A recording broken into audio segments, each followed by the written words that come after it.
disqualifying prosecutors in criminal cases. And of course, there are, two general grounds. We've addressed that in a previous response. But as it relates to this, our position is that all that Ford does is addresses whether two attorneys who appeared pro hac vice violated the professional rules. And it specifically authorizes the trial court to consider those rules when considering whether to revoke the pro hac vice admission. That is, the question was whether the attorney who was not a member of the Georgia bar would be allowed to practice in Georgia. And of course, that's not the issue here. Ford cited Piedmont Hospital versus Reddick, which had held that it was appropriate to consider the professional rules on a question of disqualification. And one of the claims at issue in that case was whether an attorney for one party violated the professional rules when it contacted another party's board members and employees. And if true, that was something that the trial court could consider in a motion to disqualify. The Court of Appeals emphasized that the right to counsel is an important interest, which requires that any curtailment of the client's right to counsel of choice be approached with great caution. Disqualification not only curtails a client's right to counsel of choice, but results in expense and delay that are costly both to the client and to the administration of justice. And they go on to say that courts have been reluctant to disqualify an attorney despite misgivings about an attorney's conduct, perhaps because disqualification has an immediate adverse effect on the client by separating her from counsel of her choice. And that's Piedmont at 76 through 77. Finally, the court held that a party did not have standing to base a motion to disqualify an attorney to file a motion to disqualify an attorney based on a conflict of interest violation that did not involve that party. In Piedmont Hospital, the claim which was rejected was one entity's claim that an attorney was disqualified because of a conflict of interest where that entity was not in an attorney-client relationship with the attorney. Here, Your Honor, the state did not violate the professional rules of ethics. We didn't violate Rule 4.2A regarding communication with an unrepresented person. The court has heard the testimony of Mr. Melnick, and the court can gauge the credibility of the witnesses after Attorney Melnick informed the state that he represented Mr. Copeland. The state had no further conversations with Mr. Copeland about the subject of this case without either Attorney Melnick or Attorney Bumpus present. And in its response to Mr. Melnick's email, the state agreed it wouldn't communicate with Copeland further, but noted that we had arranged for transportation and that an investigator would pick Mr. Copeland up the following morning for his court appearance. So that interaction was to bring Mr. Copeland to court as we had previously planned. For the reasons that we stated in our prior filings, the hearings in chamber were proper. And even assuming arguendo that the court concludes otherwise, the state acted in good faith based on its understanding of the law. Indeed, at least 2 judges so far have concluded it was not improper. Disqualification is not an appropriate remedy under any event, especially given all of the circumstances here. We would ask that the court deny the defendant's motion to disqualify, and if there are other grounds, we would ask that the court, if they bring other grounds, we would ask that the court require that they list out all of the grounds that they're seeking so that we can address them at once, with Your Honor. All right. Well, I think both Mr. Weinstein's and Mr. Shart's motions that are pending right now, Mr. Weinstein's for a mistrial and Mr. Shart's for a fair trial, set forth additional bases and suggest that as one of the potential remedies or grounds for relief. So I think you've The state has filed a response to Mr. Weinstein's motion on behalf of Mr. Kendrick. I don't know if y'all filed a response to the supplement, and I don't think I've seen a response to Mr. Shart's amended motion for a fair trial. So Filed Friday. yeah, that was filed Friday, and I'm not quite sure when the supplement was filed, sometime last week. Okay. So if y'all want to get something to me, can you get me something? When can you get me something? Is Friday too late? You can get me something by Friday. Oh, thank you. Okay.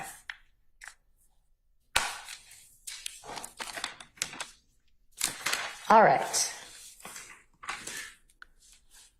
And so I assume you have made the determination not to present any further evidence on that one issue about whether the state was aware of the proposition that Mr. Melnick might be representing Mr. Copeland. Is that correct? Okay.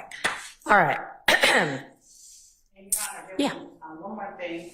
We did receive the communication from Mr. Steele regarding proffers, and if an attorney rejects a proffer and insists on evidence. With regard to Copeland, or? He sent it generally. It may Oh, yeah. Oh, okay. No, proffers from an attorney. Okay, yes. Mm-hmm. And so to the extent that that is the way that that we would move or operate, we would to therefore require, if we're going to put up evidence, we're going to put it up. I don't know how the court views proffers, and Well, I mean, I think that the case stands for the proposition that proffers are fine unless one party objects, in which case then you need to present evidence. And so if that's the case, we would ask to any circumstance where proffers, we would, if we have to put up evidence, we don't want to be dueling proffers with evidence. If it's evidence, it's evidence. But if the court proffers are okay, I'm okay with that. Okay, thank you. All right, how about on the discrete issue of the phone calls, jail calls? Yes, Your Honor. So I went back and reviewed what all we covered. So, Okay. We got through the 5 jail calls the state intends to introduce Mr. Copeland. And I also confirmed and spoke with Mr. Sharp, Mr. Steele. We were in agreement that we handled those jail calls related to Mr. Copeland on Friday. Okay, I'm sorry. I just thought there were like 2 things outstanding that y'all said, let us huddle and then we'll get back to you. Yes, Your Honor. So I'm incorrect in that recollection? In relation to the Jail calls. Jail calls, yes, Your Honor. Okay. So, okay.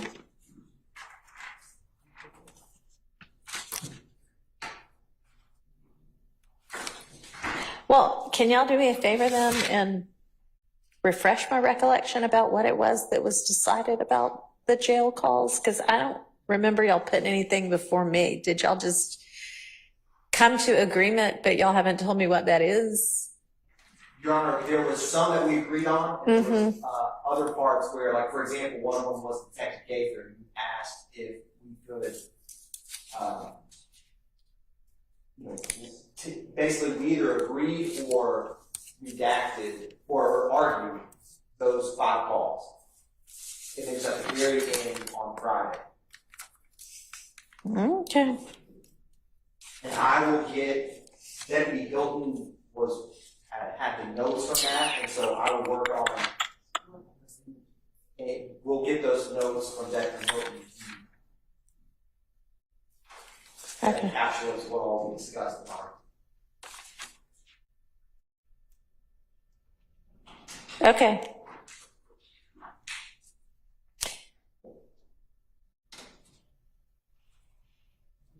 All right, so then moving on to our next issue. Yes. Good morning, Your Honor. Good morning to everyone. I agree with Mr. Atkins when we spoke last night. I think that the only outstanding issue on the jail calls for Mr. Copeland, the 5, was the redactions, and the court ordered us to look at it and then bring up any other issues with your court. So that's what I have in my And notes. that's what I'm talking about. And I think, So, yeah, but I don't think that About the jail calls, and remember I had asked, we covered everything with it and we were in agreement. Yes. That's right. And then the only thing we have to do is the redactions, and we have to look at them. That's my yeah, so I think that there was, I mean, I've got highlighted now, I made a ruling on those things. So, okay. So, but yes, there was still something outstanding y'all needed to do. So Yes. those two little pieces of redaction, I think. And y'all were going to get together on that and figure out whether you could come to agreement. Yes, Your Honor. I will speak with Mr. Steele and Mr. Sharp. I guess there was some miscommunication because we spoke yesterday afternoon and thought everything was in court. Okay. But I will speak with them expeditiously. Okay. To rectify All that. right. Thank you.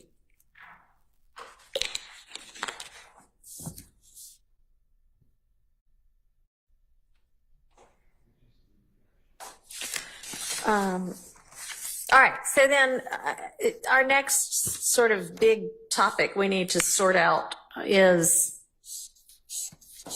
what, if any, part and how we're going to handle the fact that Mr. Copeland gave testimony prior to the motion for recusal and then further testimony following the motion to recuse. And we all kind of agreed, okay, things that occur after a ultimately granted motion to recuse basically need to be redone. But if everybody can come to agreement as to, you know, these things, these parts of the testimony are okay anyway, then y'all can by agreement say these parts are okay and we can move forward. So have y'all gotten together now that I believe you have all of his testimony thus far to decide what, if anything, you think, how to handle it and what you think might need to come out, if any part? Judge, we had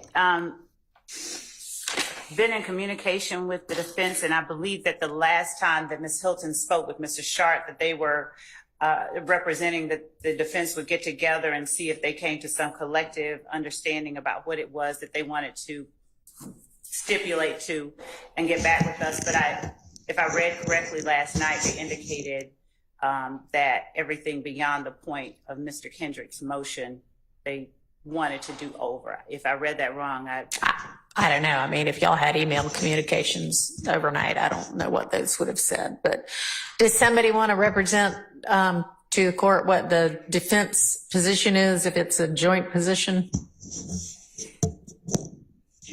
Your Honor, I can speak on behalf of Mr. Williams, Mr. Stillwell, and Mr. Kendricks. The stance is that everything post the recusal needs to be redone. Okay. Just because we feel that that's the applicable law, and that's where we're at. All right. What about Mr. Matthews? What's Good morning to the court. On behalf of Mr. Healy, we are in agreement that everything post the recusal file should be taken from her. okay? And then Ms. DeWilliams, what's y'all's position? Speak into your microphone, please.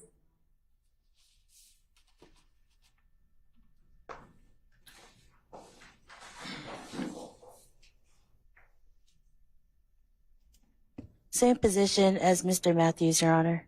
Okay. All right. So I've got another question for the defense, and that is, I think that everyone has joined into the assertion in both of the pending motions that I mentioned before that the I apologize for interrupting the court. I think there was one more party that Williams, Stillwell, Kendricks, Huey, Ryan. Oh, guess, I don't know. Sorry. Nichols. clearly the forgotten person in this case who should be severed and who continues to object to the admission of any of Mr. Copeland's testimony against Mr. Nichols. So our first position is we object to the admission of Mr. Copeland's testimony against Mr. Nichols.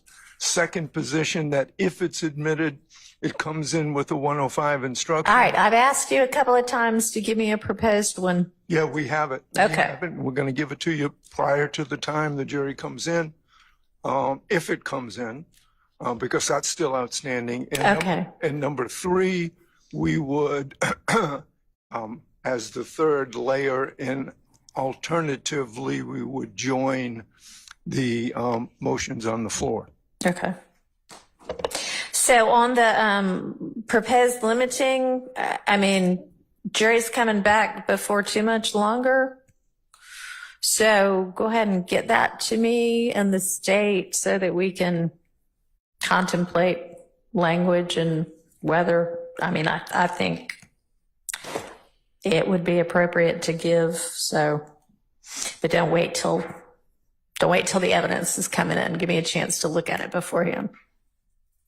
Assumes the evidence is coming in, and I don't make that assumption since the motions are still outstanding. I'm trying to cover things in terms of eventualities and, you know, conditionally and things like that. So I understand that. I hope you're not chewing gum. Are you chewing gum? Okay, great. No chewing gum in class. All right. So it's my understanding that everybody has joined in the position that Mr. Copeland's testimony was coerced based on what occurred during the June 10th ex parte. So, and yet I know at least some of you want that testimony and said that yesterday. So are you waiving the issue of its potential coercion? And good morning again, Your Honor. I am not waiving that All right, issue. so then how do we handle that? I thought it's two-stage. I was answering your question. If Mr. Copeland's resumes testimony, then my understanding of the rule is, or the law, is the way that the court announced, and I think all parties understand it, that once that motion by the Honorable Douglas Weinstein was filed on the 12th, everything thereafter is excluded, and we redo it. And that's what we, Mr. Atkins sent an email last night. That's what three of us responded to. I don't want to waive, though, the issue. I thought we should have a hearing with Mr. Copeland to determine did that in camera, if it's in camera, ex parte rather, June 10th meeting, did you feel intimidated, coerced under the Archer case, which from Maryland, I know it's from Maryland, Right. that we discussed? And if yes, we were going to ask you then, if a witness was intimidated, that he should not have to test. If, you know, he could choose what he wants to do, and then we would strike everything he said. Okay, well then let's go ahead and find that out. I mean, can you get him here so that we can explore that issue? Because here's the thing is that, yeah, if you know, everything after June 10th, whether the recusal motion was filed or not, that's kind of a separate issue from whether his testimony post June 10th ex parte meeting was coerced. And if it was coerced, then what then? Then how do we still say, oh yeah, but I want, you know, some of that testimony? That's still good. I thought you, and listen, I have so many, you know, going on. It's just the reality of our case. Yeah. But I thought you said that either yesterday or last week that we will find out whether Mr. Copeland actually wants to testify, continue testifying, and then if he doesn't continue testifying, my understanding of the law is then he would never have been given an opportunity to be cross-examined, Right. and therefore you strike all of his testimony. Then you give the command to the jury that wipe out everything that you heard, saw. There were writings introduced, all exhibits are struck. Give me your notes. Right. That's what I thought. Now, Okay, I just didn't understand because, thank you for clarifying, because what I was trying to sort out is, are y'all kind of taking the position it was coerced, we have to redo all of it based on the coercion, but then also, yeah, we want to keep parts of it anyway. So if it's yes, if it was coerced, then we need to redo all of it, or find out, does he at this point kind of redo are you intending to take a stand and testify, or are you going to be held in contempt? that's what I thought. Okay. All right. Just so sounds like then we're on the same page. Just wanted to make sure y'all weren't wanting it kind of both ways. Ms. Levy, you look like you want to say something. I was trying to get a full grasp, Your Honor, on everything that was being said. And when I hear that we're looking into whether or not his testimony was coerced, of course I'm going to defer to the court. I would object to that for several reasons. One of which is that the court has had an opportunity to review what went on there. And I believe that based on what is there, right there on the transcript, the court can see, and I believe could make a determination that there's not coercion. So based on the way that the witness has conducted himself, and based on the concerns that we have expressed, the concerns that the witness expressed during prior interviews before I even came onto the case, I would ask that the court not revisit or go back and see, have a hearing on whether or not he felt coerced. Okay. So this isn't a revisiting of the issue, because the issue is live and still pending before the court in Mr. Kendrick's motion and supplemental motion for mistrial, and in Mr. Shart's, on Mr. Stillwell's behalf, revised motion for a fair trial. That's a big claim in both of those motions. And I mean, I just gave you to Friday to respond to them, but, and yeah, I think that on the record, it's a legal determination to be made. We don't necessarily need to hear from Mr. Copeland, because I'm not sure about Mr. Copeland's credibility on anything anyway, but. And so for those reasons, I would ask the court to not have us bring him in before that time that he has to testify. I'd also point out that his counsel was present. I know. Wow. So thank you for hearing me. Okay. Well, I mean, I hope that it is not up for debate that some of what was said to Mr. Copeland, in terms of potential ramifications if he didn't testify, was incorrect. I don't think that there was any kind of, purposeful or nefarious motive in that. But I mean,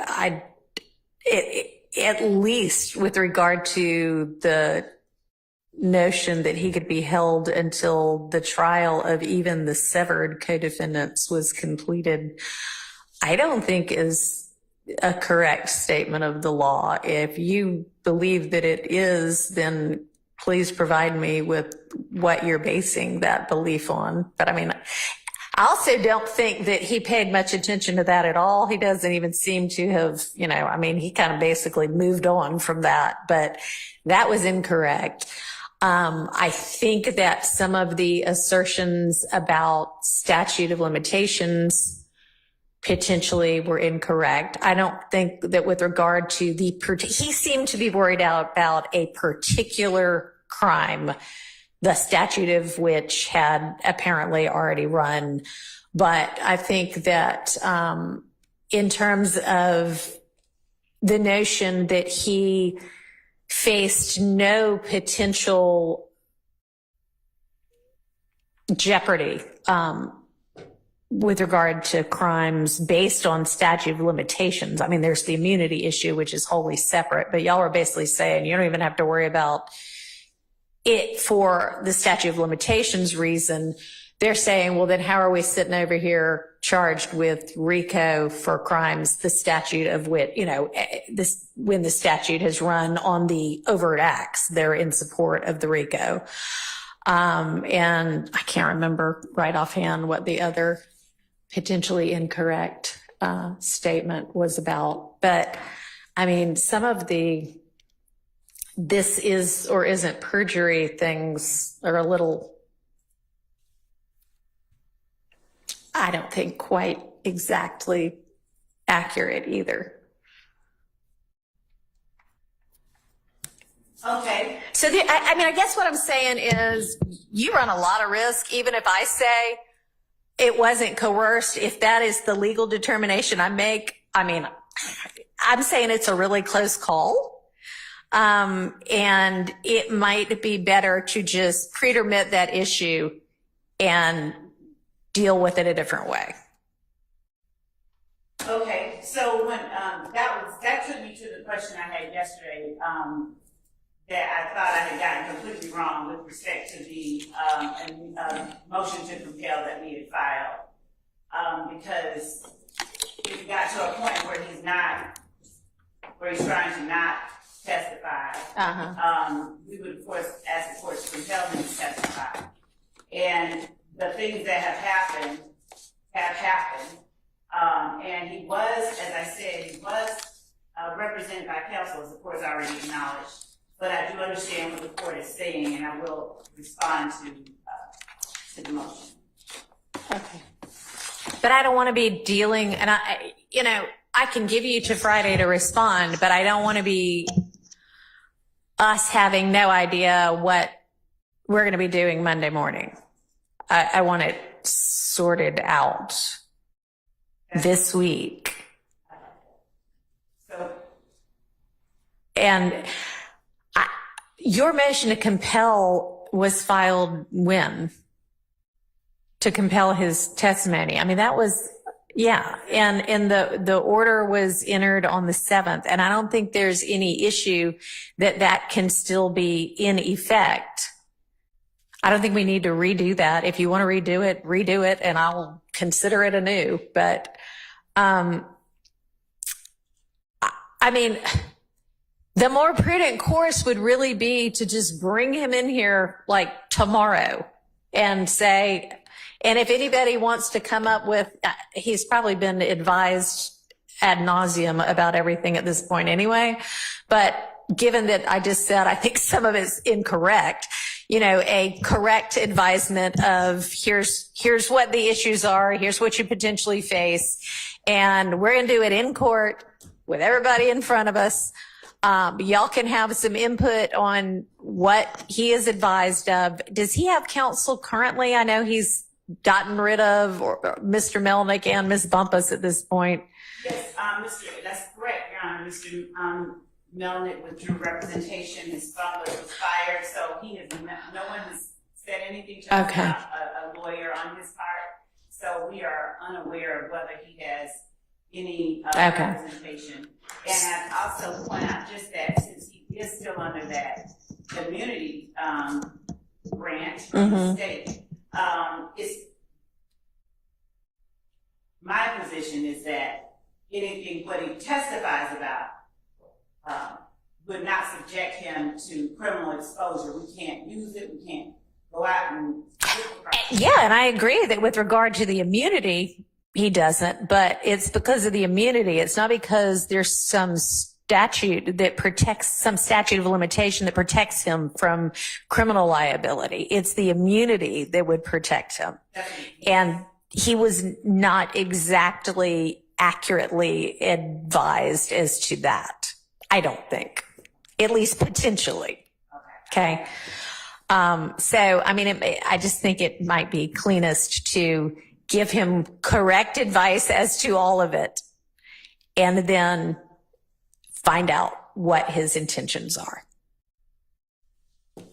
Would that work for everybody?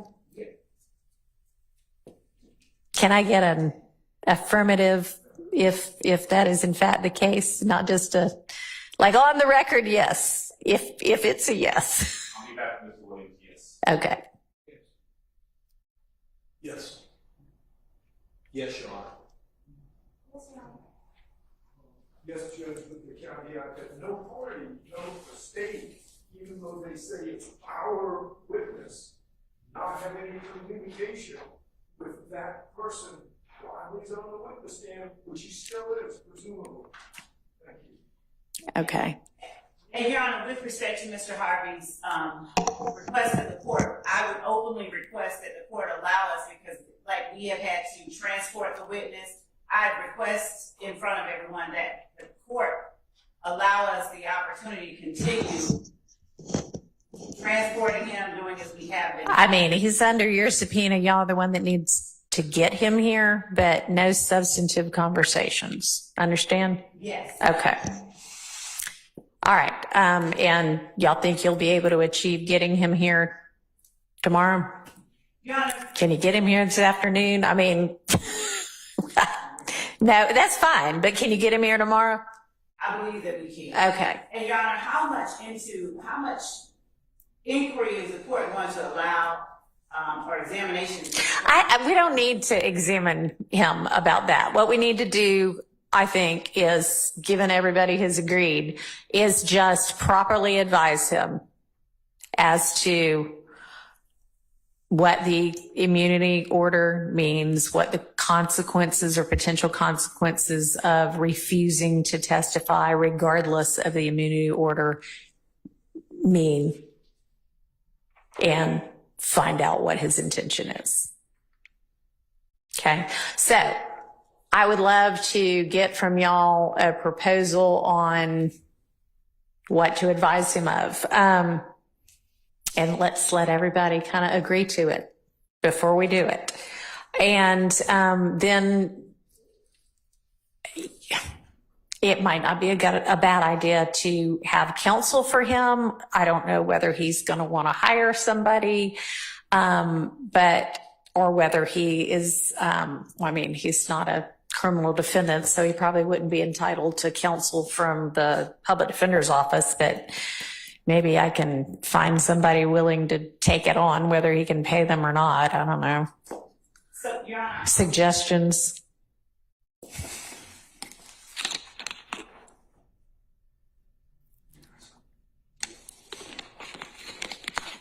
Your Honor, when the court just said about compelling him to testify regardless of the immunity order, we wouldn't seek to compel it without it, because there is potential criminal exposure. No, I know. I think you might have, I didn't mean to say that.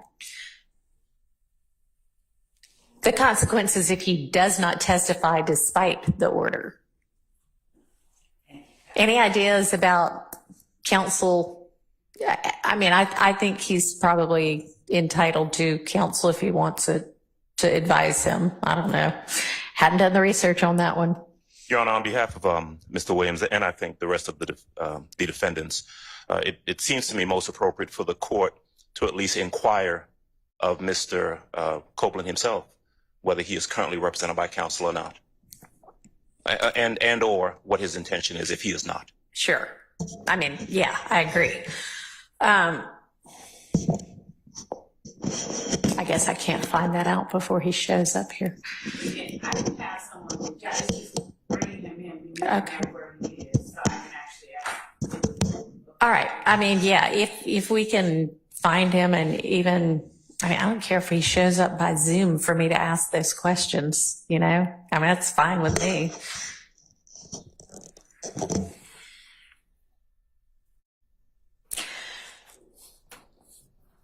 All right. So if he ultimately then says, yes, I'm fine with testifying, then does everybody want to start everything over, have me tell the jury,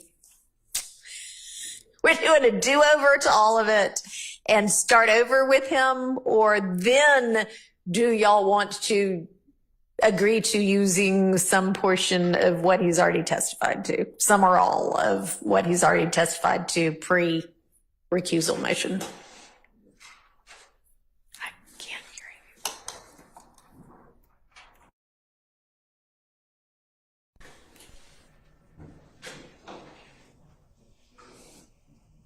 you. Y'all can think about that for a few minutes. Ms. Firstfields let me know that the 6/12 transcript, which was the last outstanding transcript of his testimony, has just been completed and is getting emailed out to y'all. All right, so y'all think, ponder, and in the meantime, do we want to move on to the whatever motions in limine there are about Mr. Zachary? I think you said you had at least a good portion of that ready. Yes, so counsel for Mr. Stillwell sent over a series of redactions that they'd like to see made, but we have objections to those, and so that is Okay. right here. All right. That sounds good. Would the court permit me to just step out? Sure. Is Mr. Atkins going to take it from here while you're No, out? I'm just asking him about Mr. Copeland and see if I can get him on the phone and get an answer to the court today. Okay. All right. So the Zachary evidence, can somebody provide that to the court? Whatever we're going to be Yes, Your Honor. sorting through. I'll send the transcript from this interview, Your Honor, and if any defense counsel objects, I can send what Mr. Sharp sent us so that the court knows what we're walking through. Yes, Your Honor. That'd be great. Because it's broken down by numbers. Okay. Good.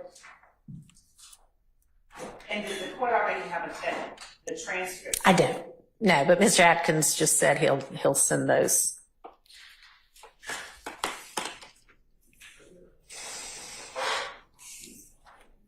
And Your Honor, with respect to the transcript, they are uncorrected. There may be corrections that I make and then send to the defense. Okay.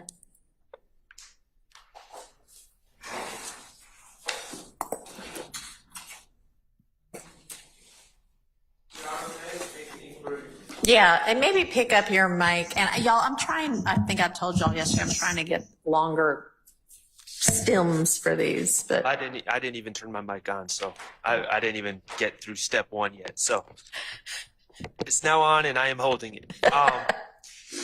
Mr. Atkins, Miss Love,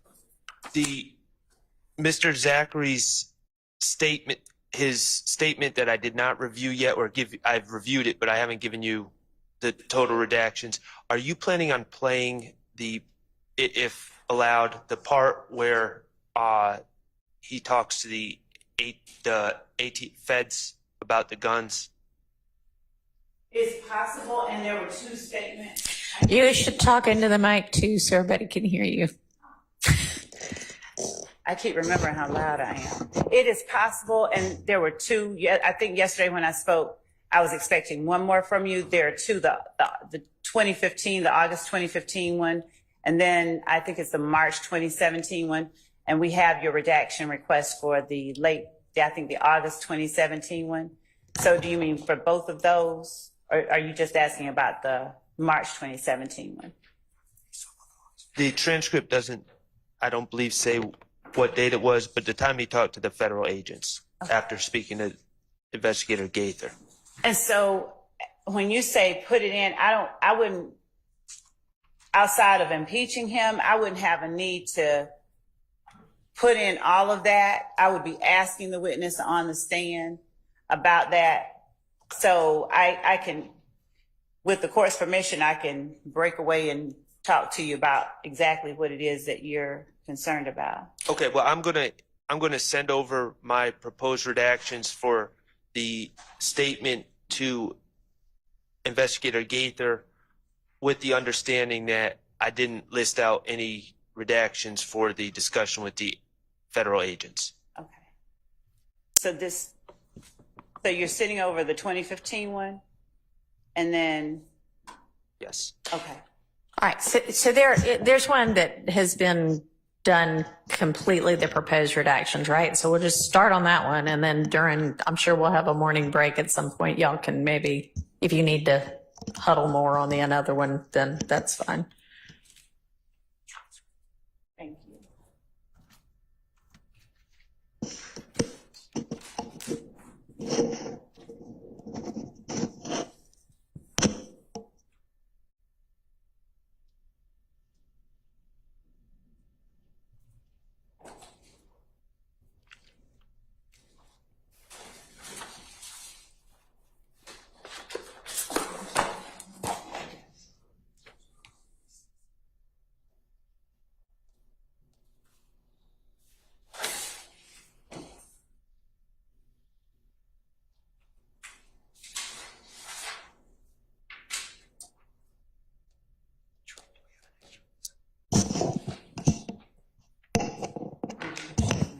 Sending that to you, I guess.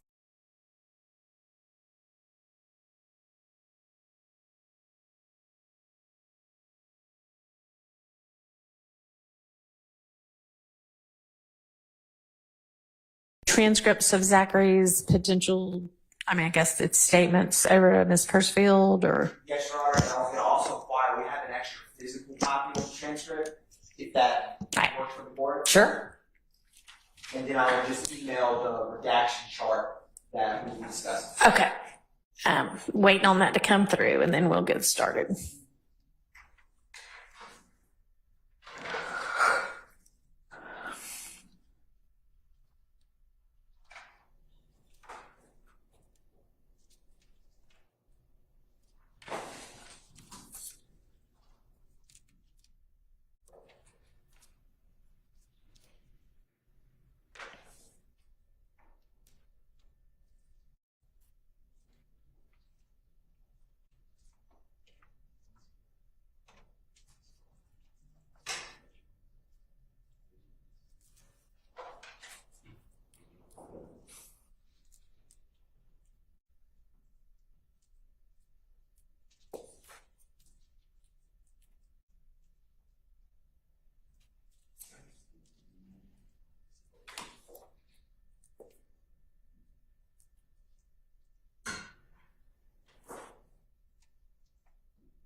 All right, do you want to hand up the hard copy of the transcript? Because I don't have the electronic one quite yet, but I'm sure it'll come through at some point, but we can go ahead and get started with the hard copy.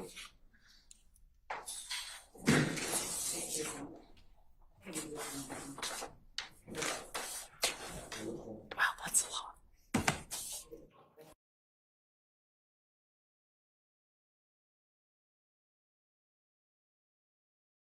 Copy the court can keep, but this teal colored one is gonna be what we're gonna discuss first. Okay. The red may come up later with the next. Put the red to the side right now, though. That's perfect, John. Thank you.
Ready with the first one on, that's, I guess, page 11, lines 10 through 12. Is that what that means?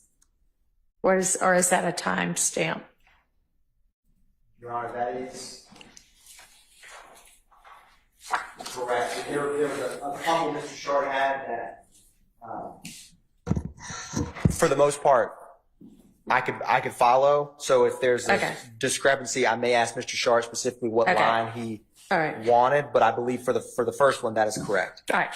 And is this mine to keep, this teal one? Yes, Your Honor. I can write all over it if I want to. You can highlight it, write it. Okay. All right.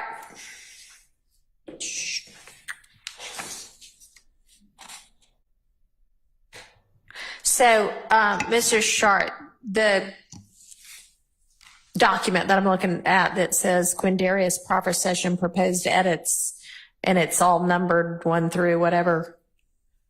Okay. So, where am I supposed to be looking with regard to that first one? Because it's a lot of different numbers. I'm not sure what they all mean. Okay.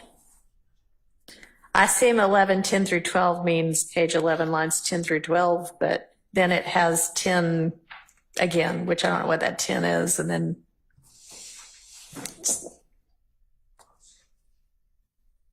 it should be when it ends. So it would be like 10. I'm pulling up my document. okay.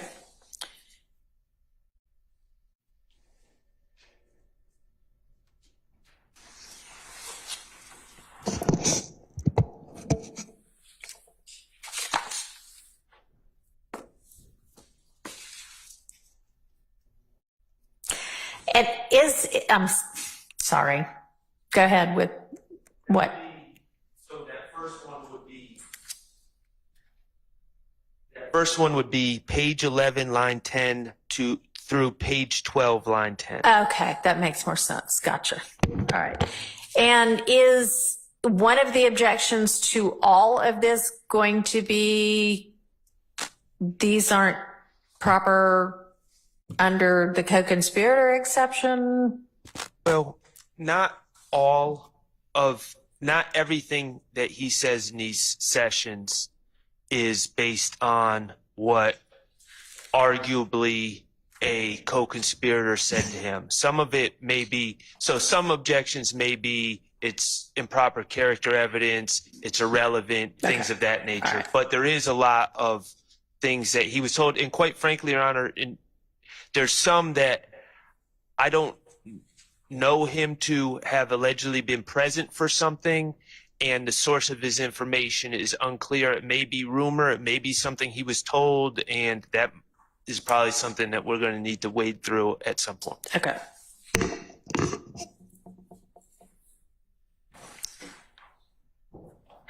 All right, so the very first one is, I'm about to tell you something, and I've just said I wasn't there.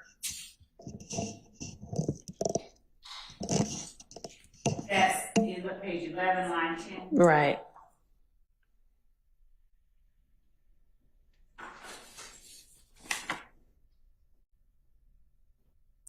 So it's obviously hearsay, so what's our exception?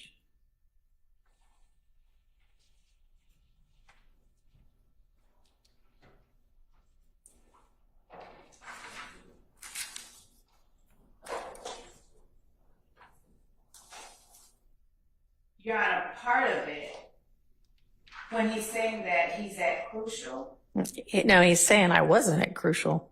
when he's saying I was not at crucial. Right. And he can't speak about being at crucial. Mm-hmm. I don't have any objection to him speaking about or trying to speak about being at crucial. I don't have any objection to taking that out. All right, so are you good with the redaction of 11 line 10 through 12 line 10?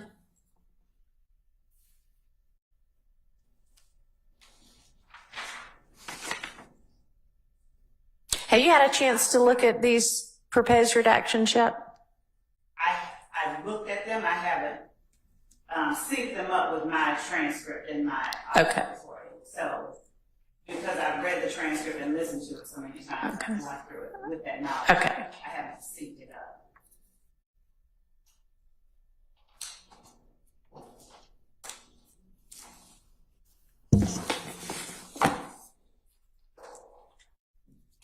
So I don't have an objection to up through line 10. I Okay. don't have any objections to it. Page 11, line 10. All right, so that's out by agreement.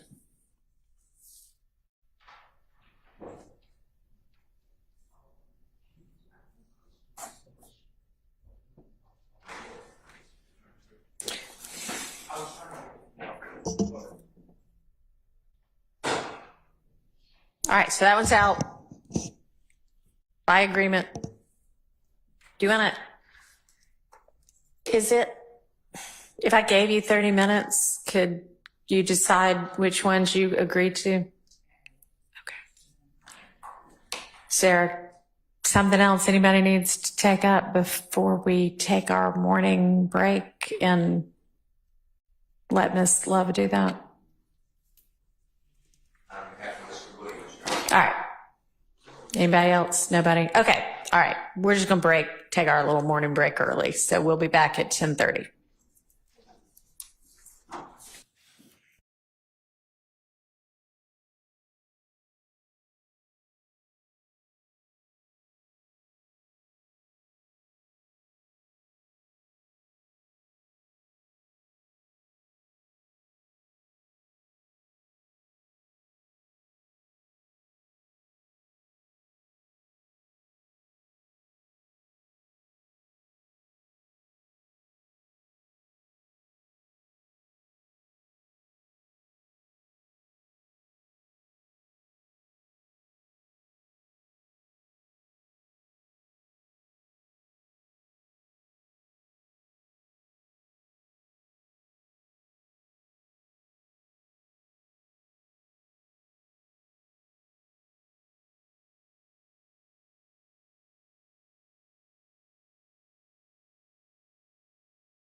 Agreement on anything? Judge, I have just been reviewing Mr. Sharp's proposed redactions, and there are some that I agree to. Okay. Not a whole lot, but we've already given the court the first one. Does the court have a copy of his redaction? I can give the court. Yeah, the proposed redaction, yes. Yes. Okay, so looking at Mr. Sharp's chart, number one we've already discussed. Number 17 is the next one. All right. And that's agreed to? Yes, I don't have any problem with that. That's the discussion of the search of defendant Williams' home, revealing a gun, and the gun and the contents of that search were suppressed, so that should not come in. All right. As well as number 19, which is on page 73 of the transcript. All right. That is, just to call it out, speculation. Okay.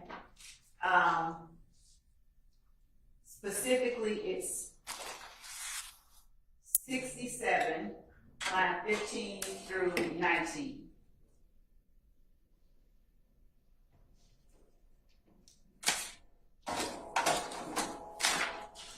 No, I'm sorry. Mr. Sharp has a description that is different than the lines that are listed. So so on page 73, Mm-hmm. I don't have any objection to lines 10, he has it right, lines 10 through 13, no objection. Ms. Lowe, could you just give me the number of the section you had no objection to? 17. Okay.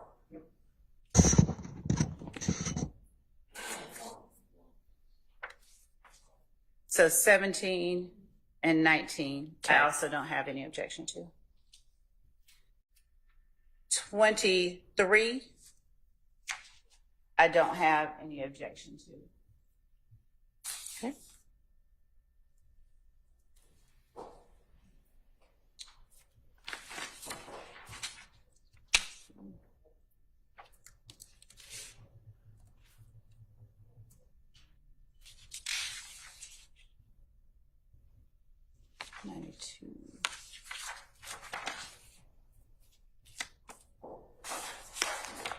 Could you clarify what the first one you did not have an objection to is?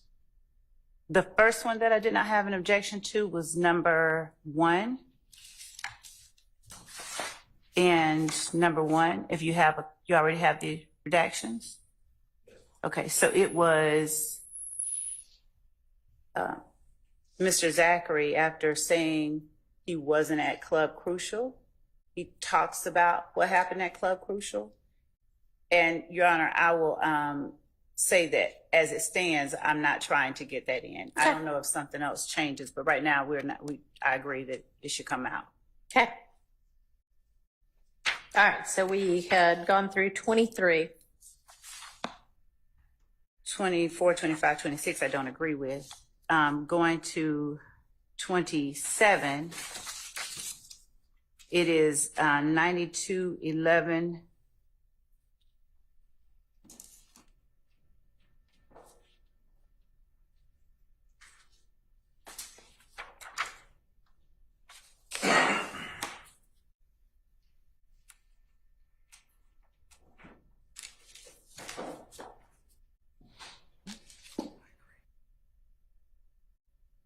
Keep out all the way through 9422.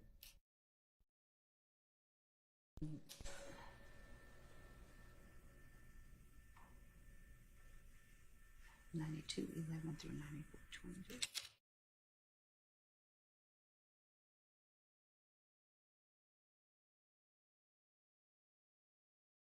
That's what I've gotten to agree to. If the court permits me to further review the rest of them, because some of them I was looking and I don't agree to, I'm ready to argue those, or I can. Let's do that right now, and then over the lunch break, you can go through the ones you hadn't hit yet and see whether there's agreement on any of those. Did Okay? just Did the state agree to 27 or no? It's, No, we no, stopped. sounds like so far just 1, 17, 19, and 23.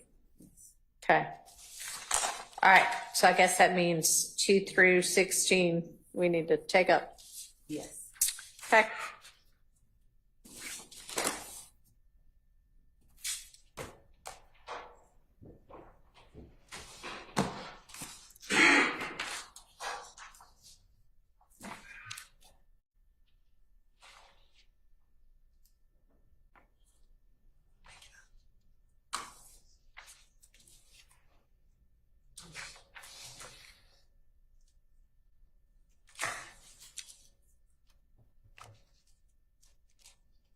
And Your Honor, will we just follow the same pattern we did last time where the defense tells what their objection is? Yeah, so I mean, the objections are essentially on the proposed redaction, so I guess the objections generally speculation about why they shot up the house.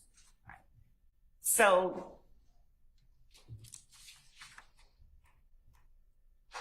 page 13, line 16 starts at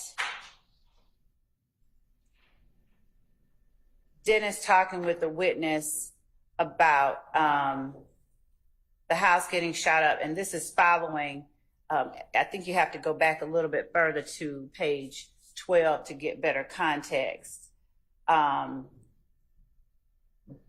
In that conversation, the witness is talking with Demekion Garlington about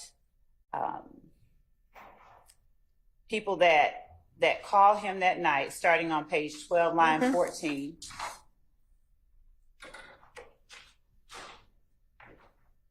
And Quindarius Zachary is talking about his girlfriend telling him what's going on. Right.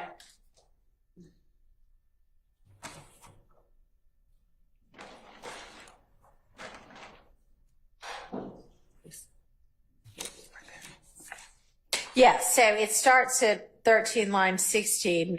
He doesn't have objection to him saying, hey, this house got shot up. It's why the house got shut up, which the objection's speculation. So my argument, assuming I established the proper foundation, is that with Quindarius Zachary saying that Trevante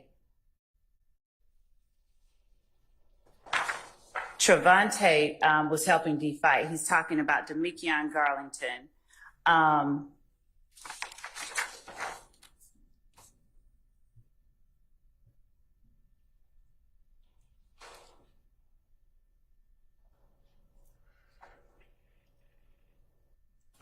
Right, so what would his basis of knowledge be? You would need to establish that he's got a legitimate basis to know that. That's the point that I'm making. Like, without doing it, I wouldn't, Okay. if I were not able to do it, I wouldn't proffer it or even try to play it. And so you think you can? Yes, that's the point. Especially, Your Honor, when we're talking about, he goes all the way through to line 2. Right, 14, line 2. Okay, I was looking at line 14.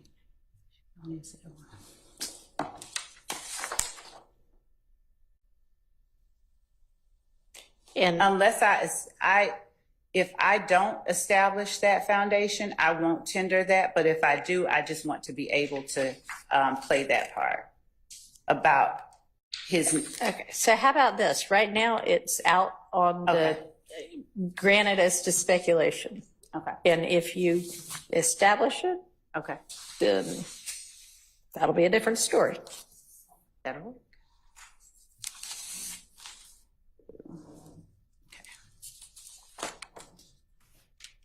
14. Okay, so the next one being page 25. So 25, page 25, line 9 through 25:12 is a direct statement from the witness about an incident that's listed as an overt act on the indictment. Okay, And what they were doing, it's an admission. all right. It's an admission against his. All right, so what's our objection there, Mr. Short? My objection is drug use, and the character that's associated with that, and the statement they didn't, where is it? They really didn't care.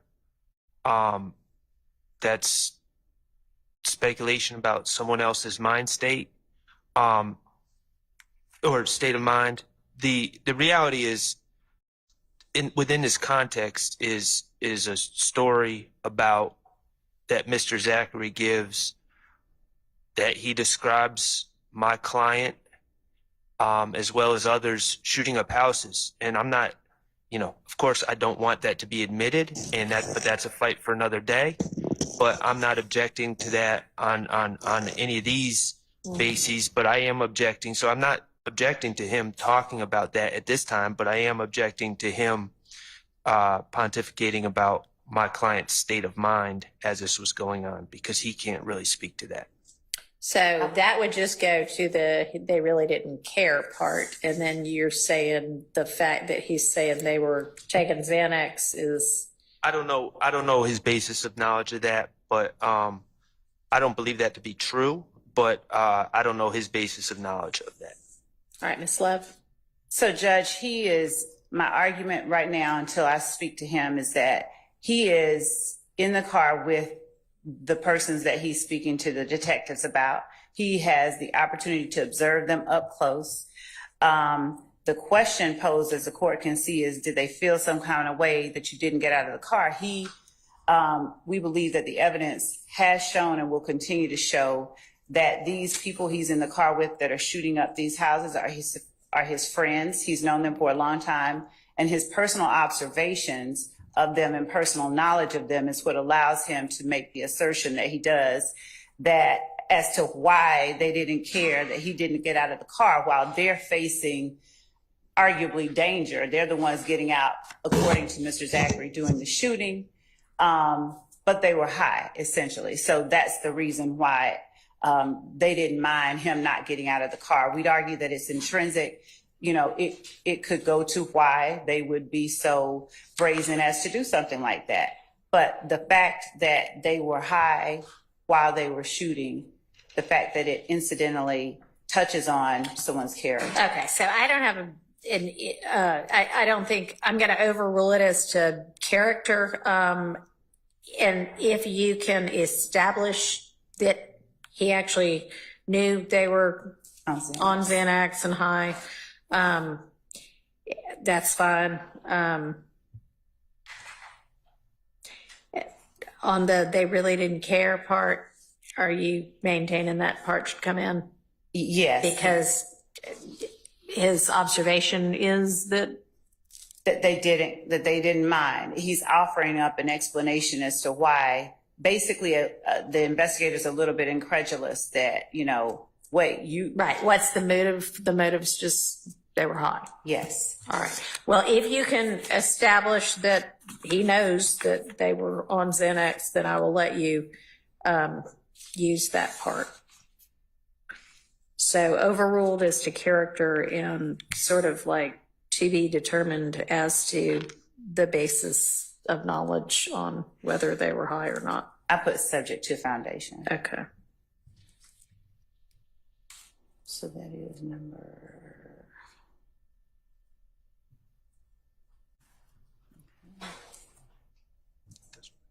So the next one is further down. Mr. Zachary is asked by the prosecutor, what was you all's intention when you all headed over there? He says that we were going to kill one of the boys. And then the prosecutor says, and one of the boys, I know we talked about a bunch of names, but which of the guys were you looking for? And then Mr. Zachary responds, the request is to take out 17 through 25 all the way. Yeah, I think just I'm 17 sorry, through 25, 17 through 20. Yes, I'm sorry. So 17 through 20, Right. he's specifically talking about their intentions when they went on this shooting spree. I think that it's not only relevant, intrinsic, it gives a motive for what they were doing. He has personal knowledge of it. He was in the car. They were riding together. Okay, well, as long as you establish that he knew that's what they were planning to do, and it's not. And he doesn't say they, he says that we were going to kill one of the. Oh, I'm sorry. Actually, I maybe need to put on my glasses. Thought that said they were, but that we were, yes. So, Your Honor, let me just back up. So this is an incident where houses were shot up. Mr. Zachary was charged, and in his proffer session, he's given testimony to try to get himself a deal. And I understand that's subject for cross-examination. My client was never charged. Okay. Mr. Zachary is throwing my client's name into this. And I understand that's subject for cross-examination as well. But when he says, what was y'all's intention? Mm-hmm. Now, it strikes me that Mr. Zachary can speak to his own intention, unless he says Mr. Stillwell was there and this is what Mr. Stillwell said or something of that nature. He can speak to his own intention, what his intention was, and the state can ask him on the stand, Mr. Zachary, when you went over to the house, what was your plan? But unless someone else articulated their plan to Mr. Zachary, I don't think he's authorized to speak to what anyone else's plan was or intention was. And when he starts saying, and it's not his fault because of the way it's Mr. Bailey asked. inartfully asked what was y'all's intention, and that prompted him to speak for other people. Well, I understand, and it may very well be that you can establish that they all had a joint intention because they had some sort of talk about it beforehand. Or And they actually he reveals earlier in the interview that they do discuss it. all right, so where's that? So up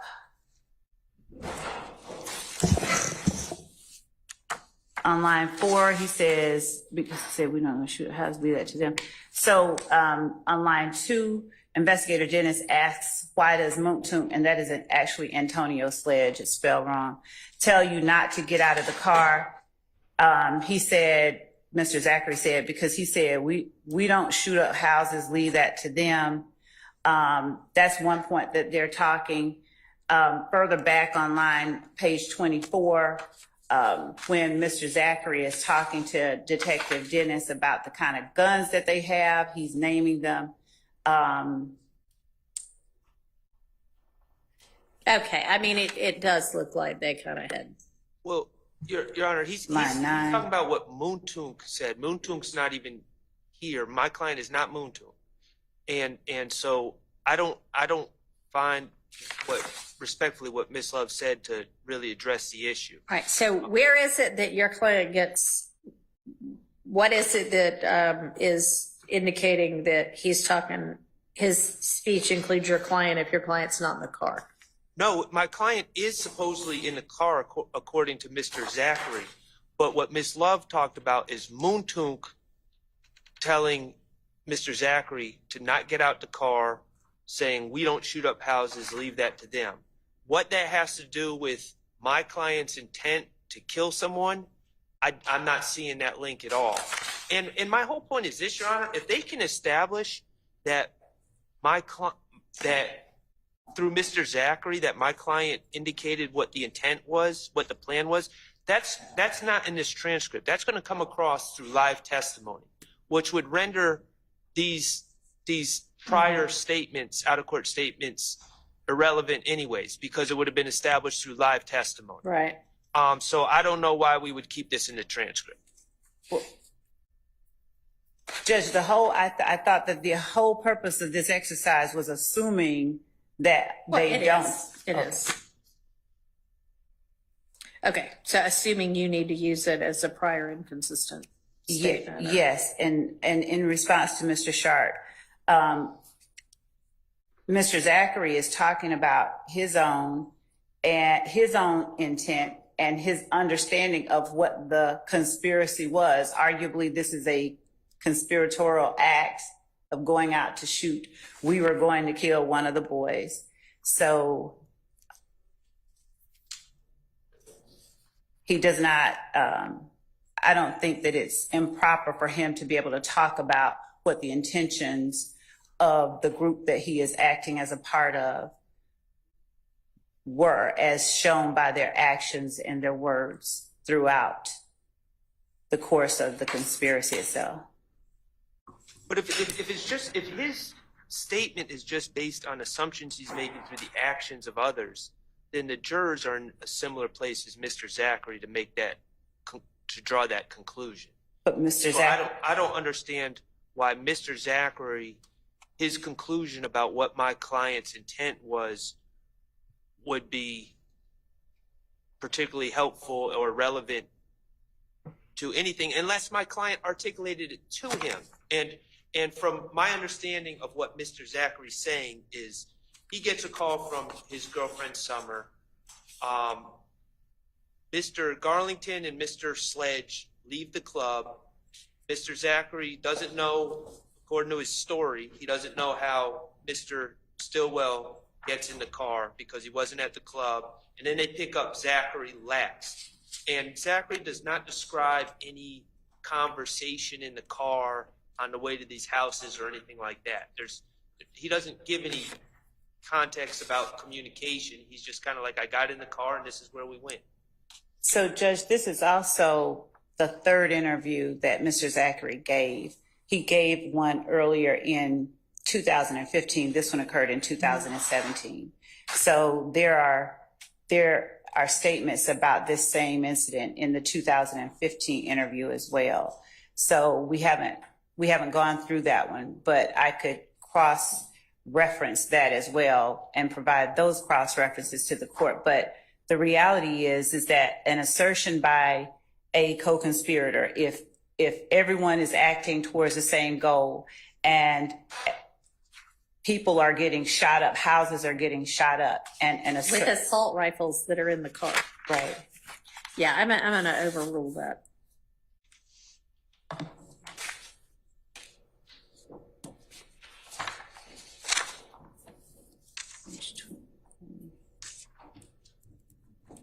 All right, 25. 28, line 17. The No. font is a little small. I'm just having. I'm sorry? I need the court's glasses. I'm just 28, trying to get down. line 1 through 3. And with this one, Your Honor, I'm not trying to mislead anyone. If one of my colleagues tells me I'm wrong, then I'm wrong. My recollection, there has been no testimony about someone being shot in these houses. Okay. If I'm wrong about that, feel free to correct in this incident. The So shooting at the this houses. one, we have given the list of 30 witnesses, and one of the first witnesses after Mr. Zachary is the young lady who lives at this house and her sister Okay. getting shot at. So there hasn't been. Did somebody get shot at this house? Yes. And that evidence will come in through this what's the name of that witness? Miss Bell and her sister Cecilia. So they're coming to testify? I see him on the witness list. You don't see them on? I do. I see Denise Bell. I don't know what the other person's name is. So you intend to call somebody who says somebody at this house got shot? Yes. Okay, so then that is all right.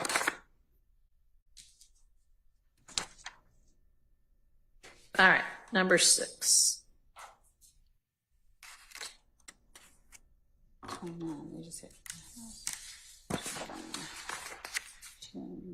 And I guess let's make this 3-page proffer of proposed edits, a record of part of an exhibit to today's proceedings. So in the event of an eventual review, whomever is reviewing it will know what we're talking about when we say on to number 6. Can we make, you don't want us to use the one we're writing on, you want to make Yeah, it, I mean, just a clean copy. Okay. Yeah, I know we're all writing on ours right now. So yeah, just a clean copy, and it can be, We can do that. I don't care who makes it an exhibit. Okay. It's basically just for purposes of the record. I can make it a court's exhibit to today, court's exhibit 1. I'll print out a clean copy right now. All right. Okay. So the next one is page 29, line 10 through 29, line 11.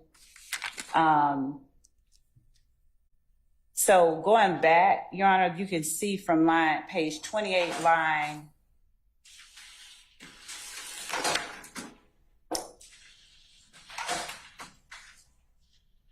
you can go back up as far as line 7, but you'll see that there's context. You want me to pause? No. Okay, you can see that there's context. Mr. Zachary is talking about where they went, what they did. And at line 18, he's talking about the house on Oak. And later on, you have Investigator Dennis talking about his familiarity with the house. Right. The fact that he offers a concrete fact, his knowledge about the house, and Mr. Zachary doesn't correct him or doesn't say anything about it, I would argue it just goes to the correct him effect. to that? I mean, it's not something that by itself is very material. There's just Then take it out. Strike it. Granted. You're okay.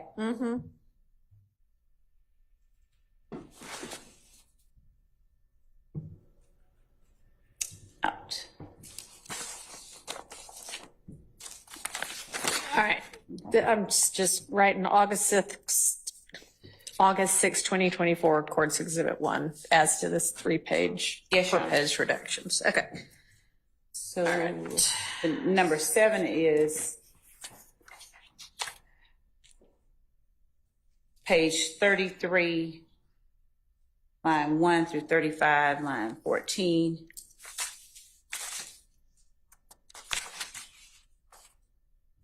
That actually starts back up on page 32, or actually 31, where Mr. Zachary is talking about Trevante. So page 31, line 16, where Dennis says, got it, you were sitting behind Moontung, Demikian is in the back with you and Shannon is in front, and then and then Mr. Zachary says they were in another car, yeah, and they go on and talk about that. My argument is that the portion that they're asking to keep out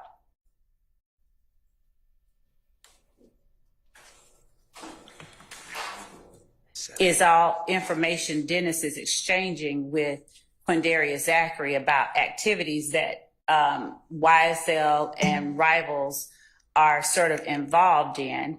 Mr. Dennis talks about how they thought it was Kale, and Mr. Zachary says, no, he corrects him, no, and then Dennis says, well, enlighten me, and he's like, no, you go ahead.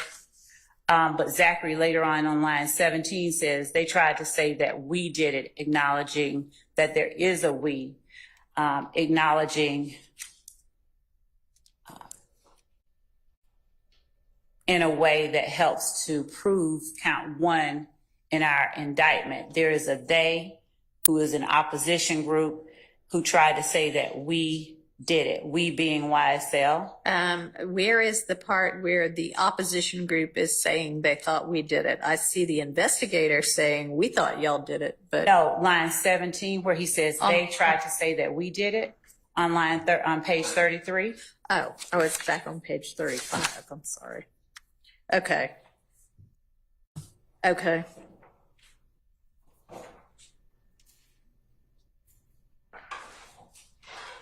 And so this would be to establish, The existence of the enterprise, the gang, and the fact that there is an opposition and a they and a we. all right, Mr. So, Sharp? I mean, that's not factually accurate. Okay. On this Pull your mic towards you, if you don't mind. on this It alleged moves, so you can just move it up on your desk, maybe. I don't know. with I this- know, they're all annoying. They get in the way. with this alleged incident, the shooting up the houses, Mr. Zachary also puts a gentleman, two gentlemen, a Trevante Turner and a Tay, as being in the caravan with them shooting up these houses. Trevante Turner is sadly deceased. He has never been, I've never heard anyone allege that he was a member of YSL. The paper just reported that he was associated with, I believe it was If Gang. I'm but not sure I'm gonna go on what the paper says. I understand, but the state has never alleged that. He's not charged in this. Okay. This is a gentleman who, has not. There's been no allegations that he's been affiliated with us. I believe that there's a suggestion that he's a friend of Kenneth Copeland's, but that's it. So I don't want it to come in, but I don't have a legal argument at this point against them. Mr. Zachary saying Trevante Turner was part of this mission that he's claiming existed.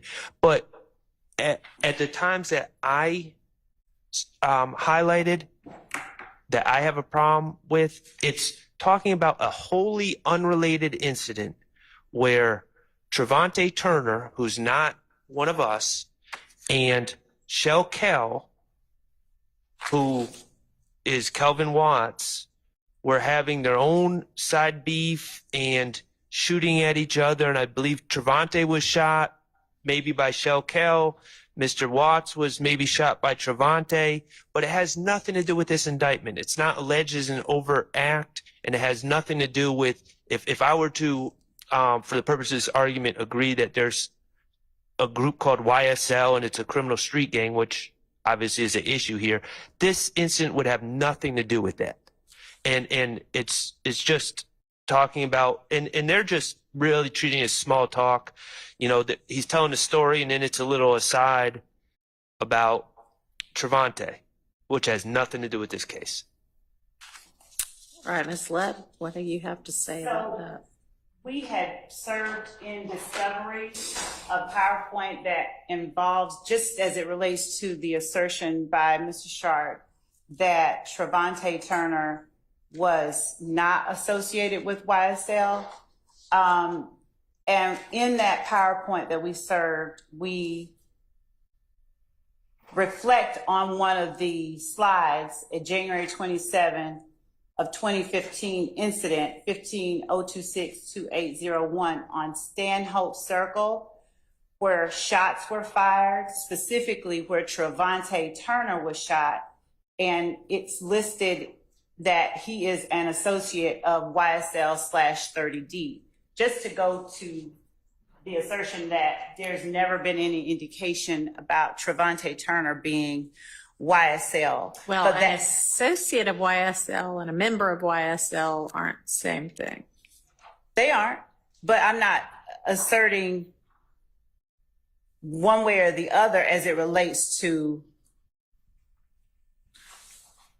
associate or member with respect to Trevante Turner. What I'm saying is that in saying that they tried to say we did it, Quindarius Zachary, when we charge the gang act, associate or member, it doesn't matter.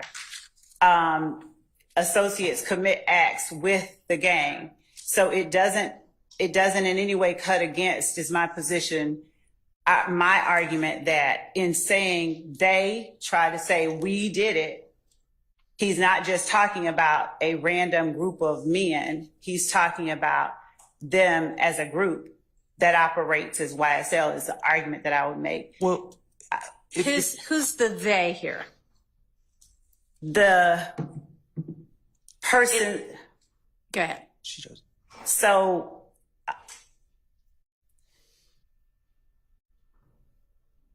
All right, let me. so if gang is the gang that So they're is that the they here?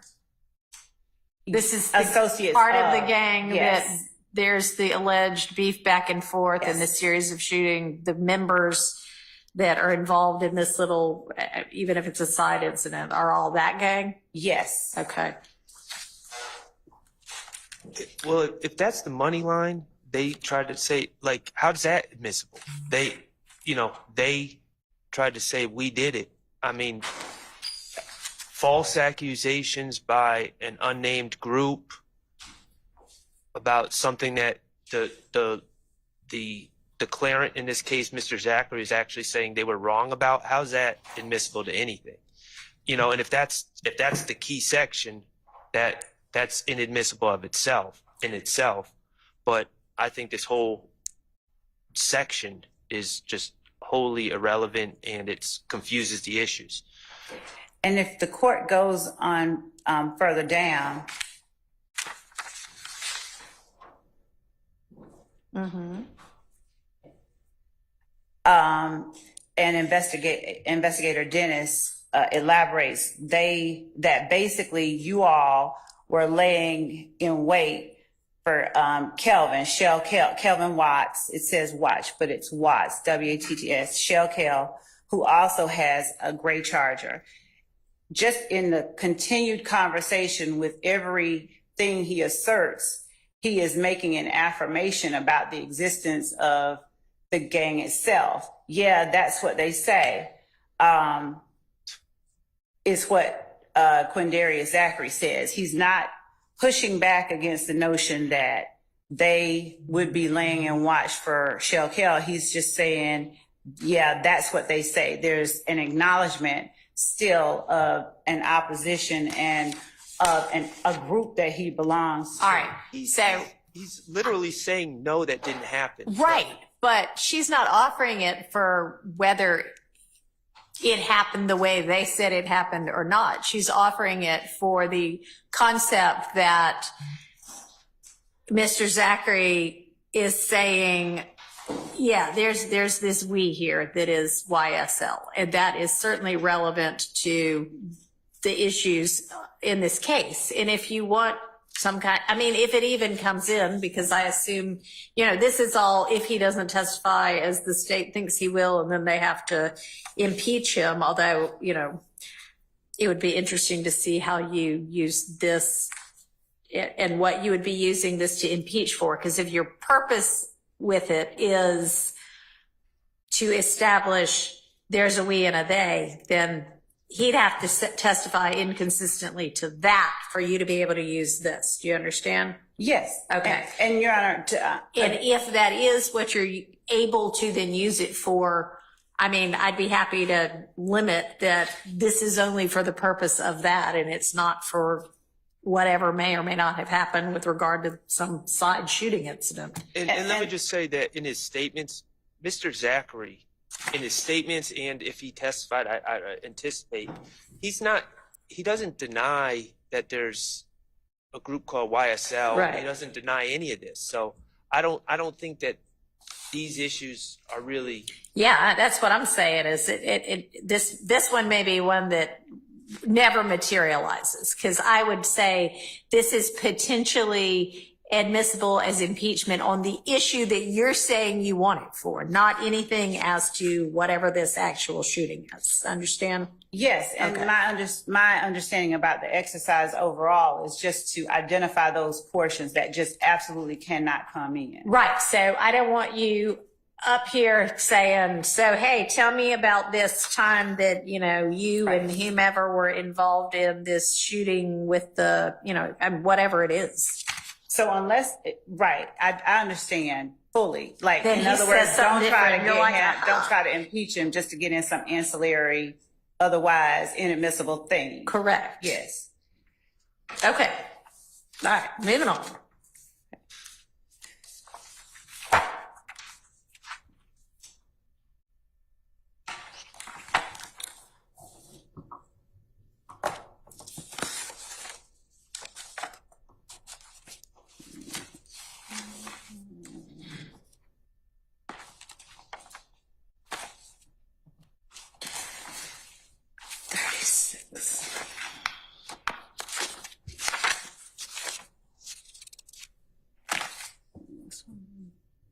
Number 8 being page 36,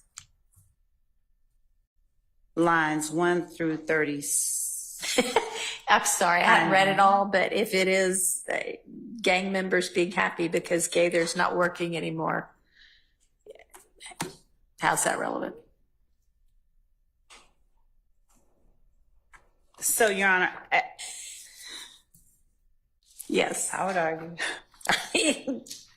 But I can concede that and say that there's really not, I can let that one go. I can stipulate to that. Okay. I just like it. And, Your Honor, And I think I may have made an error on that. 36, 1 to 24 is certainly about that. I'm not certain 37, 8 to 18 is about that same thing. Okay. I thought we were just doing the 1 through 24 first. Yeah, all right. Well, I mean, he's got it all as number 8. So, Okay. all right. So agreed that 36, that part is out. So turn into 37, 8 through 18.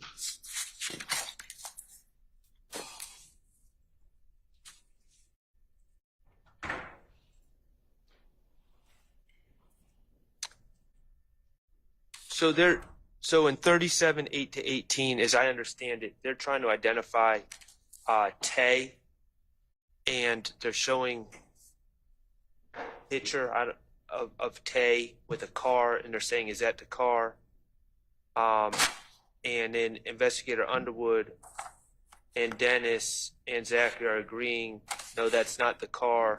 That's the car that got shot up by another person named Kel.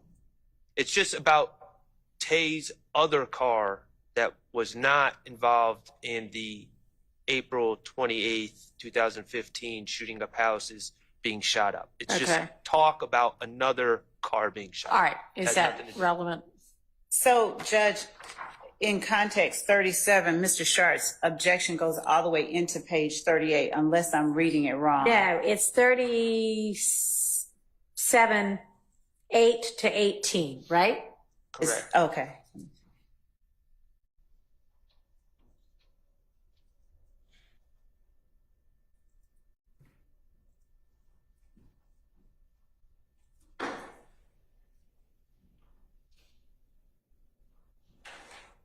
For now, Judge, I can stipulate to that. I don't see any reason to keep that part in right now. All right. So that is also out by agreement.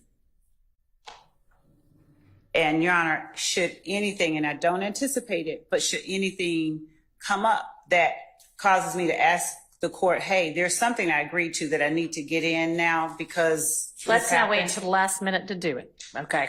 It would only be by virtue of something happening on the stand. Okay. I mean, can you imagine a scenario why it suddenly becomes relevant that some other car that It's not the car being shot up. It's Mr. Zachary giving the description of the individuals and his knowledge of certain individuals. Tay? Mm-hmm. Okay. So that's lines 3 and 4. Is that Tay? Yeah. And 16, where he's talking about the other boy called Kale. Those sort of instances. I don't foresee them being necessary, but I didn't want to not say to the court, hey, this might come up. Okay, well, so maybe if there's some issue as to who Kel is. Okay. And then I think that the next one on number 8 is all of page 38. Yeah. It's 38 line 8 to 39 line 11. Hold on. 38. Line 8. Okay. Through 39, 11. Well, really to 39. It's Through 39, line 1. the end of 39. Okay. Oh, It's two different incidents. It's a discussion about people saying on the street. Again, I'm just trying to clean up this transcript. It's just going to be confusing to people. I don't care if all sorts of bad things come up in against about Tay one way or another. Right. But I'm just trying to limit confusion that Right. the jurors would have. And they're talking about people on the street saying that Tay shot up Rich Homie Kwan's dad's barber shop. Rich Homie Kwan's I have no father objection is a to- barber and runs a barber shop. All right. She may agree. I have no objection to 8 through with the clarification that he made because I thought it was the whole page. Okay. So I have no objection to 8 through 24 Okay. of So, page 38. all right. And then on 39,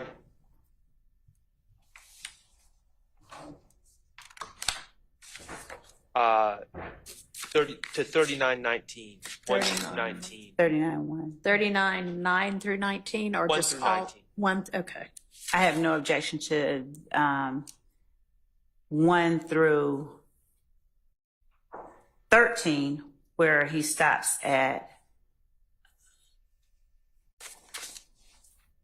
Okay, so 13 is the end of the Rich Homie Kwan Right. barber shop. Yes. And then they start talking about Tay shot Kel.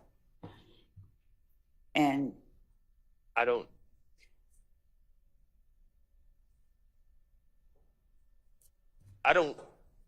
don't represent Tay. Tay's not associated. So, but it's just I just think it would be confusing. Why is it? Tay is associated. That's what we were just talking about. Tay being Trevante. Right. Who is dead and not on trial here, right? Well, that's true, unfortunately. Okay. So is it relevant? In it, I mean, I would assume you want a clean, clear story to the extent you can have one as well.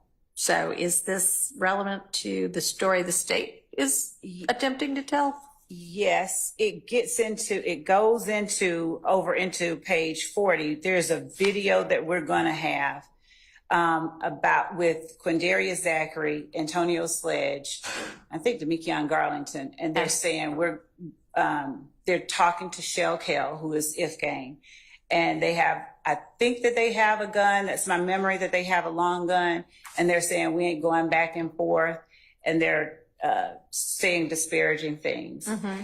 And it's over a girl named Antrevia Smith. And when the court sees Tree in this transcript, they're talking about Antrevia. Okay. So to the extent that we're talking about one associate or member of YSL, Trevante, and we're going on into the fact that Antonio Sledge and Shell Kell were seeing Antrevia. We're getting into information that we've noticed the defense that we're going to introduce anyway.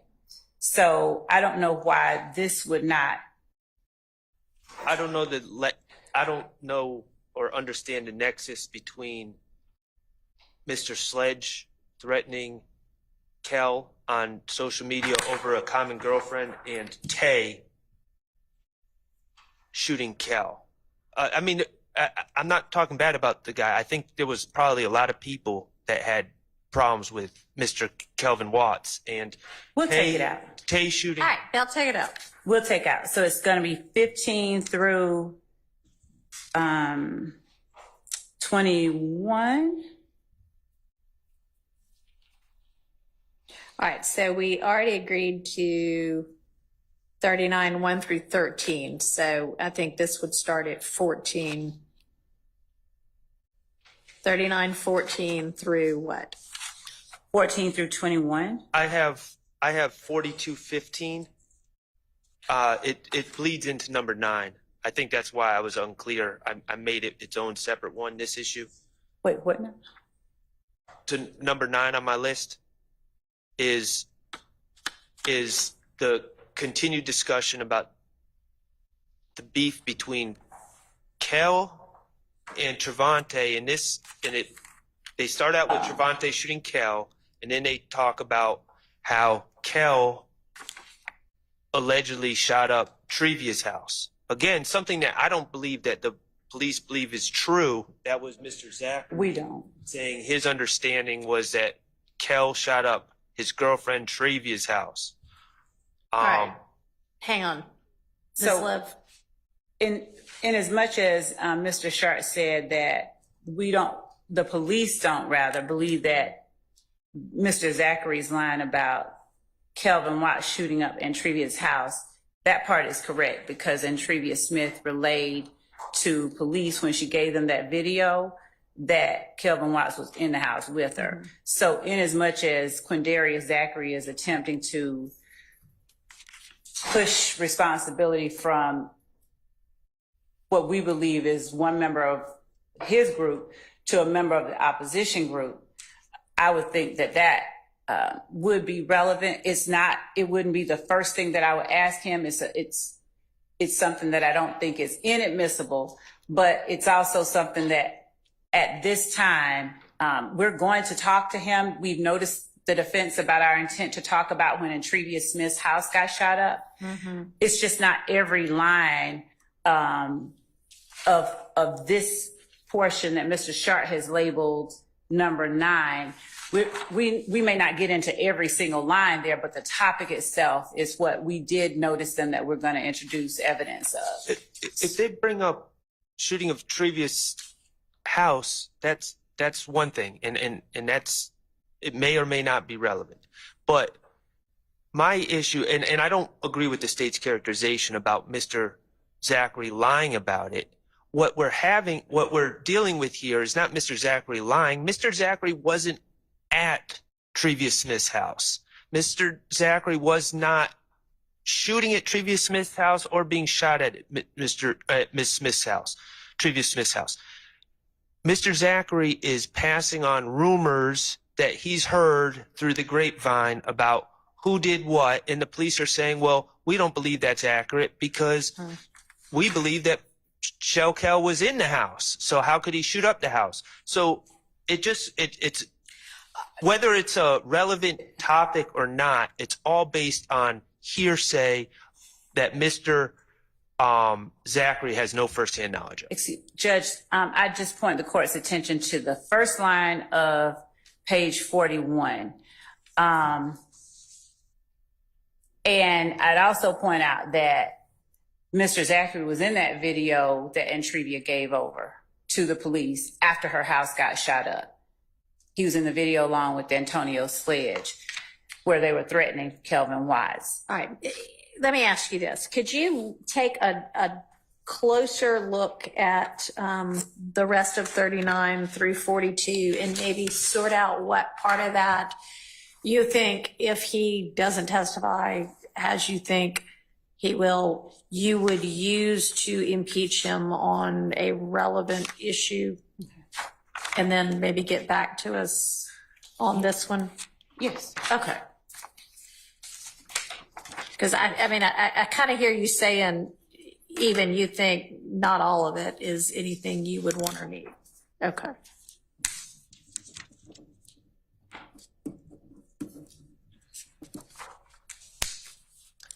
And that's all the way through 42.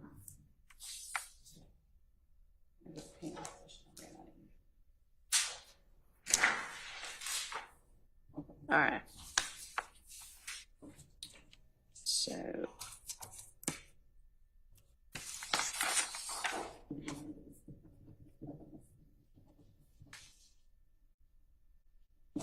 So the next one is number 10 is 42.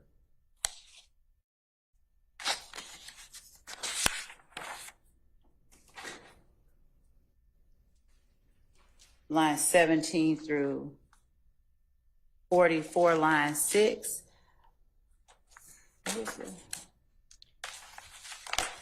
So when the objection is lack of personal knowledge, I am laboring under the assumption that Mr.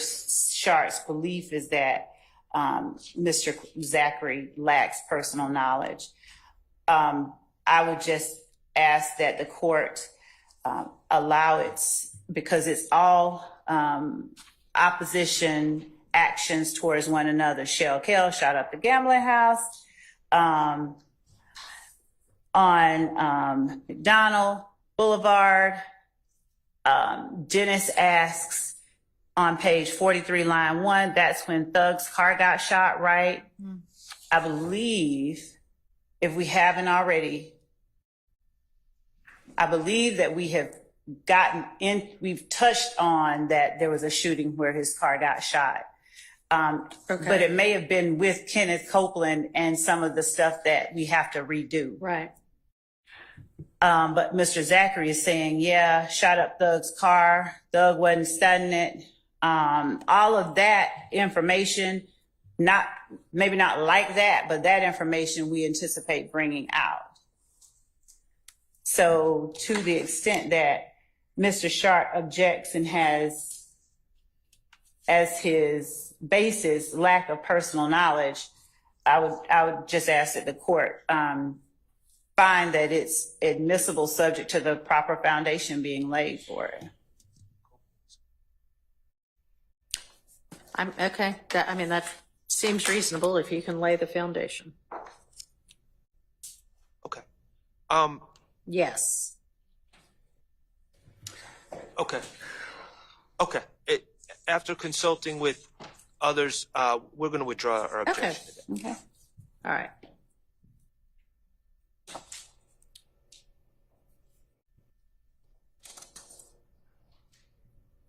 All right. So I'm gonna take that out.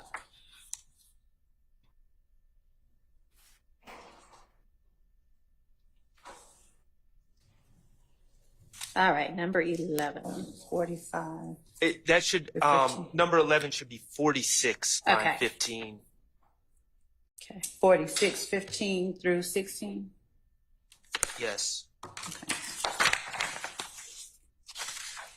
Well, maybe I'm wrong. I'm wrong. It was supposed to be 45. Okay. I'm sorry. They're all talking about an unrelated, they're talking about a girl named Clenethia Rant. And then Mr. Zachary just says she's dead. And then they talk about the circumstances of her Okay. murder. I don't have. All right, that she agrees. Coming out. Okay. What's her name? So That's 45, 15 through 46, Yeah. 16. I agree.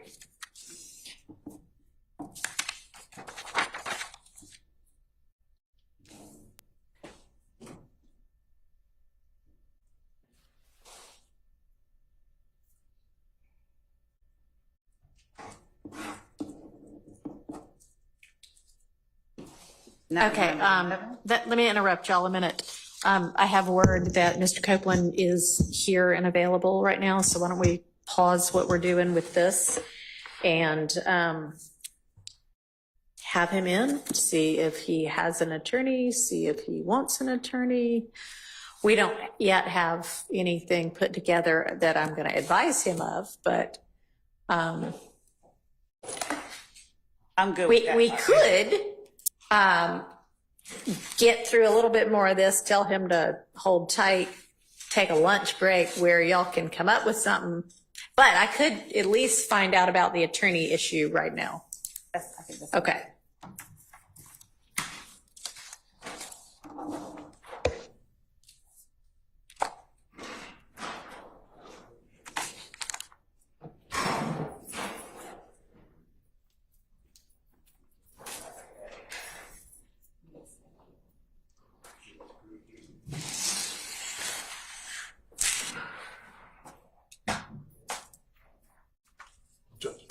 if I may. Yeah. Okay. All right, good morning, Mr. Copeland. I'm Judge Whitaker. I think you've been before me before in unrelated matters. Huh? I'm the judge taking over this case now. So go ahead and have a seat. What I want to ask you right now, I know that you have been given immunity with regard to your testimony. And there had been, at some point, you didn't want to testify. At some point, you did want to testify. The first question I have for you. I never wanted to testify. Okay. The first, well, right. Want to is maybe the wrong term. But my question for you right now is, do you have an attorney at all? I don't know. You don't know whether you have an attorney. I would think that would be a no then if you don't know I'm whether. saying I was talking to Melanie, but Melnick? yes. Okay. Didn't he ask to be relieved as your attorney, and did you sign something saying that's okay, you can get out of this? I don't. You don't remember? Okay. Does anybody know whether that actually occurred? I don't believe it occurred. Okay. I believe that Ms. Bumpus, I know she was stand-in. And she was stand-in, and I believe something was said on the record to the effect that Ms. Bumpus was relieved.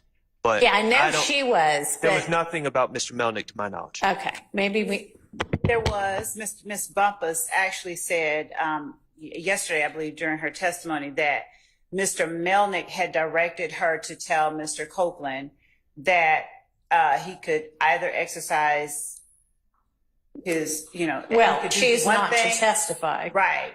Or if he chose to testify, according to Ms. Bumpus. Yeah, I remember she said, there's this paper I'm supposed to get him to sign. I'm trying to figure out whether it got signed. So I never got Mr. Melanie off my case, Okay, so he's still your attorney then?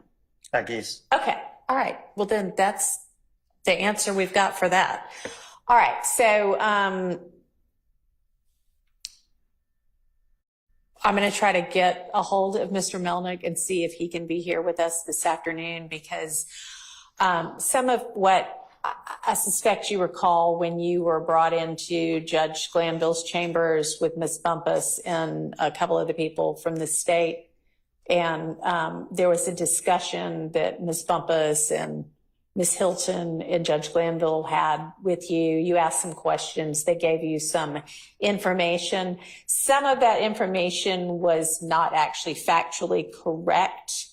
And I want to make sure that you have the opportunity understanding what it is that the immunity order means, understanding what the potential consequences are if you do testify or if you don't. We're basically going to kind of start over and So do if I that don't over. testify, So if I don't testify, how long you gonna hold me in jail? So, I mean, that's still an issue that you can be held in jail through the end of this trial. But I'd rather have Mr. Melnick here to advise you about the potential drawbacks and benefits of what, if there are any, This of any trial of right your. here? To the end of this trial, Yes. not the other people.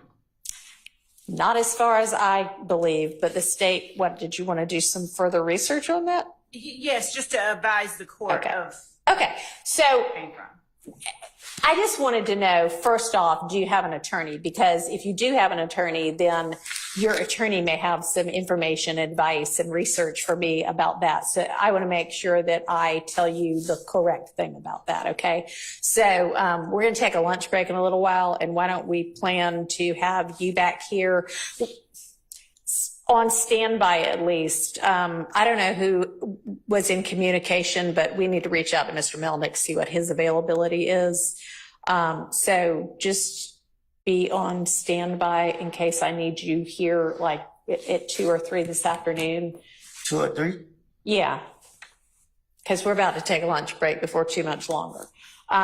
So you're okay to leave for the next couple of hours, but stay where whomever reached out from the state can reach you to let you know whether you need to be back here this afternoon or potentially tomorrow instead, okay? All right. All right, thank you.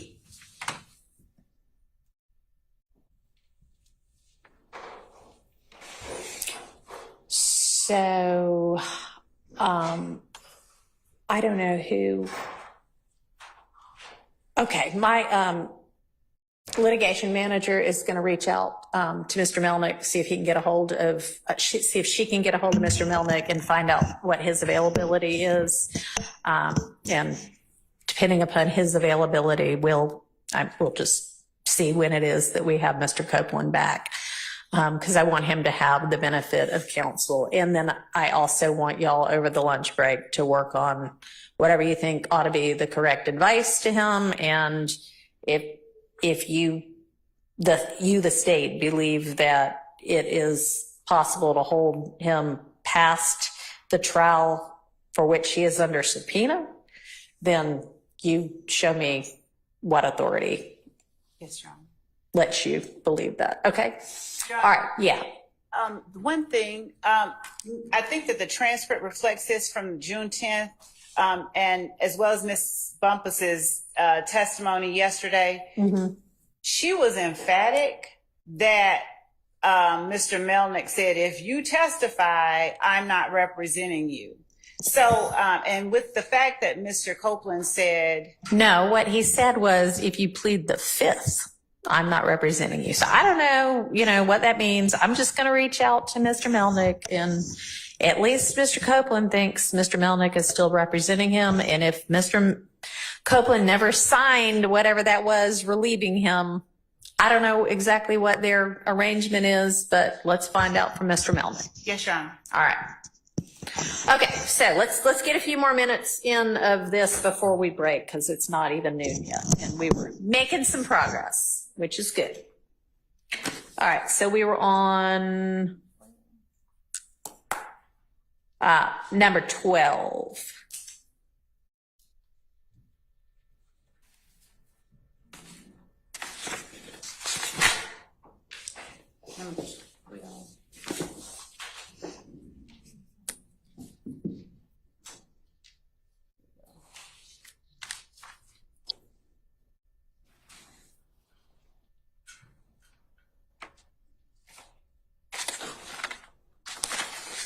Number 12 being page 47, lines, if I'm reading correctly, line 14 through page 50, line 8. Yes. Okay. So, Your Honor, the objection to this portion of it, just to give you a little bit of background. So, this fight happened around January the 6th, and it did begin with Mr. Copeland, according to the reports from our investigators, but it involved more than one member of YSL, more than one alleged member of YSL. Mr. Bloody J, who is a member of If Gang, was on the other side of the fight from YSL, and other people who are in the courtroom now participated in that with them. So Mr. Zachary's rendition of what happened,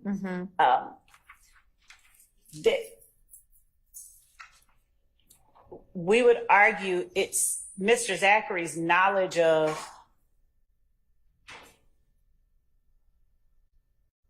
and participation in this gang is what allows him to be able to tell this to Detective Dennis. Mr. Shart's assertion, it does not appear that he was there, I don't think is a ground to exclude it. Assuming that the court is satisfied with the foundation that the state lays for Mr. Zachary's Being ability a to co-conspirator. yes, we would argue that it's admissible. It's So do you know whether he was there or not? so So let me ask Mr. Shart, is the basis for you saying you don't think he was there that no on line 23 when Is that the basis of it? What page, line 23? 47, line 23? Because I don't think that no is actually an answer Oh, to. no, Okay. it's not based on that. Okay. You have no actually reason to do not believe. know. Okay. I actually do not know Okay. he was there, and I haven't heard anyone talk about him being there. Okay. Do we And know whether and he this was is- there? Page 48, line 5. Start at line. Oh, so we went back there. Yeah. Okay. Okay. If he was in fact there, then And then I would somewhere draw- else he says, would he? Okay. All right. Well, then you'll withdraw that objection? If he was there, then yes. Okay. So that number 12 is withdrawn. All right, number 13.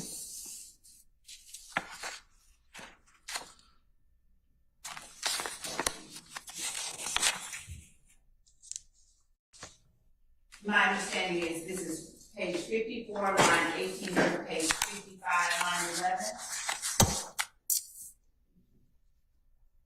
11. Yeah, let's take that up first. So the state has no objection to page 54, lines 18 through 22, where investigator Dennis says who they say killed him, meaning Donovan Thomas. Zachary repeats the question. Ultimately, Zachary says, shoot, they say Woody and them, I don't know for a fact. So I would agree and argue that he don't know. And Okay. So it's he's not. telling them. Okay. So 54, line 18 through 22, you concede should be redacted. So, and let me also give further clarification. Mr. Zachary, later, he tells earlier in 2015, he relays to law enforcement about statements made to him by 2 people in the courtroom now. And 2 people admitting having killed Donovan Thomas. Okay. This statement right here is after 2 years later. So, when he says, they say Woody and them, I don't know for a fact. Mm-hmm. If somebody argued that that's an inconsistent statement that should come in, I'm not objecting to it coming out because what I feel is a lie is irrelevant, but I'm not objecting to it coming out. Okay. So, Your Honor, we got a lot of moving parts here, because eventually, I agree with Ms. Love. Eventually, in this statement, Mr. Zachary claims that Mr. Kendrick told him that they killed Nutt, and Mr. Stillwell told him that they killed Mr. Thomas. Okay. So I anticipate, because I was doing this for Mr. Stillwell, but I anticipate other counsel in this courtroom arguing that are affected by this, arguing that this is spilling the beans and it's not a statement by a co-conspirator and therefore not admissible. Which part are we talking about? Okay. I think. Okay. So, right. Okay. Okay. So, if I guess I'll rewind. I will say that if there is testimony, either through direct testimony or cross-examine or impeachment, Mm-hmm. that my client said something to Mr. Zachary, or that Mr. Kendrick said something to Mr. Zachary, then I would want to get that in. 18 through 22. Right, because it would be inconsistent with the claims he says later on. Here he's saying, well, they're saying Woody and other people, All right, but I then don't know. later on he says, my client directly said this. All right, So if that comes in, I'd want to use that for impeachment. I'd have to know who the they is here. right? Before that could be, if the they is Mr. Kendrick or Mr. Stillwell, yes. But if the they is some random amorphous gossip rag, Well, no.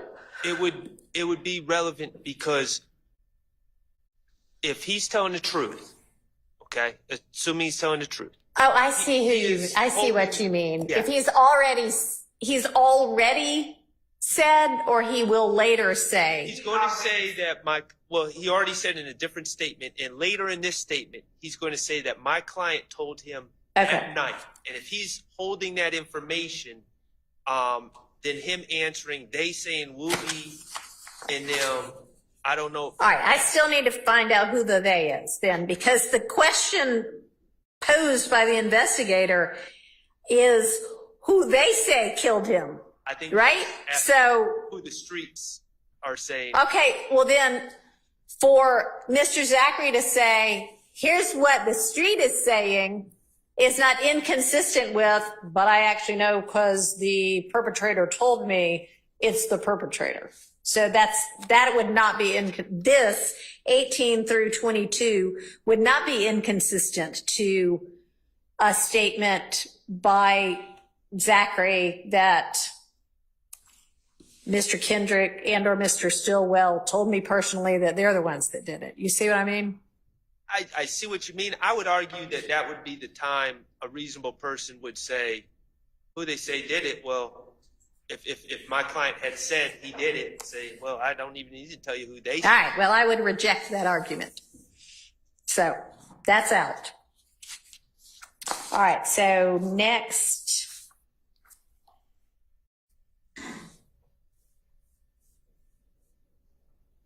Is page 54, line 23 through 5511. Is that all going to be the same That is all. chunk of whatever? Okay.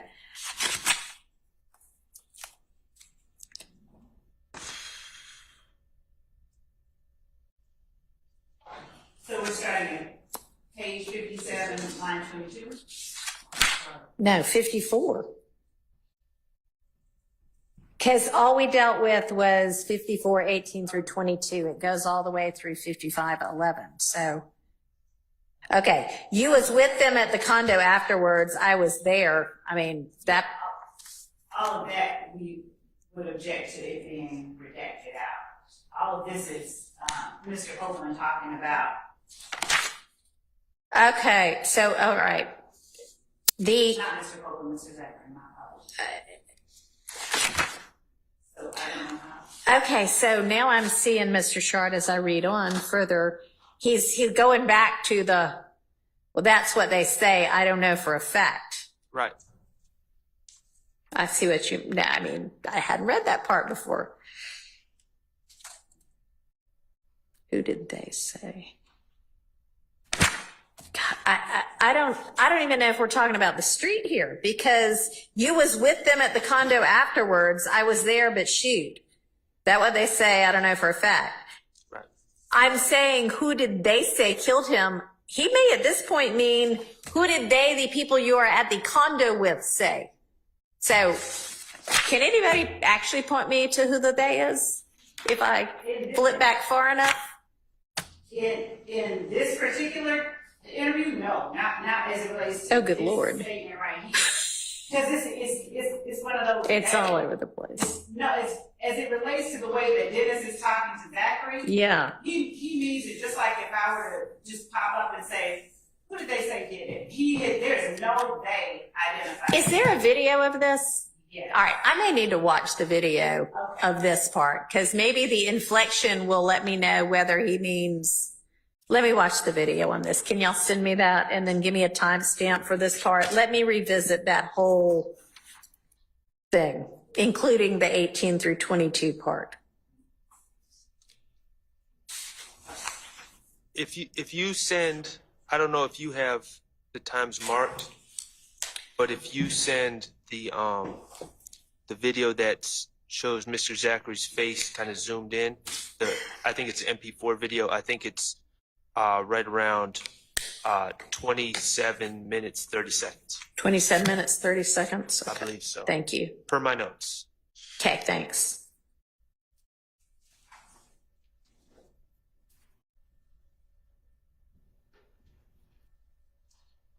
Are we gonna move, to the next one or just? Yeah, no, I'll take a look at that offline unless y'all got it queued up right now. I'll take a look at that offline if y'all will send me that video.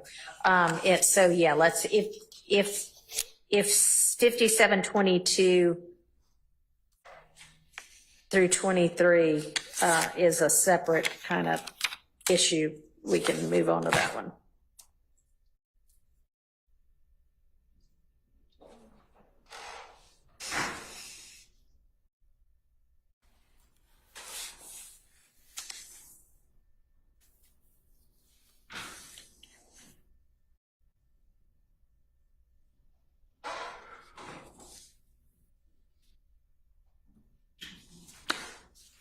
All right. I have 3 digits. I know it's meant to be a typo. Probably is it just 5722 to 5723? Because it has 223. I think so. Your objection, Mr. Shart, here is 57 lines 22 and 23. I'm going to withdraw that. Okay. So that one is not objected to.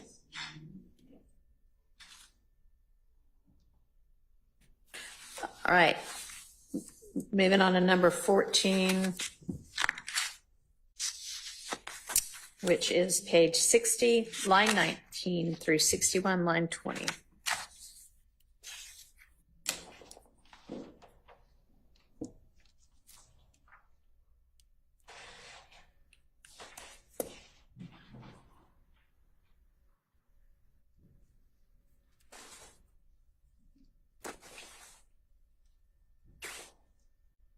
So, Your Honor, this is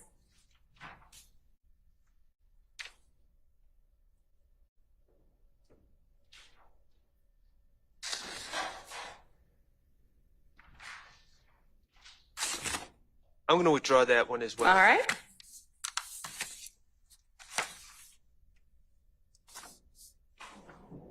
Okay, then our next item is on page 65, lines 8 through 20.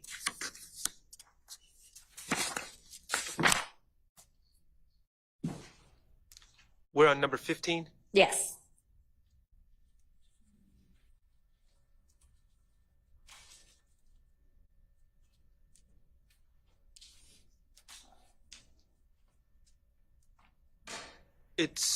My objection to this is just incorrect rendition of the law, explaining, Investigator Dennis is explaining to Quindarius Zachary why he's guilty by association. Yeah, and I suspect he was not offering that as here's what the law is. He was offering that as here's what we law enforcement consider you to be. But Right. I can understand that. You wanna agree to that, Ms. Love?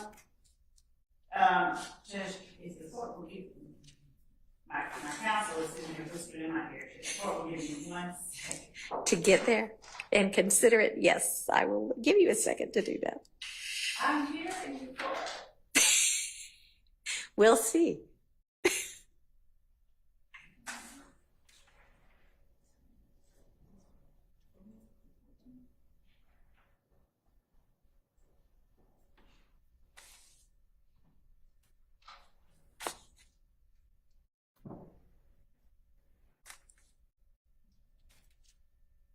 I'll give you about 10 more seconds to make your decision, then I'm just going to make my ruling. I don't object to 65-8 through 65-20 coming out. All right. So that is out by agreement. And Your Honor, Yes.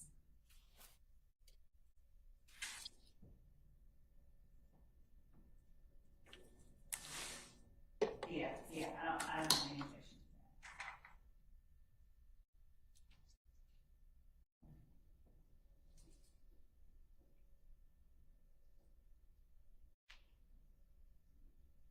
I don't have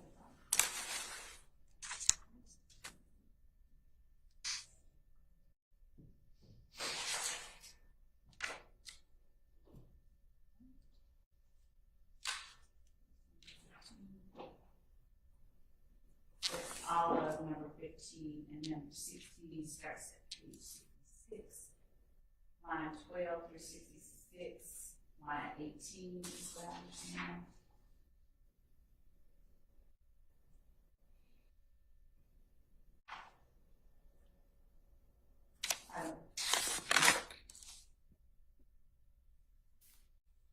Your Honor, this is one of the acts that's listed as an overt act in this indictment.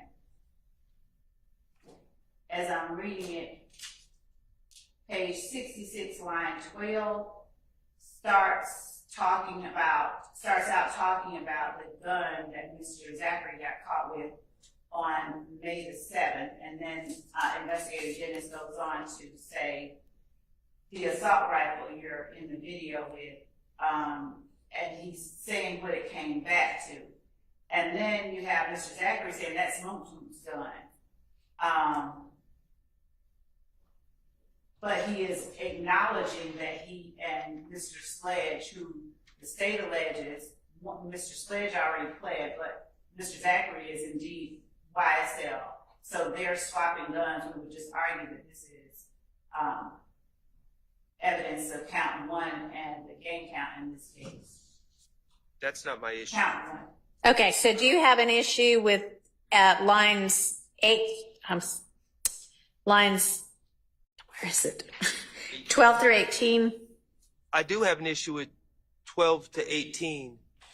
I don't have an issue with him saying that he gave the gun to Moontoon or that's Moontoon's gun. That's fine. What I have an issue with is saying with Investigator Dennis, saying that the ballistics from that gun matched the May 7th shooting of Lucci's Bennett's mom's house. And there's a couple reasons. It's not Bennett put in evidence. Okay, well, hang on. Maybe we can address your objection and still have in the portion that Ms. Love wants it for So by really 16 redacting a smaller part of it. I should have said 16 to 17 if I was to be more precise.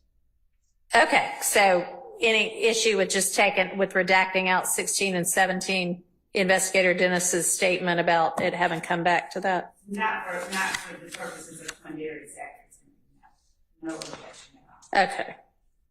So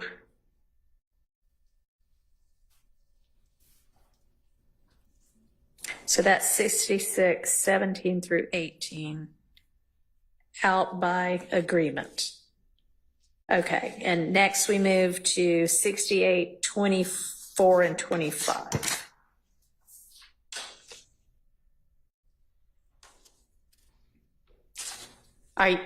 It's I was yeah.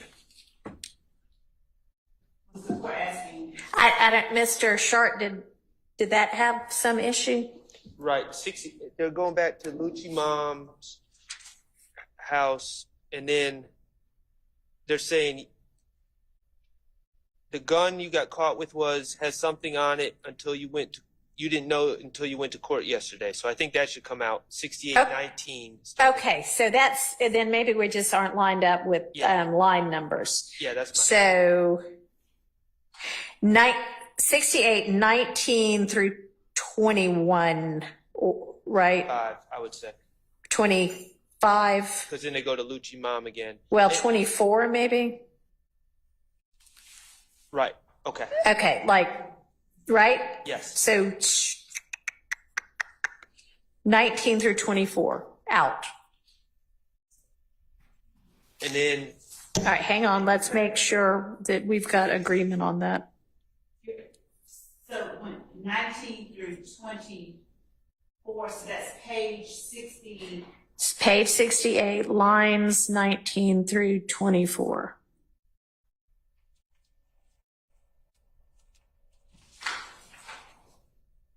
Do you agree?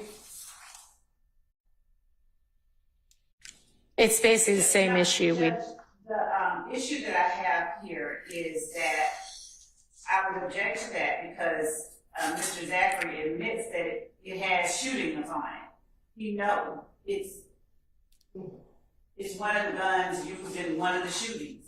So, even though, as it relates to the previous portion that I agreed to, and arguably even with the previous portion, the effect on Mr. Zachary, him not denying that or him not expressing surprise, but instead saying, oh, that's Milton's gun. In this particular case, when Dennis says what he says, Mr. Zachary doesn't say, what? Oh my gosh, no. Instead, he says, it has shootings on it. Yeah, it has some shootings on it. He says that because they told him in court the day before. He didn't know. But Judge, Mr. Sharp can't be the witness in this particular instance. I'm going by what the transcript says. I'm saying, though, that he can't speak to why Mr. Zachary said, yeah, it has some shootings on it. I'm going to exclude that. I mean, honestly, it looks to me like he's saying, yeah, I mean, now that I know, I'm not surprised. But, I mean, if that's what you wanted in for, make that argument. But I didn't hear that argument. So that would be lines.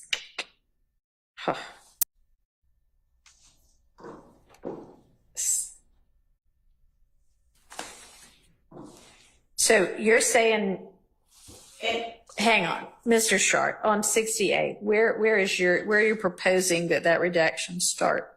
19 to 24. 19 to 24, okay. I am going to exclude that.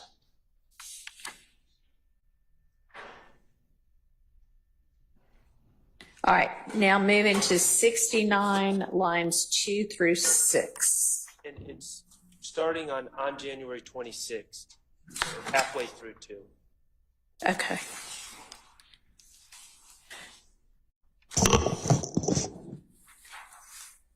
Through 5, really.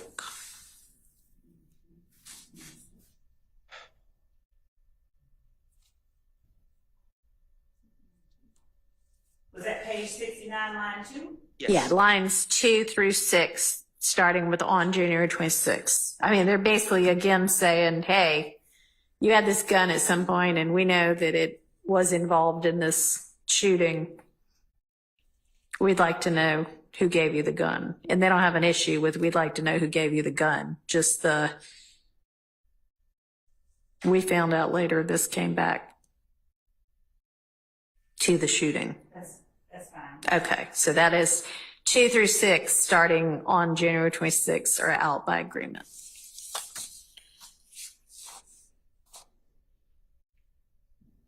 Okay. And then 17 we already did, so the next one is actually 18, page 69, line 25 through 7213.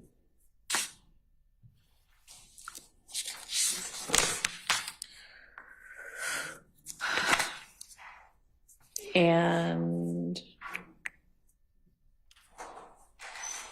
Okay, so Judge, when Detective Dennis asks who shot up Lucci's mama's house on page 69 at line 25, and Mr. Zachary gives them an answer.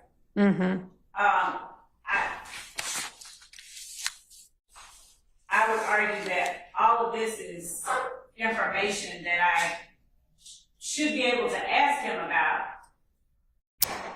And if he doesn't, if he testifies inconsistently, it should be able to come in. I'm not looking at his reason for asking it to come out, so I would. yeah, what's your There's no indication. how he knows? To the extent that my client was there, as he claims, there's no indication that he was there, and there's no indication of what his source of knowledge is. I think he's just passing along rumors. And so if he says, I was there when Lucci's mom's house was shot up and it was Shannon Stillwell that did it, then I don't really have a leg to stand on. But I don't believe he's going to say that and he needs firsthand knowledge or another exception or another hearsay exception. And I don't see it, and the state just kind of saying, oh, well, he knows, so therefore it's admissible. There's just so much rumor and back and forth in this case. And I think that the investigators, I'm not trying to criticize them, but they're just trying to like gather information, not in preparation of trying the case, but just trying to get like some broad, generalized, what the word on the street is. So, Your Honor, as with any evidence or testimony that we elicit or tender, we have to establish a foundation before it's admitted. So we would not be seeking, and this we don't believe is just rank hearsay. So we just have a different position, and we would ask that the court just allows the opportunity to lay the foundation and present it. All right, and I assume that your foundation is going to be co-conspirator exception, that they all know this because they're in the gang and they communicate and they need to be able to know that argument. I mean, I would think so. And frankly, even on 73, when they asked about what about Thug's stepdad's house, he actually says, I don't know for sure who did that one.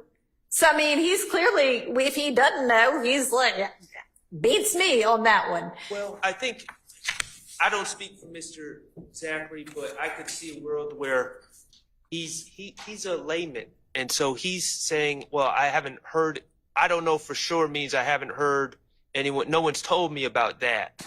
And I just think, I don't think the co-conspirator, and I'm not saying that Your Honor said this, but I don't believe that the co-conspirator exception is satisfied by just saying, oh, well, it was a bunch of co-conspirators talking. I think that they need to establish who said what to whom and where in the circumstances of that statement, so we can see if it falls under 801 D2E. And so that's, I'm in the blind right now as far as how the state plans to get into that. But what I don't want to happen is the state, when Mr. Zachary's on the stand, to try to bring up, well, who do you know who shot Lucci's mother's house? And he says, I don't know, I wasn't there. And then they say, well, didn't you tell the investigators that Woody and Shannon and Pokey did it? And it's like, it was just based on nothing, but it's already out there now. And Judge, that would be a leap. That would be to say who did it and then didn't you tell them. I would at the very least establish a basis for his knowledge, either from things that he has said previously or from things that he says on the stand.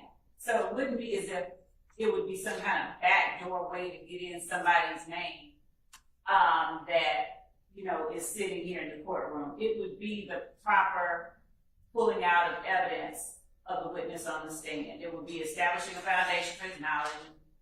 Okay, but we're assuming if this comes in, that it's coming in because it's coming in as an inconsistent statement, you're impeaching him, right?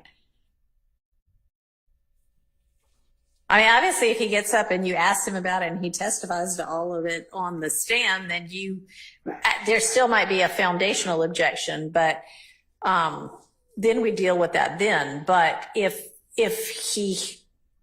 you're getting it in because you're having to impeach him, that's what we're trying to decide now. And so I don't want to wait and have the jury there and make the jury go away while we figure out the basis of his knowledge. Okay. You know? Yes. So I don't know if We'll swing back around to that one. We'll swing back around to that one. Okay. Let's see.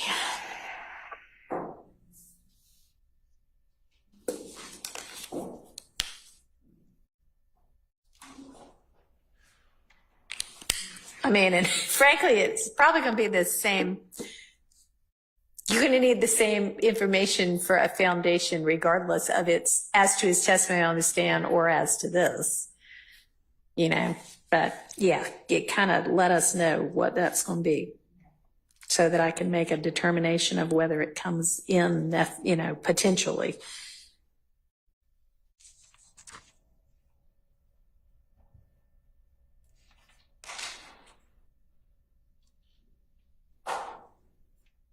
Which number are we on? Well, that was 18. You agree about 19, so we're moving to 20.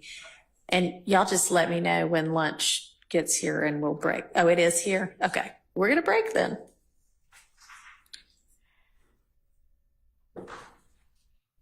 All right. Great. So it's 12:15 right now. So far, Ms. Rosser has not been able to reach Mr. Melnick. You know, it's probably more likely that it'll be tomorrow than today. So why don't we, I don't know, maybe I'll know more after lunch, but let's break until 1:30. Is that enough time, deputies, for getting everybody fed? Okay. See y'all back at 1:30.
We got everybody? All right. All right. What I know about Mr. Melnick at this point is that he is going to be available by Zoom 3-ish, and he was going to, I didn't talk to him. My lit manager talked to him. So I'm not sure we have a super clear answer on whether he currently represents Mr. Copeland, but Mr. Melnick was going to reach out to Mr. Copeland. And maybe by the time we hear from Mr. Melnick at 3, we'll know the status of that representation. All right. Yes. Am I cold? Is the court cold? No. The court's never cold because these robes are really heavy and hot. So no, but I mean, I realize that it is probably objectively a little cold in here, so I might nudge it up a half a degree for y'all. And then if y'all, okay.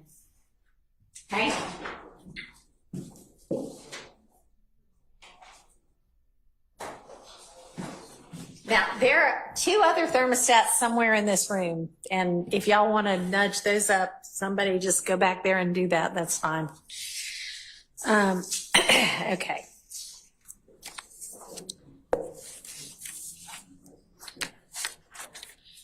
All right, so we were, I think, on item number 20. Were you able to look through any more of them? And So what I was doing was the other assignment, which was to look up the law and to look up what we should tell Ms. Copeland. I don't have. oh, perfect. Yeah, that's probably more pressing. So, okay. What do you know on those? So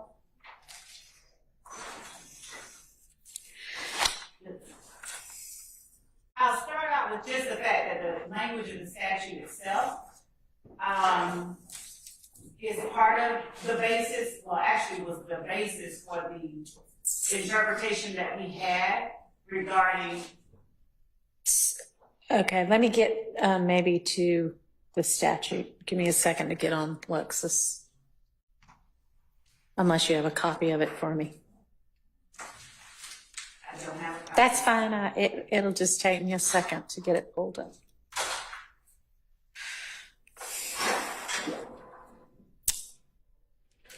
So you're talking about 24.5.507? Yes, Your Honor. Okay.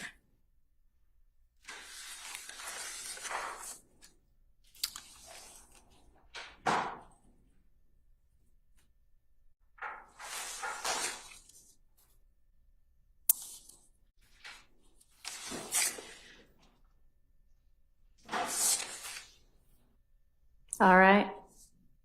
So, just the plain language of the statute,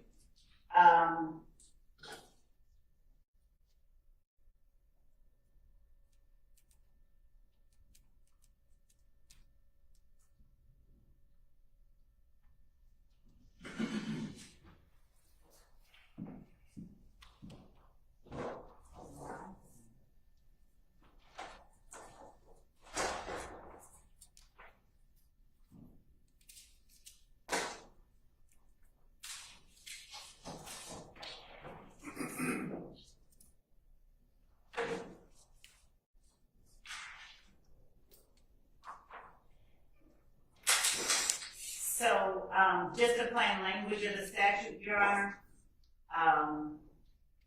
which is essentially a statute, not saying that the court can grant immunity, but that the state can grant it, and we have to move the court. It lays out very specific steps that we have to take. Hang on a second. Can you not hear her? Yeah. All right. Can you, I don't know, do those mics move? It wasn't on. Okay. It wasn't on. There we go. So as I was saying, the language of 24.5.507 lays out very specific steps. Only the state can grant immunity, but the court can compel the testimony, which we obviously can't do. And 24.5.507 is a statute that allows us the leeway, the grounds rather, the pathway to get a witness to testify after they have pled Right. the fifth. And so Section B of 24.5.507 says, if a person refuses to testify after being granted immunity from prosecution and after being ordered to testify as set forth in this code section, such a person may be adjudged in contempt and committed to the county jail until such time as such person purges himself or herself of contempt by testifying as ordered without regard to the expiration of the grand jury. I don't know why it only references the grand jury and not a petite jury, because the top portion of the statute in Section A refers to both. And it talks about the fact that if you're needed in a criminal proceeding before a court or a grand jury, if your testimony is deemed by the district attorney necessary to the public interest, then the DA may ask the court to compel that person to testify. In any event, the last line, which says that if the grand jury before which such person was ordered to testify has been dissolved, such person may purge himself or herself by testifying before the court. I don't have the reason that they refer to the grand jury and don't reference a trial jury. But given the fact that the statute itself refers to them almost interchangeably in Section A, when they say if you're either brought before the grand jury or a criminal proceeding. And so the fact that even after the grand jury is dissolved, the court can keep you there until you purge yourself of the contempt by giving the court testimony. The extrapolation that I made was you can be kept until you purge yourself of the contempt by testifying, because you don't have a right to assert your Fifth Amendment privilege. Right. So one thing I would wonder about with regard to that argument is it's sort of a kind of basic canon of statutory construction that if certain language is used in a part of a statute and then it is not used in another part, that there's a reason that it's not used, that there's some significance to at one point saying before a court or grand jury, because they clearly knew they could use different language. So the fact that they didn't include it all in the second part, there might be a reason for it. So that I think kind of cuts against the argument that I can hold Mr. Copeland throughout all three trials. So I think we need, if there's some sort of case law that indicates that if the testimony at issue is before, like for a trial, that somebody can be held even after the trial is over until such time as they decide to come testify in front of a court about it. So someone sent me a case, but I haven't fully got it. It's in re Long, 276 Georgia App 306. I'm reading it. Okay. And if anybody on the defense side of the room's got a case that says the opposite, then that would also help us out. You know, that answers the question the other way. It just seems to me like if he's under subpoena for a trial, then the point in which it would logically end would be when the trial is over. And I get he may never still purge himself of the contempt, but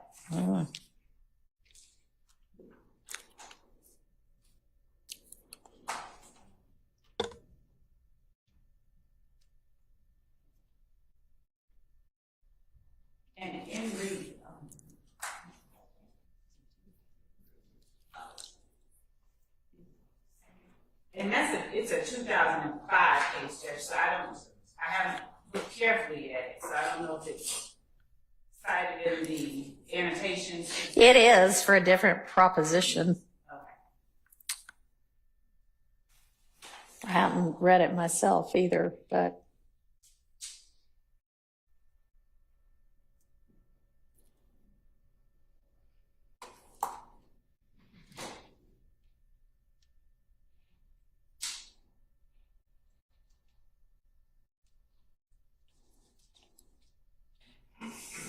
I don't know that this case really answers the question we're asking.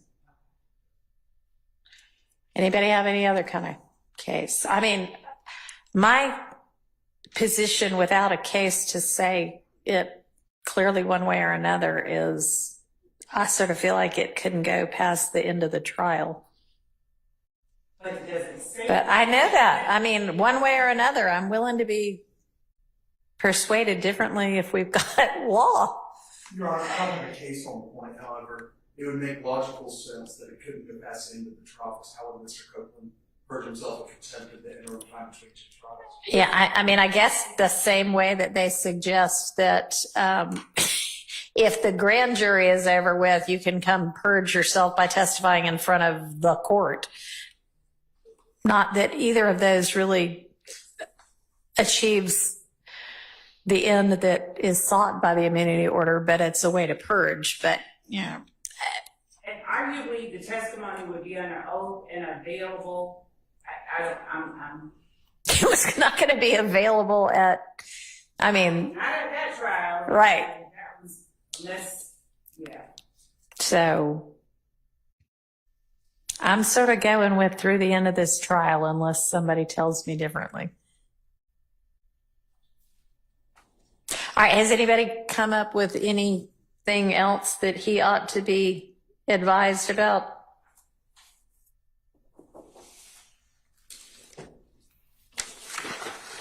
Your Honor, I know that the court did advise him that. Mr. Westmoreland, can you hear me? I know that the court advised him that he was told some things that were not entirely accurate. And just listening to the testimony and looking at the transcript of what he was told, as the court sits now, are there particular points that the court has concerns about? Because regarding perjury, the statute sort of lays it out. And I know that before he testified, the last time Judge Glanville, I think, gave him a copy of Ms. Bumpus to give to him, I think. No, actually, while Mr. Copeland was on the stand, I think that in court. yes, Okay. he gave to Mr. Copeland read to him or gave it to him a copy of the statute and apprised him. I think he made Okay, right. But all of that was before the ex parte. Y'all, it's already too hot, so I'm going to have to turn it back up. Okay.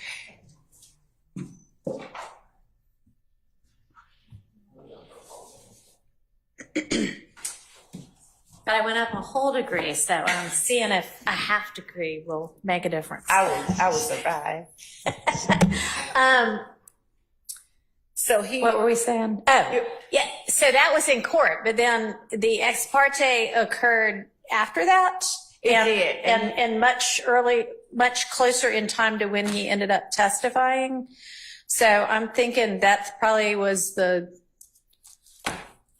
well, who knows, but that may have been the thing on his mind at the time. So one thing, and I mean, there's, this is he comes in on page, at 10:03, and it goes until 11:30, and I mean, there may have been a break or two in there, but so I realized that it's not just he's told one thing at one point in time, and that's really unclear. I mean, it may be that the gist of it gives him the right information, but for instance, I know there was one thing about perjury that I didn't think was exactly accurate.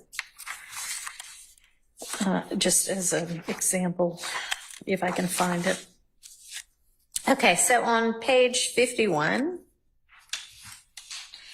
the example, and I know what Ms. Hilton means. I don't think that anybody is purposefully trying to mislead anybody. I think we're all, you weren't there by the time Mr. Copeland came in, but I think Ms. Bumpus, Judge Glanville, and Ms. Hilton were trying to make sure he understood. But Ms. Hilton says, your example that you gave me, what if I said I did something and I know you didn't do it and you said before you didn't do it? That's not perjury. That is a prior inconsistent statement. Well, I mean, yes, it's a prior inconsistent statement, but it might also be perjury. It might not be, but, you know, I mean, yeah, there'd have to be some, you know, proof that it's a lie. But to say that's not perjury is technically not necessarily correct. And you're also talking to a layperson. And he clearly, I don't think, understands. I mean, he even says, I don't understand any of this at the outset. And, you know, we're talking about purge versus perjury. And I just think we need to make sure we give him clear instructions and then he can make a decision. Yes, Your Honor. And I know that I think I said on the record regarding his attempt to sort of get that information before he took the stand, when he was trying to speak with Ms. Hilton out there in the foyer area.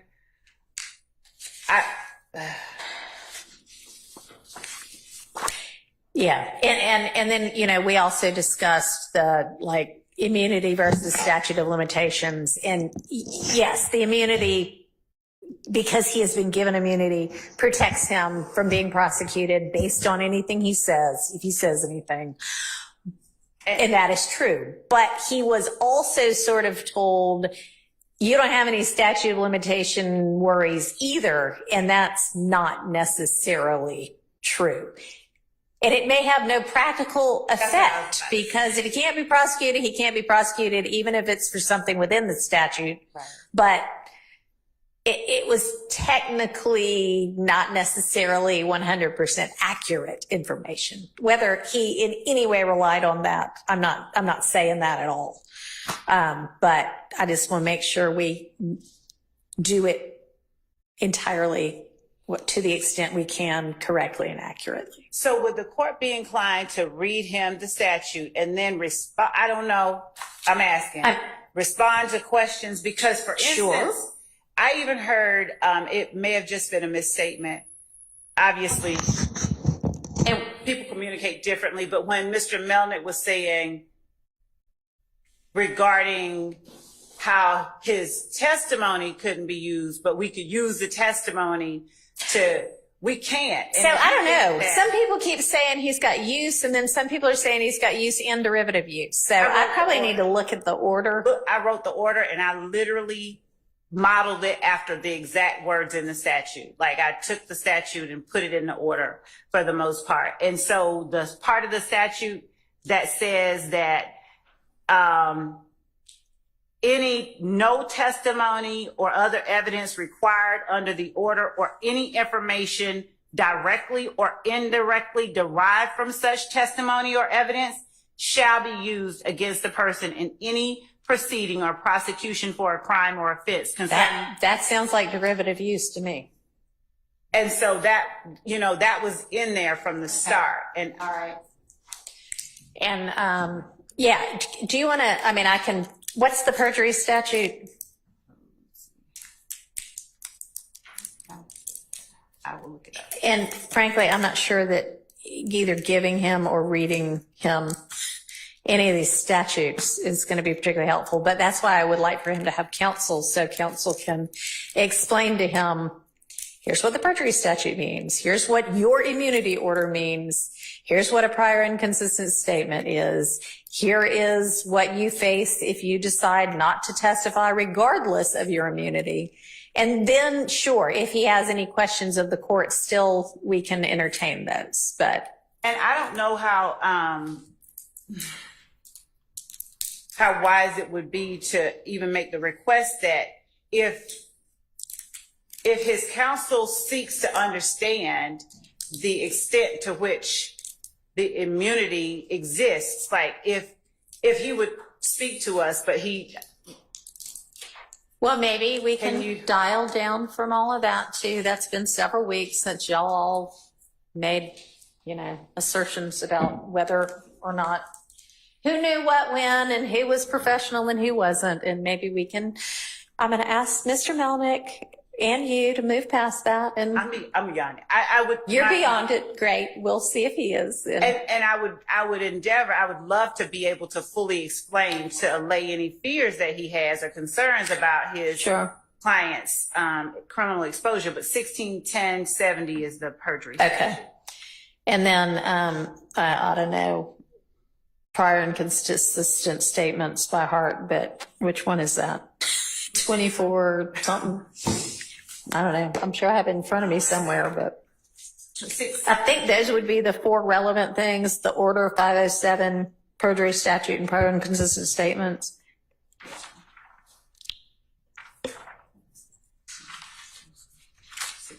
Whatever, I'll figure it out later. I can find prior and consistent statements. 246630. Wait.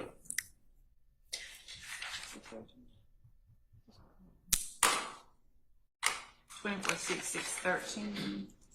Witness's prior statement. 246613B.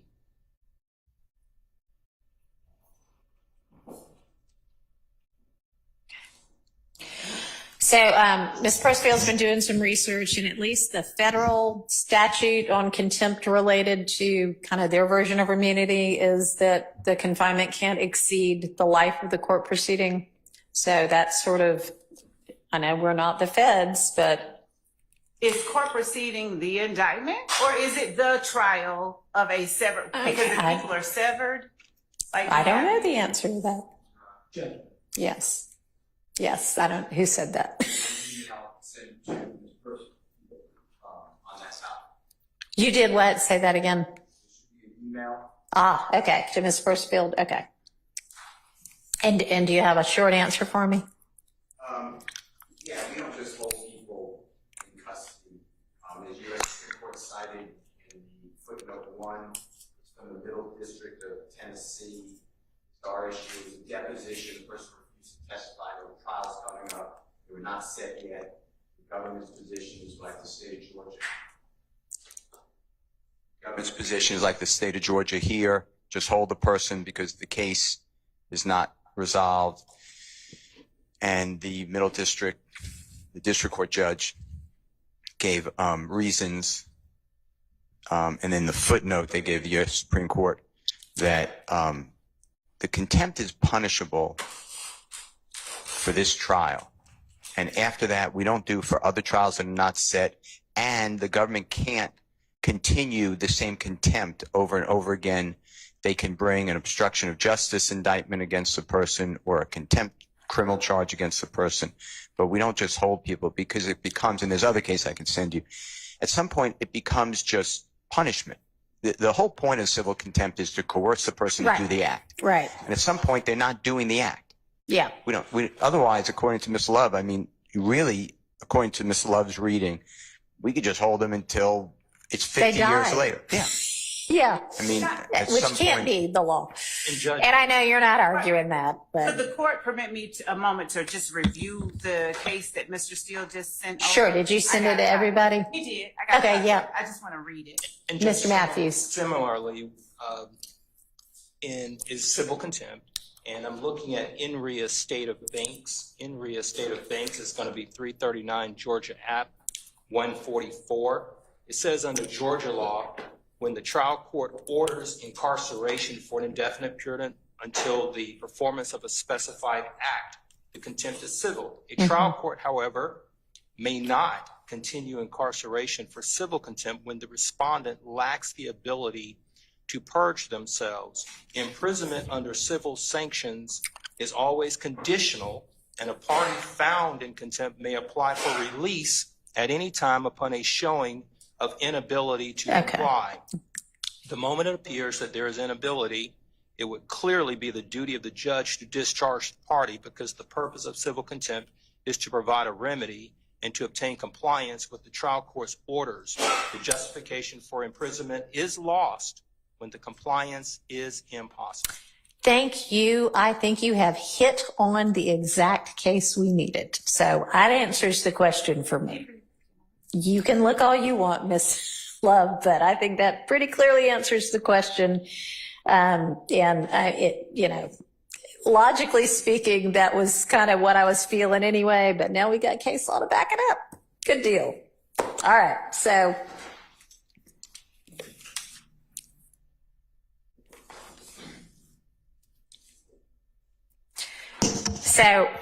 I am proposing that if Mr. Melnick is in fact representing Mr. Copeland, I ask Mr. Melnick to please make sure he understands the order, the scope of his immunity, which I read to be derivative use as well, and what perjury means, what false statements mean, what could get him either of those charges, legally speaking. And I know, Miss Love, you and Miss Hilton had said there are certain things that even... Okay, well, in your discussions conceptually with Miss Bumpus, but I'll leave it with Miss Hilton, had said, I am not intending to charge you with perjury if you do X, Y, or Z. I am intending to charge you with perjury if you do A, B, or C. And Miss Hilton's not here, but you could speak for the state, I would think, as to if there are certain things that you absolutely know, if you say this, and we know we have proof, whatever you need to establish perjury, that you're lying, then we do intend to charge you, if you know. If you get up and say something that's not material, like, oh, the sky's red today instead of blue. I mean, it's not red, it's blue, but who cares? It's not relevant. Then I'm not going to charge you with perjury for that. And I think that was along the lines of what the intent was, but the intent isn't really an issue. It's that reading it. I'll just say I agree with what the court is saying about that. And if you then say, I don't know, I don't remember, blah blah blah, to whatever, every question we ask you, then we will impeach you with prior inconsistent statements. This is what this means. And you don't have to explain that. Mr. Melnick can explain all of that. But I would just propose to make sure that I ask Mr. Melnick to explain all of that. Then he can confirm, yep, we've done that. And then if he has any questions, we'll take questions. And I'm even happy to say, sort of when you get a jury question, we can huddle and go, I'm planning to say this. What do y'all think? If y'all want me to do that, or I'll just wing it. Either way, if y'all are fine with me winging it, I'll wing it, but don't wing it. Okay. All right. So that's kind of what I'm thinking we do at 3 or 3-ish or whenever we have Mr. Melnick available. And then maybe give him, assuming he is the attorney, overnight to fully advise him of everything. And then we'll have him in maybe first thing and find out what he's intending at this point. John, I inquired the court regarding the court's earlier statements about the case that Mr. Matthew cited. When it talks about an impossibility, is the court's understanding of that after the trial is over, after this particular portion of this indictment is over, it's no longer possible to purge oneself? It would no longer be you've said I'd have to have your motion in order in front of you, but as I understand the motion in order at this point, we need his testimony for this trial. Now, you may also need his testimony for some other future trial of some indictee in this indictment. I would think you would need to seek and secure another order. I don't have it in front of me. I can look again, but that's my read on this. I mean, you may never try another person. We don't know that. So how can it not be that, as far as we know, he's no longer able to purge once this trial is over? Theoretically, given Part B of that statute, would he not? I've made my decision and I get it, but I don't think that, I just don't think that that supports your argument. So I think unless and until you can bring me more law, I'm done with it might mean to this part of it. Okay. All right. So let's go back to our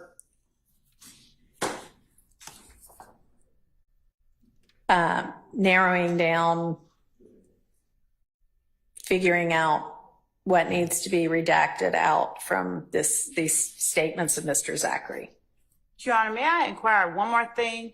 If Mr. Melnick intends to not represent Mr. Copeland, what is our position at that point? I guess we can ask him, does he want an attorney? And I have inquired, because I don't know the answer, of the public defender's office, whether in a kind of situation like this where you have somebody who could have been indicted, who's not currently indicted, who's been given immunity, assuming he would qualify for their services, could they or some conflict attorney provide representation? Judge, I would tend to agree that seems to be the most sensible thing to do. At any point where someone's liberty is at issue, the court should at the very least inquire as to whether or not there's representation that can help a layperson, Mr. Woody is, navigate his way through these things. So I would agree with the court's inclination. Okay. And if for whatever reason, a public defender or conflict defender cannot represent a witness, although I would think they could because of what you said, as long as they qualify, his liberty is potentially at stake, then, but if they can't for whatever reason, then I don't know, we just have to. Then I would suggest that the court take it upon itself to do the best the court can to advise the witness appropriately without any input necessarily from either party. The court is less vested in Mr. Copeland's testimony than either side, and so I think it would be the court's responsibility at that time. What's certainly ultimately my responsibility, but I am soliciting from both sides whatever they think would be appropriate to advise him about. And I can then take it all and look at it and put it together. I'm not saying just because y'all asked for it, I'm going to advise it, but I would like your input on it, particularly given issues that have been complained about his prior advisement. So, good. All right. Okay, so let's turn to,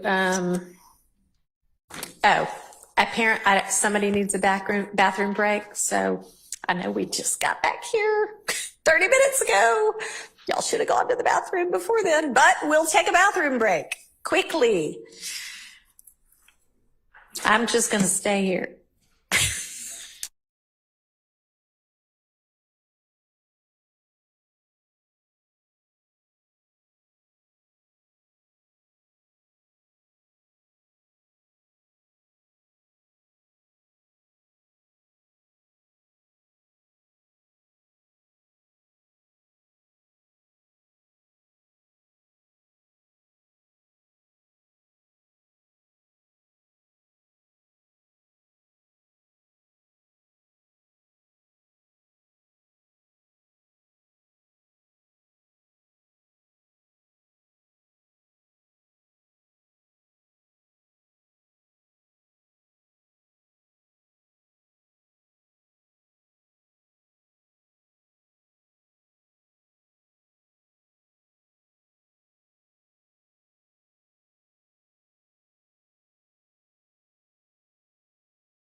ready to turn to our potential redaction number 20.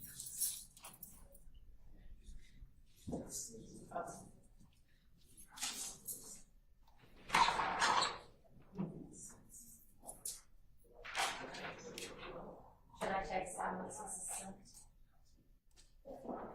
How about resignation? Because Yeah. Fair enough. All right. So, and whenever Mr. Snellman joins us, we'll just take a pause and let some deal with that.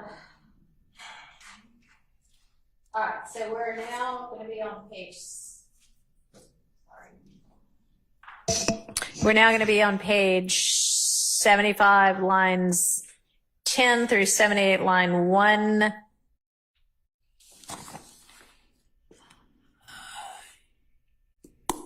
Hearsay about who shot at Woody and who shot Boo, and I'll have to look at it. Oh, and by the way, I was, going to circle back and listen and look at the video on that one item, and nobody, to my knowledge, sent me the video, so I haven't been able to look at it yet. Can y'all? I've uploaded, I've neglected to inform the court, I uploaded to that Dropbox link the recording. So. I don't know if I still have that Dropbox link. I don't know. Can you just shoot me the link again? Yes, Your Honor. Okay. I try to keep the same link for the transcript, so I will resend that link. And then there's one long version of the video, and there's a smaller one where it breaks it into smaller chunks. I've used VLC to operate. I don't know if the court has that player on your system. I think so. I think we have that one. Okay. I will resend that, Your Honor, right now. All right, great. Thank you. Okay, so let me. I recommend that you send the smaller chunks, so the bigger chunks have a harder time. Actually sending, yeah. All right. And is this hearsay? So, Judge,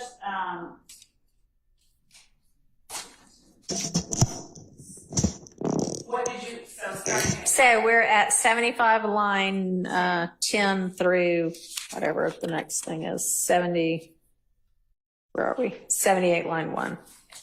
So I don't have any objection to 75 line 10, where Dennis says, what'd you hear about them when they tried to shoot Woody?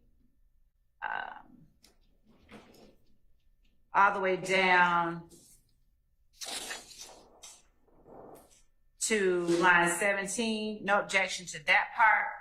But when Quindaria Zachary starts talking about, when he says, oh, you talking about where they got shot at, and then Dennis clarifies when they made this post the following day. Zachary says that's when their spot got shot up. That was the next day, though. You're right.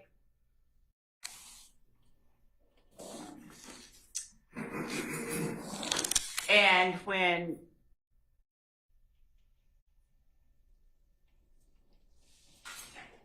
I think it could be seen a number of ways, but when he says Woody went to the hotel party and basically Kel got locked up when Lucci's mama's house got shot up, and Zachary says, yeah. And Dennis says, right. And Zachary says, yeah. If that portion is being offered for hearsay, if that portion is being objected to on the grounds of hearsay, I would say that that's just a matter of showing the proper foundation. And I would ask that that not be excluded before that foundation is properly laid. If it can't be laid, if we don't lay it, then we don't try to get it in, and we don't backdoor it in any way. So I would object to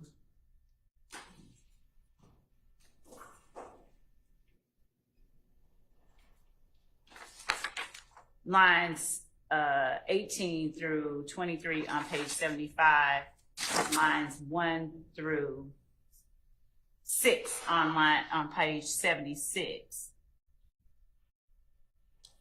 And as,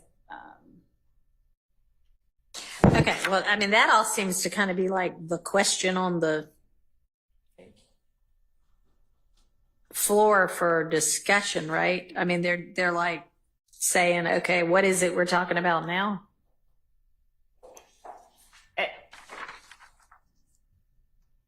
So, Judge, Yeah.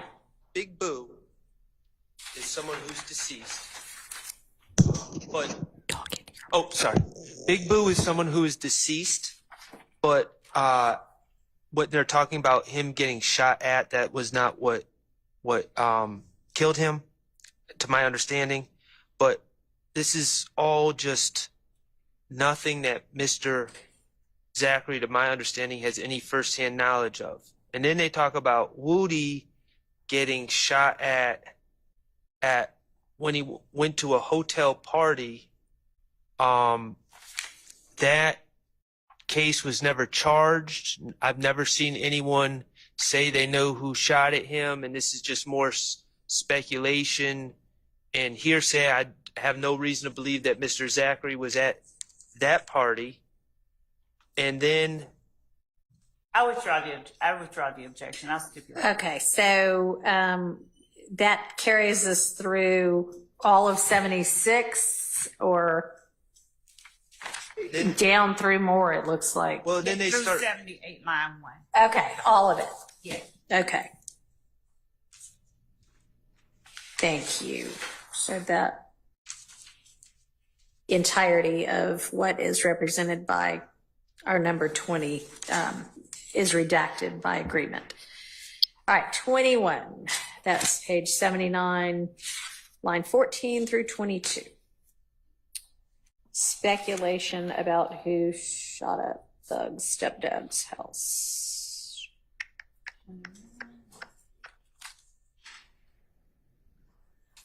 Hang on, 14.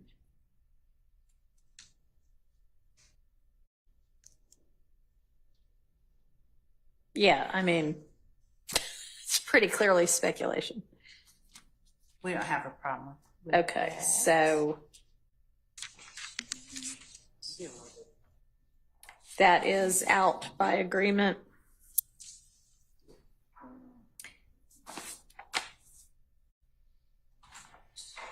So we pick up from there on line 23 down through 81, line 5. And that's just, Your Honor, Tyreek, I think there's a gentleman named TJ Rivers. Uh-huh. I believe that's his last name. He's not charged in this case. And then Tyreek was his brother, and apparently he was killed by someone at some point. Yeah, I mean, It has- that all seems just like, I mean, they're kind of like, well, while we've got you in here, what might you know about any other shooting that ever occurred? Right. Yeah. It has nothing to do with this case, as far as I know. What say you, Miss Love? I have no objection to, I'm just going to go down the list. The latter, page 79, 23 through 24. I have no objection to page 80, the entirety of page 80. What are we going to do? And up through page 80.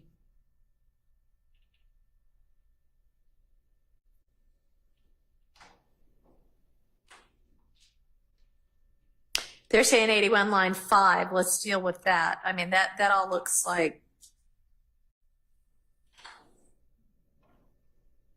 So Slug Trontavia Stevens is a member of YSL. He's already entered a plea in this case. And Quindarius Zachary's association, knowledge of, affiliation with Trontavia Stevens. When Investigator Dennis says it went quiet for a little while, and then Mr. Zachary, that is, gives this explanation.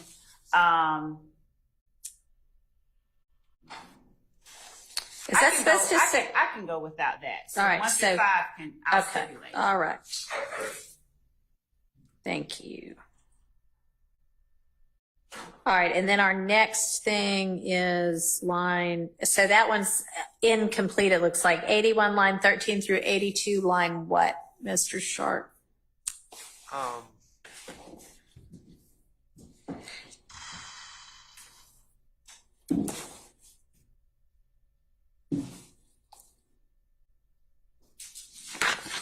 I think to the end of 82.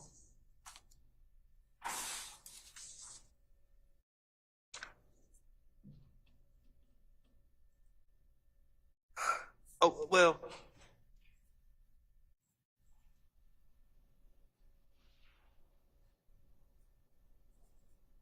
You know, I would say 82 line 6. Or actually 82 line 3. I don't really have a strong opinion about it. I just, my problem is when the police start talking about ballistics and this matching this. I mean, if it's relevant, that information obviously can come in if it's relevant and you know, fulfills all the other requirements, but that would come in through a GBI expert matching ballistics, not through Yeah, Investigator Dennis sharing information with Mr. Zachary. yeah. Okay, so Ms. Love? I have, if it is, and Judge, I apologize, Mr. Atkins just apprised me our server's down, so he wanted to get my external drive to share those Okay. videos with you. All right. So I was. That's okay. So we're talking about 81, line 13 through 82, line 3, and No objection to the rest of 81.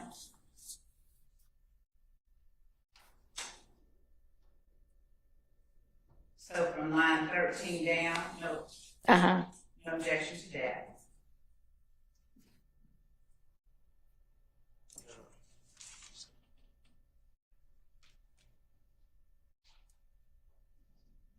So 13 to 23. no, yeah, through 82, line 3.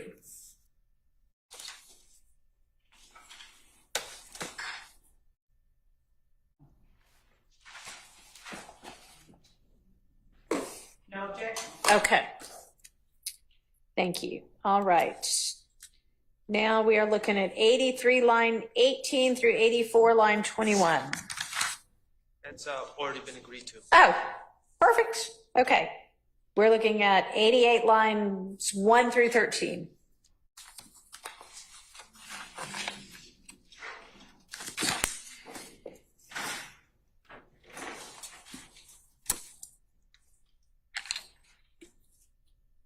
So, Your Honor, let me be clear. This is my understanding. Mr. Zachary, after I read this, and then I've since read his other statement. I reviewed them both. I should Right. say. I've read them before, but I was unclear if Mr. Zachary was claiming to have been present at the club compound incident. After reading the first in time, second in that I reviewed statement, it's clear to me that he does claim to have been at compound. Okay. My understanding, but there seems to be a blending of what he saw versus what he was told, because my understanding is at some point he flees from the area.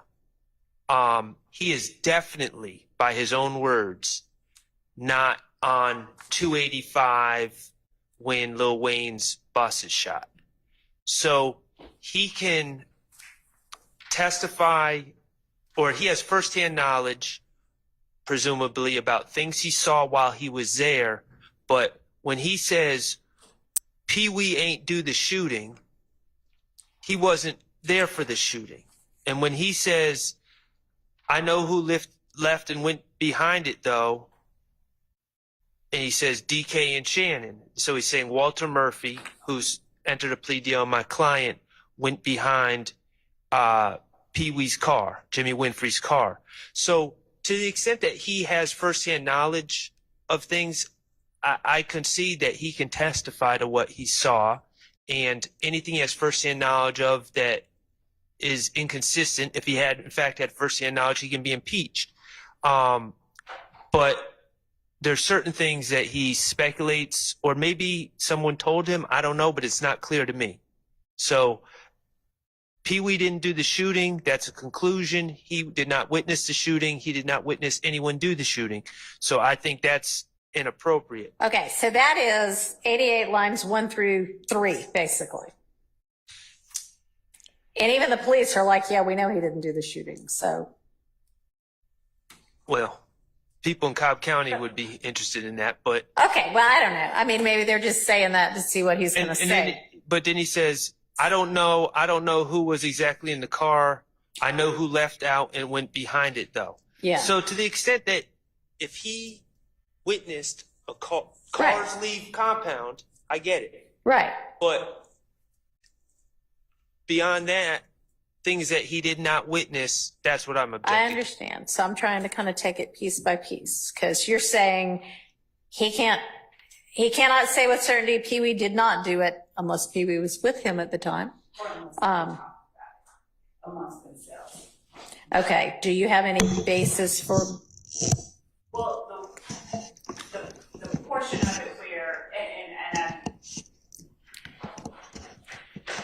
so Mr. Zachary, like Mr. Copeland, makes assertions about the shooting itself and who was doing what. And the way that the shooting happened is a person is driving down the road next to a bus, and in order to be able to both drive the car and shoot the bus from the way that both vehicles are positioned, you would literally have to have one hand on the wheel, and it was a precarious kind of circumstance that would be needed for the driver of the car, who is Mr. Winfrey, to also be able to at the same time fire the gun and shoot the bus. So in as much as it reflects his personal knowledge of all the people who were there and what was going on, we would argue that his assertion that Pee Wee didn't do the shooting would be subject to a foundation that, we would seek to lay, and I can't say that we have laid that part yet. I think that he is just saying he didn't do the shooting. He was a party to the crime, but he didn't do it. He was driving. He couldn't have. So is Mr. Zachary in a second car that's involved in this? So he is in another car, but he's not shooting. He's not in that. He's not in the shooter car, but he says, me and these other people went the other way. So he's in that compound. Right. Everybody shows up at this one place where Yep. the plane is in about 5-6 different cars. Okay. And 2 of them at least follow the tour bus. Okay. He is not in one of the ones that follow the tour Okay. bus. But he's there when you have reason to, you have evidence that will support that he was there to be able to say at least that as to the car that wasn't, as to some car, the car that went behind it, that he saw who was in those cars? Yes. He Okay. says, Mr. Zachary says, I know who left out and went behind the car. So he Yeah. says, and the fact that he's asserting Buchanan Shannon, if he's crossed on that, I would argue that goes, it's way not its admissibility of Mr. Sharp. Okay, but yes, and thank you. But I guess what I'm trying to get clarification on is Mr. Zachary. It sounds like from what he's saying is he's there when everybody kind of goes in whatever direction they're going, and you're saying that that's his basis of knowledge for who's in what car, right? Yes. Okay. Even at the point where, like in line 14 of page 88, he's saying, me and Trontavious, We don't went the other Right. way. Yes. It sounds like that's all kind of contemporaneous that they're leaving out. Okay. So then I get that there is a basis on which to believe that he has firsthand knowledge to be able to say, I know who left out and went behind it. Who was that? Well, here's who it was. But coming back to the Pee-wee ain't done the shooting, if that's something you want in, then how does he know that? What's your basis for him being able to say that? At this time, I wouldn't even proffer it. So I would agree to it unless something is said that changes. Okay. Because I don't have, there's never been a time where I've heard him say, you know. Okay, so then by agreement then, well then why do we need 2 and 3 and 4? Because they're just confusing without line 1, right? So 1 through 4 are out by agreement.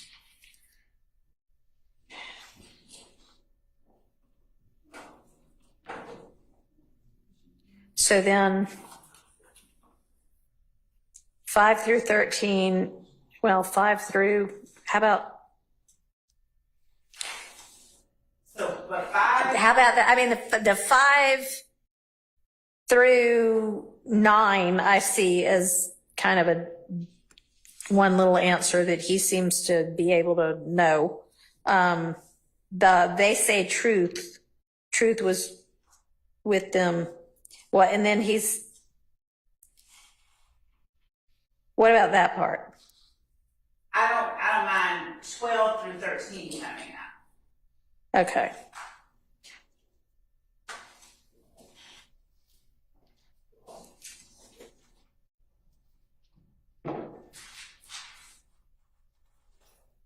Okay.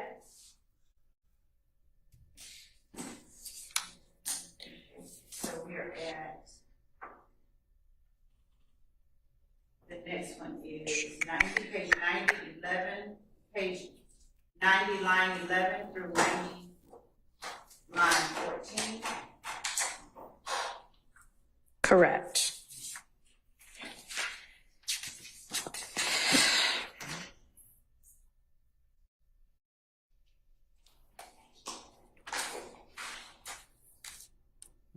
Those are words of the police. Oh, Mr. Melnick is here now. So he's on, not here, on the Zoom, virtually here. Do y'all all have the Zoom link? I mean, you're welcome to, I assume it'll show up on, does it show up on that big screen? All right, so y'all can just watch it on the big screen. Are you ready for him? I am. I think, I say yes, and yet I think I need to probably turn my camera on. There we go.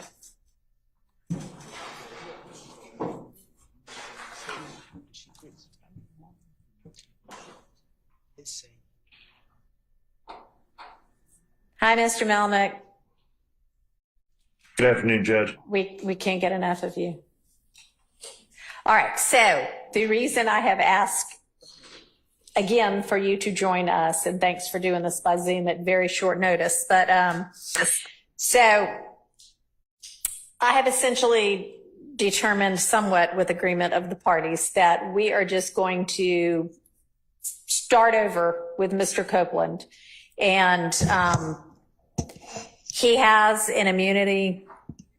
There is an immunity order in place. He has immunity protection. And I plan to bring him in and find out what he wants to do. And I would like for him to be counseled. And I just had him in here a couple of hours ago and asked him if he had an attorney. And he seems to think that you are his attorney still. And so I'm checking in with you to find out whether that is the fact, either still or again. Whether you're going to be representing him, because I'm looking for somebody to just ensure that he is properly advised of what the immunity order means, what he could face contempt-wise, what perjury means, what inconsistent statement means, you know, the typical things you would want to advise your client who's going to be a witness in a criminal case. Sure. So I've talked to him about all that stuff. Okay. And so are you his attorney currently? I am his attorney. Yes. Okay. All right. So, and you're representing that you have in fact already advised him of all of those things. Yes. Okay. All right. So I would propose to, unless he just wants to come back this afternoon. I mean, I did think I told him to be available maybe 3-ish. But if you want to be with us by Zoom, but are you available tomorrow to be here in person if we can have him here in person? That way, if he does have questions as anything's going along, and we're not going to take testimony. I just want to find out tomorrow, does he have any questions? Make sure we clear up a few things and then, you know, find out what his intent is as to whether he's going to testify in this trial or not. We're just essentially going to wipe all of what he already testified to and start over. Your Honor. He could be there right now. Okay. Oh, he's here right now. Okay. Apparently he's outside. Yeah. So, do you want to just stand by with us? And if he has any questions? Sure. Okay. And Your Honor, before he's brought in, yeah, I would object to him being asked at this. I'm going to just talk loud. Your Honor, I would object under all of the circumstances for a number of reasons to him being asked at this point whether or not he is going to testify. There have been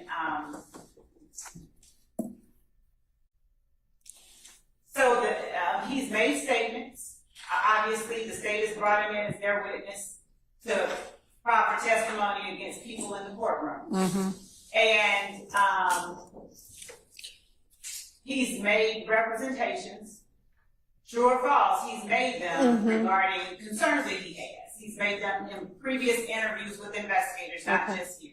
Okay. So, Your Honor, in the interest of not having sort of the opposite effect on him, and I'm not suggesting the court would, I'm just suggesting that perhaps asking him at this point might have a When do you propose I ask him? Because if you're, I don't know exactly what you are suggesting, and I could be entirely off, but if you're suggesting that he has, are you suggesting he has safety concerns? Well, he has made statements about people being willing to have him killed. Okay. All right. Well, to the extent that those might be any of the people currently on trial, he is at some point going to have to sit in this witness box and say, with all of the defendants present, yes, I am going to testify because y'all are forcing me to because of the immunity order, or I do not care, throw me in jail, you know, essentially. So that's going to have to be in open court in front of everybody. So if that's your objection, it was just the timing of it. So would you rather I do it Friday? I mean, what I don't understand what it is you want me to do. It was a preference, but I'm going to, of course, defer to the court. It's just, you know, as I work through everything that I know has taken place, I'm just trying to make certain that the interests of everybody are protected. Okay, I'm not trying to create a. No, I understand, and I mean I'm just not sure what else. I can do it at a later time, but I don't know what that gets us really, other than more uncertainty.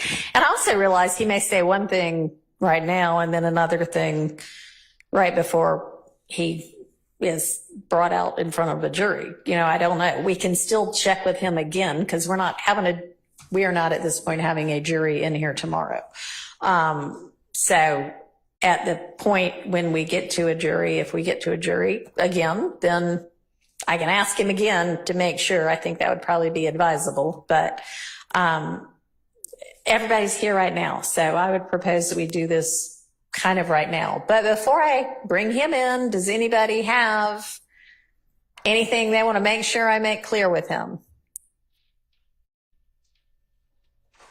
Not for me, Judge. Okay. So, Mr. Melnick, you weren't here when we had our discussions about what was the outer limit of how long the court could hold him if he chooses not to testify. And it is my belief that the longest he could be held would on contempt would be through the end of this trial.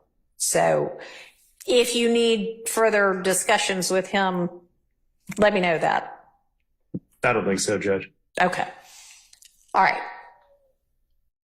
And Your Honor, and I know Mr. Melnick obviously knows how to do his job, but he wasn't, and I don't know how much he's reviewed the transcript. Let me actually ask him, have you reviewed that transcript of the June 10th ex parte? Mostly. I haven't. I can't say I've sat and studied every single word of it, but I've mostly reviewed it. Yeah. So, I mean, the defense believes, and I don't necessarily disagree, that there, in addition to a different interpretation of how long he could be held, there is currently a different interpretation of the correctness of the advice about statutes of limitation. And we also think it doesn't ultimately matter, because what is protecting him should he testify to something that he did that's criminal is not whether a statute has run or not anyway. It's that he has immunity. But it's possible that a couple of, every statute that you could be worried about has run is not accurate. So, I think you were aware of where in there they said something about a statute, and you're probably aware that there are things he could still be charged with. And does he understand that not every statute has necessarily run on everything he might be criminally involved in, but it doesn't matter because of this immunity order? Or I don't know whether, go ahead. Yes, Your Honor. Okay. He understands. All right. And then, are you confident that he has a sufficient understanding of what might subject him to a charge of false statements or perjury? Certainly he does. Okay. Anything else y'all can think of on either side of the aisle? Okay. Yes, Judge, can we inquire as to whether or not Mr. Melnick, and I'm sure he has had an opportunity to discuss with him any potential federal ramifications he may have in regards to his testimony here? Okay. And I my interpretation of the immunity order is use and derivative use. But of course, we're not the feds. And Your Honor, the court has every ability to do this, but I would object to counsel for the defense. I've asked them to raise anything that they think we ought to be thinking about. So, I invited them to say that. So I don't know whether you want any additional time, having heard that potential issue, Mr. Melnick. Mr. Copeland and I have had enough time to talk. All right. Okay. Is there a screen where he can actually see Mr. Melnick over there somewhere? Okay. Thank you. All right. Let's go ahead and get Mr. Copeland in.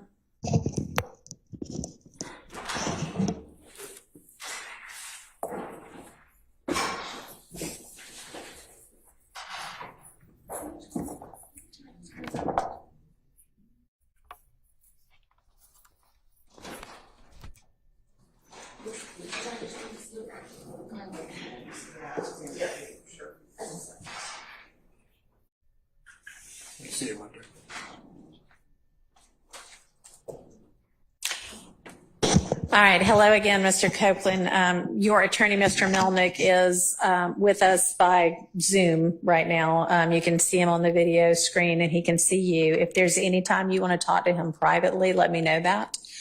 And I know y'all have had an opportunity since you and I spoke this morning from the bench and the stand to talk about the fact that the state is not interested in you pleading the fifth, and in order to avoid you pleading the fifth, they have secured an order that says you now can be essentially compelled to testify because we are acknowledging that anything that you say, we cannot prosecute you for a crime other than perjury or false statements based on something that you might say that would otherwise incriminate you if it weren't for this immunity order. And if knowing that you still choose not to testify, the court can and will hold you in contempt. And what happens in that event is that you go to jail. And the length of time that you could be held in jail for, if you don't change your mind and say, okay, I guess I will take the stand, is through the end of this trial. I don't know how long it's going to last. I think previous projections had been February or March of next year. I don't know yet, but I guess that's not outside the realm of possibility. But it would only be through the end of this trial. It would not be through the end of whomever else might be severed from this case and tried later. And I know Mr. Melnick's talked to you in more detail about that. So I want to see if you have any questions of the court about that. I didn't understand. Now you said at the beginning. Didn't understand anything. All right. So. No, I'm saying, like, I heard you, but I don't know what you're talking about. Okay. So tell me what it is that you'd like more information about. You said something about what they said about immunity? Yeah. What you mean? Okay. Does anybody, I think I've got the order. Mr. Melnick, have you reviewed the immunity order with him? Oh, you saying it's the same from last time? Hang on a second. Yeah. The same one as last time. Yeah. That's one. So that's the one I'm talking about. And that is still in effect. So you're saying that changed? It has not changed. All right. So what has changed is, it's my opinion that I cannot hold you in jail if you refuse to testify beyond the end of this trial. I think you had maybe been told something different earlier, and I don't think that is So I ain't got to wait accurate. till every defendant that's not here. Correct. But you would, if you choose not to testify despite this order, you would potentially be held in jail through the end of this trial, which might be February of next year, might be March of next year. I really don't know. It ends when it ends. And the state has 100 more witnesses, and I don't know, any defendant might also have witnesses. So it could take a while, but that would be the end of it, would be the end of this trial. Okay. So do you have any other questions? Okay. And do you want to talk to Mr. Melnick any more about this particular issue? No. All right. So I'm going to ask you right now, because I'm planning to have the jury back on Monday. And I am going to tell them, we would essentially start over, because I want you to have a voluntary, to an extent, choice and knowing choice whether to take the stand and be questioned and cross-examined or not, knowing that if you do, other than if you lie, as Mr. Melnick's discussed with you, and it's something the state knows and can prove, they could charge you with perjury or false statements, but they can't, if you incriminate yourself about another kind of crime, they cannot use that to charge you with a crime. And they can't say, Well, can I speak? You can, I yeah, have if you told have the a, state. huh? I have told the state I have lied and lied and lied and lied. I know. And, So how are they going to be able to question me? I mean, that'll be their problem. That's their case to make or not make. I mean, that's not for you or me to worry about. So They said they're going to be able to charge me if I lie. Like, when it's up to them to choose when I'm lying. not prior. You've said you've lied and lied and lied in every, I don't know what you've said, but let's even say you've said you lied in every statement you ever gave to the police. If you get on the stand and say that again, or if you say, all right, this one was the truth, that one they cannot charge you with perjury for, because those are things in the past. What they might be able to charge you with is, I don't know, I mean, give me an example of something that you know he didn't do, and well, maybe not. Never mind. Don't do Can I that. give you an example for what they told me? Yeah, yes. And then I'll see whether that's what I think or not. Yes. So she said that the only reason she won't lock me up, I just want to know if it still applies. Okay. She said if I do two things, if I plead the fifth and I say that I killed Donovan Thomas. Okay. She said if I don't say them two, she will not lock me up. All right. What was the first one? Pleading the fifth. Say it again. Taking the fifth, Judge. Taking the fifth. Okay, right. And you can no longer, so taking the fifth means I might say something that gets me in criminal trouble. I might give you evidence against me that you could then use against me. That's what it means to take the fifth, is say, I am not going to give you evidence to use against me to charge me. When they give you that immunity order, immune just basically means we can't do this anymore. It's like if you get an immunization, oh, I'm not going to get the measles now, right? Because I'm immune from it. Because it's like getting you a shot that says, I can admit to a crime on the stand, they can't charge me with it. They have said you no longer have a privilege against self-incrimination because we have committed to not being able to prosecute you, not being able to bring criminal charges against you because of what you say. We cannot take that evidence and use it against you. We can't take that evidence. If you say, well, I committed some crime. Here's what I committed it with. I buried it in the yard. They can't go dig it up in the yard and then say, well, we've got this. They can't use any of that. So that's why taking the fifth at this point would get you in trouble. Being held in contempt is what we So what if they don't formally have call it. they facts together? Like they saying something that they don't know what they're talking about, and then they ask me about it. They can ask you about anything they want to. If in your answer you admit to a crime,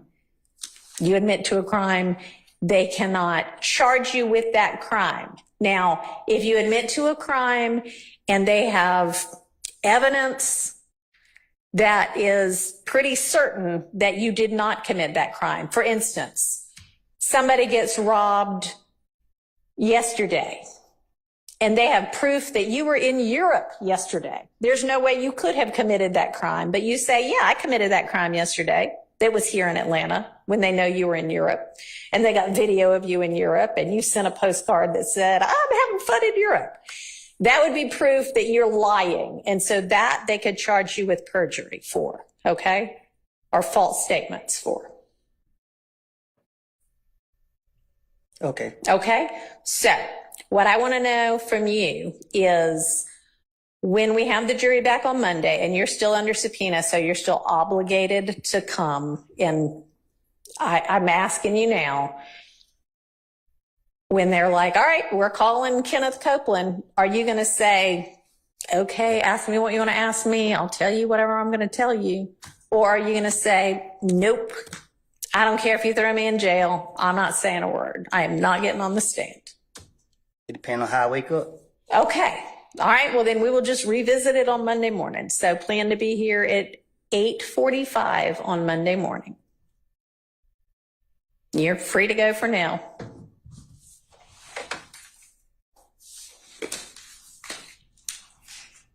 All right, Mr. Melnick, please be with us at 8:45 on Monday morning. Can you do that? Okay. Thank I'm you. on a trial calendar with Judge Barwick, but I'll notify her what's going on. All right. Thank you. Appreciate it.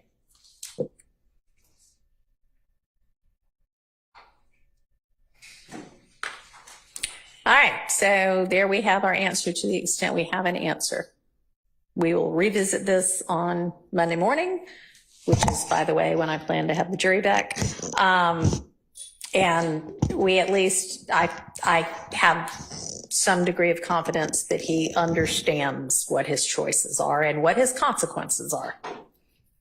Okay, back to Mr. Zachary's testimony. Everybody good? I mean, I know we just took a break. Anybody need a break before we dive back in again? Yes, all right. I didn't take a break before, so I could use one now. Let's take 10 minutes. Be back at 3:05.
Okay.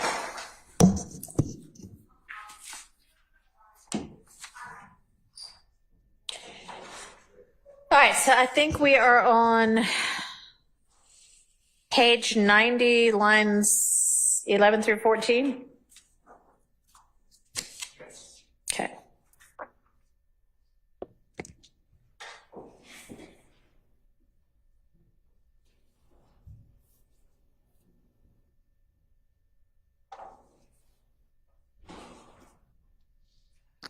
That's law enforcement speaking, basically saying that how Shannon involved in everything.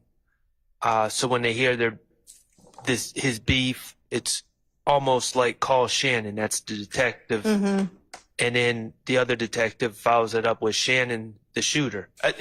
Yeah. Now, I will say on page 90, line 14, I should add this.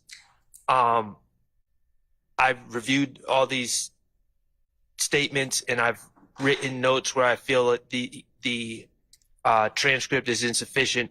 In my notes I have on 90, line 14, Underwood, Investigator Underwood says Shannon the shooter.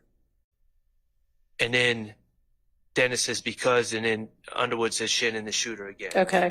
So that's my objection, is to the police All right. labeling my client the shooter. Well, the answer's good for your client. I understand that, but I just... But yeah. All right. What does the state say? Your Honor, it's a question, it's not an assertion. They're asking is Shannon the shooter, and the inflection given by any person repeating it wouldn't do as much justice as listening to it. Well, I will happily listen to that as well. But even if line 17 is a question that is saying Shannon the shooter, Right. then we probably could just go with line 17 and not like the 11 through 16. So What do you think? So 11 through 13, we would object to being excluded because that's Detective Dennis asking of Mr. Zachary something about one of the defendants currently on trial based on Mr. Zachary's relationship with him and affiliation with him. I don't have any objection to 14 through 16 coming out. Okay. That's what they want, but we would ask that the court, I think Mr. Atkins has had an opportunity to send a link to the, no, he hasn't. He said it's taking 31 minutes. Yikes. So I may be able to, I don't know if. I mean, if y'all have it and could just pull it up, I can listen to it right now. Then also I'll bring it to you. Talk into your mic, please. On line 21, Yes. Investigator Dennis, my notes say, what it says indiscernible, says about that action. About that action? Yes. Okay. Speaking of Shannon. Let me ask y'all, are y'all actually providing a transcript to the jury when you play these statements? I believe we may have done it once, not with every one, but I did intend that we clean up the ones that we have and provide a copy to the defense and see if they disagree with any cleanups and allow the jury to use the transcripts because they tend to prove helpful, but that we hadn't gotten to the cleanup part yet. We haven't cleaned it up entirely, and sometimes if the defense has a transcript they'd like us to use and like us to use, we welcome that as well, but right now we're just keeping it right. Okay. And I don't know if the defense would have any kind of a position on whether, on that issue. There's a lot of issues with these transcripts, a whole lot, and just in all honesty, Your Honor, I don't see how we could agree to a transcript without all of us just sitting in here and going through it with a fine-tooth comb. No, I agree, and it may come to that, but it may be, a lot of times, I think when audio video is played, at least in my courtroom upstairs, there are a lot of times when it's hard to hear. It's kind of like muffly. Even if I take it in my office and listen on my computer and I can hear it crystal clear, for whatever reason, once it gets out here and gets played through, whatever, it's not as clear. Now, maybe down here in 1C, it's a better audio video system and everything's been clear. But I guess if it comes to it, we'll sort it out then. But Judge, I can, on behalf of Mr. Williams, I can tell you at this point that we're going to object. like I hear this voice who is talking. All right. It's God. Yeah. No, I can tell you now that on behalf of Mr. Williams, we're going to object to the jury being provided any transcripts. All right. Based on everything that's happened so far. What would the basis of your objection be? It's been our experience thus far that we just have significant disagreement with the state on the transcripts that they've provided thus far. Okay. And we think, quite frankly, it's better for the jury to make their own determination about what's being said. Okay. All right. Well, and I mean, it just may be that as we go on, if and when one day this trial wraps and a jury is deliberating, they may want to hear a whole lot over again, and we'll just all have to sit here and listen to it too. So y'all know that, and if that's what happens, that's what happens. And Your Honor, we would also posit that there is the instruction that the court could give the jury about the transcripts not being evidence, and that they are indeed supposed to listen and take what they hear versus what's written on the piece of paper as evidence. Yeah. I mean, so I just was raising that to find out, had y'all already come to any kind of an agreement? What was the practice here with this trial?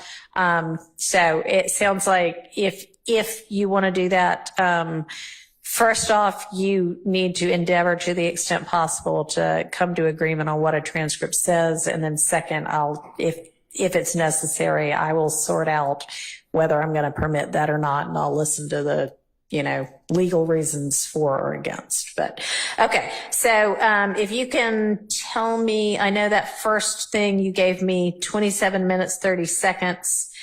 So for this one, where would I be listening? Oh, we're going to play it here. Never mind. We need the Zoom link. Oh, it's the same one as it was a minute ago when Mr. Melnick was on. Okay.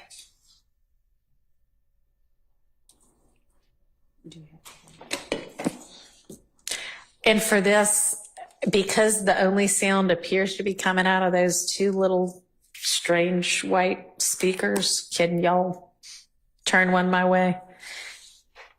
And I think that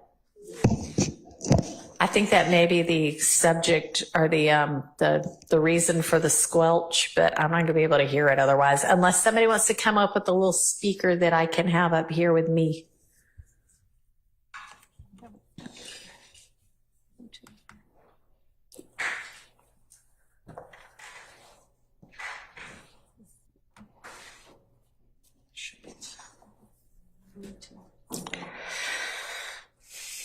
Judge, could the court give me just a minute? I'm trying to get it open and then Yeah. trying to get to that point. Okay. And as long as we're going to do this, we might as well listen to both of the ones, and I don't care which order we do it in, but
Y'all can go ahead. I mean, look, is the video matched up with the audio when y'all are showing video in court, or is there a lag? Sometimes there's a lag if we use a server, but if we do it from a hard drive. Okay, so that's what y'all been doing, is using a hard drive? We've done both, and Okay. that's what happened. All right. What are we going to be doing right now? A hard drive. Okay, perfect. Because honestly, sometimes it helps to see what they're saying in addition to listen.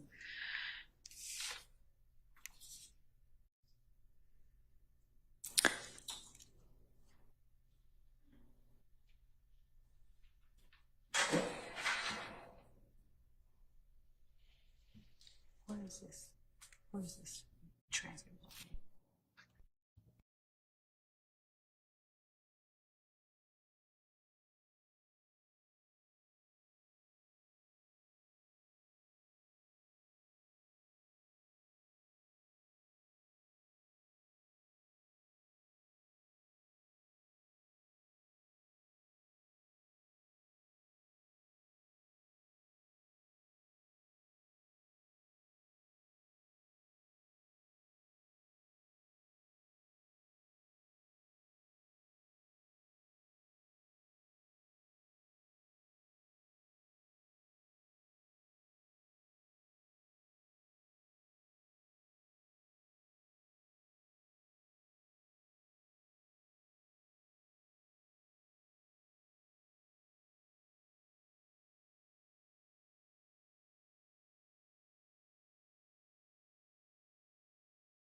Which one are we targeting first? The one on page 90. Okay. I'm just trying to get. So where we are, the line he's at right now is the line 25 on page 89. Okay. So if I may, I'll just. Sure, that's fine. Yep. Dang, Slug real just take care of him. So Slug ain't go on the bus yet? Nah. Why not? I told you he grew up, he even on that. He got Jay, he hadn't grew up even really on that no more. But you said Shannon. How Shannon get involved in everything? So when they hear his beat, it's almost like call Shannon. Because that's what they say because Shannon the shooter. Now, Shannon always be quiet. Right. He did. Yeah. Scared. He shoot. When it comes down to it, he's not scared. Who shot Shannon? Who shot Shannon? They say he smoked. I don't know. I was locked up. All right. It's just jailhouse. I read through jail. I heard what I need. Okay. That's definitely a question. Shannon the shooter? And then the answer is no. He's quiet. So 17 is fine to be in. Can the court remind me of the one before? Yes, so that was with regard to item number 13. And y'all said it was around 27 minutes, 30 seconds. And I'm wondering, and we may need to play more of it than that, because I was asking, who is the they that they're talking about? And I was just going to maybe listen a little bit in front of that. But then, so anyway, that was the issue there. So I don't know how much we're going to need to listen to find out who the they is. Or if we can find out who the they is. But your item number 13, which was on page 54, but I'm thinking we need to go find the beginning of whatever this portion of questioning is.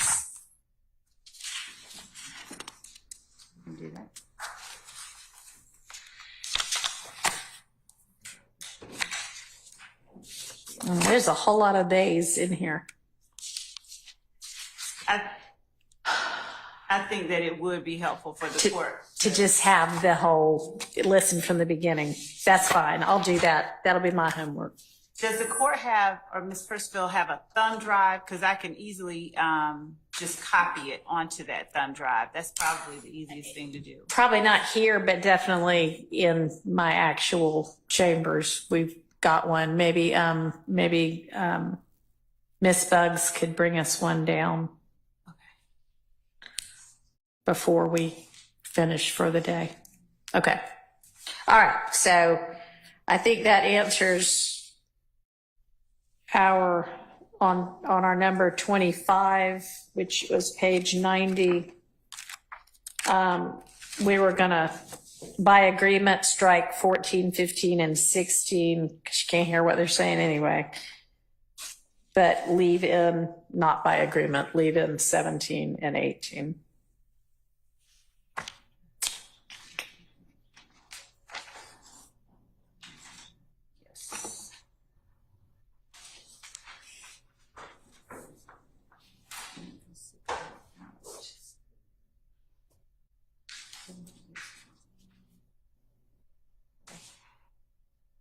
All right, so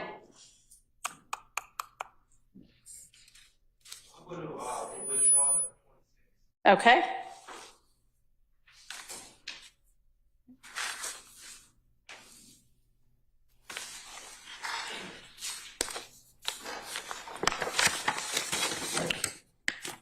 All right, that takes us to 92, line 11 through 94, line 22. Dennis, who's Dennis? It's investigator Dennis. Okay.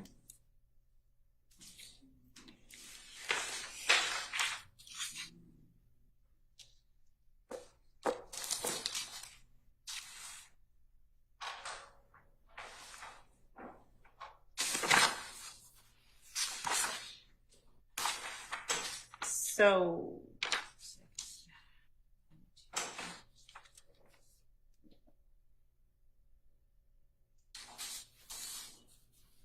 okay.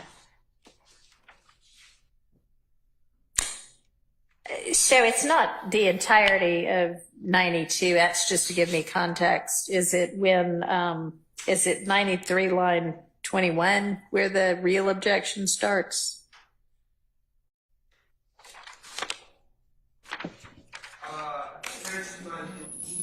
92 line 15. So investigators. Oh, if y'all don't mind turning those speakers back around now so we don't have squelch. So, Oh, Matthews, bring around the corner. Bring around the corner. It's, Thanks. yeah, and it's trying this way a little bit. That's good. Okay.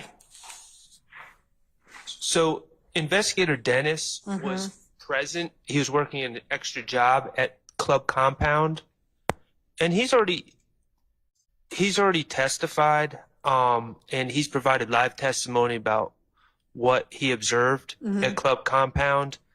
Right here, and I think admittedly in the statement, he's just kind of going off his memory and he's confused, and he's testifying about, not testifying, but he's talking to Quindarius about what he saw. Right. And we've already heard from him sworn in court testimony about what he saw that night. And this is, in several of the interviews, he goes into what he saw that night. And I just think it's inappropriate for the jury to get Investigator Dennis's version of events through unsworn out of court statements.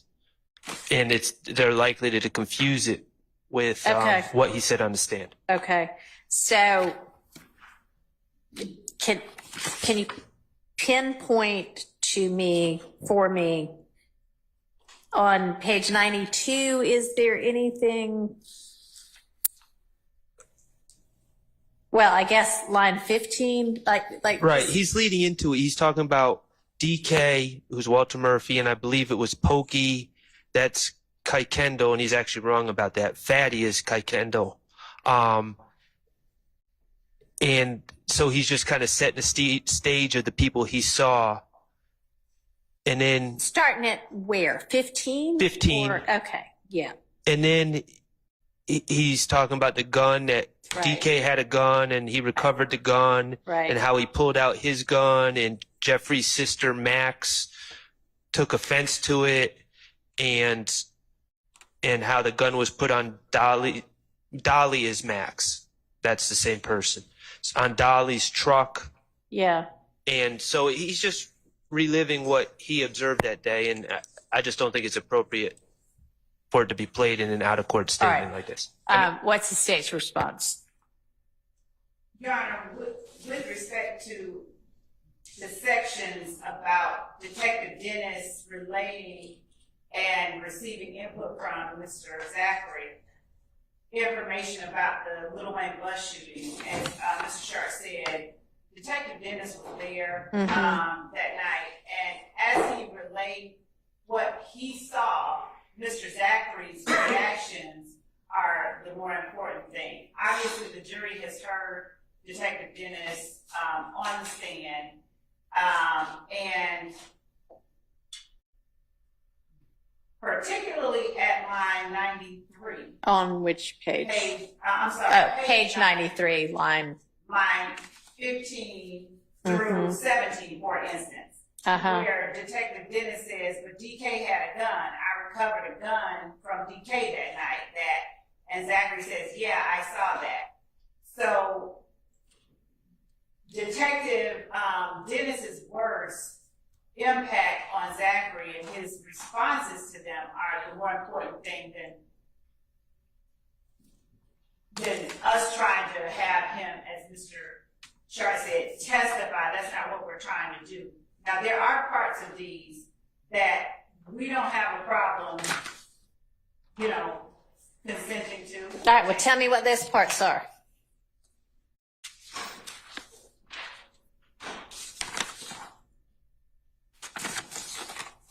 Well, let me, Or the opposite. Tell me what parts you really maintain you want / need / believe you're entitled to get in.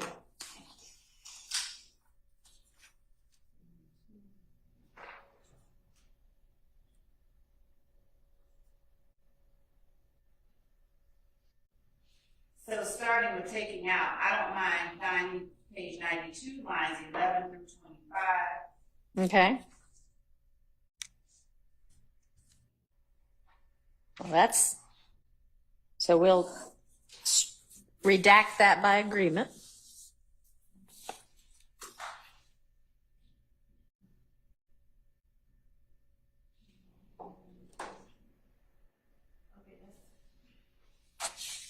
And I'm sorry, I missed what the court said. I said we'll redact that by agreement. Page 93.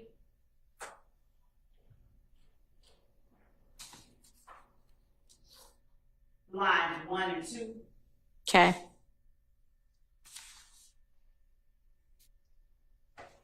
We would object to page 93, lines 3 through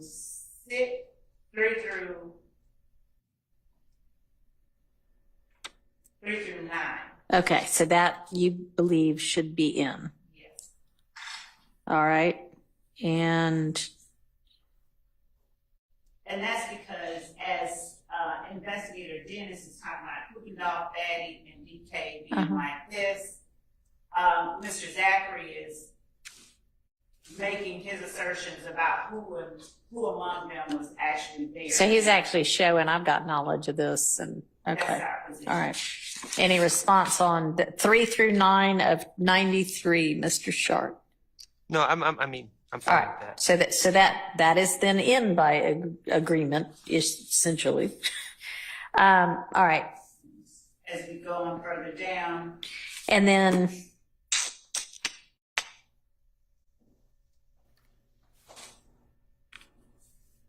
I have no objection to 19 through 23 coming out, where Investigator Dennis is talking about cooking dolls, not cooking dolls, but DK's gun having been taken. right. Okay. All right. And so up above then, where he's saying DK had a gun, I recovered a gun. Yeah, I saw that. Is he literally mean, yeah, I saw that on the scene? Yes. Okay. Yeah, that seems like that could come in.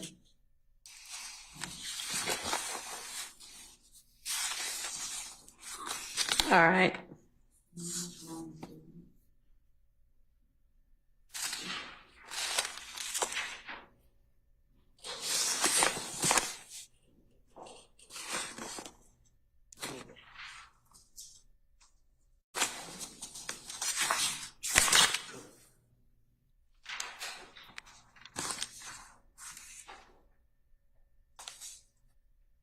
So lines 20.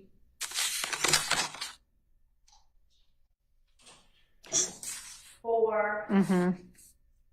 And 25 on 93 lead into Mm-hmm. page 94,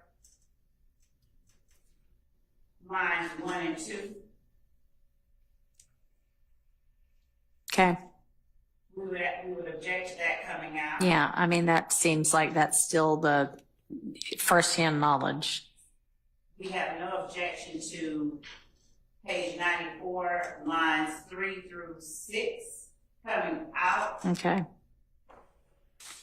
3 through 6. Actually. 3 through 7. Well, Or 3 through 7, that's fine. Okay. Look,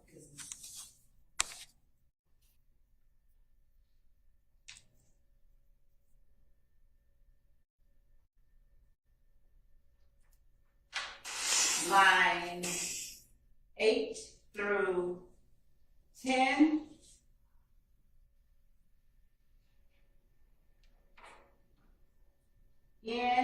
We would object to that coming out. Okay. object to line 11 through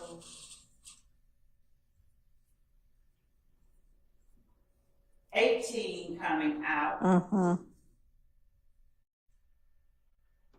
We don't, actually, we would object to line 19 through 25 coming out as well. Specifically, were only that Detective Dennis said lines 19 through 22, Right. but then Mr. Zachary gives. Is sort of agreeing and yeah, okay. All right. Any further argument on basically like lines 8 through 25, Mr. Shart? No, Your Honor. Okay. All right. I'm going to permit that in.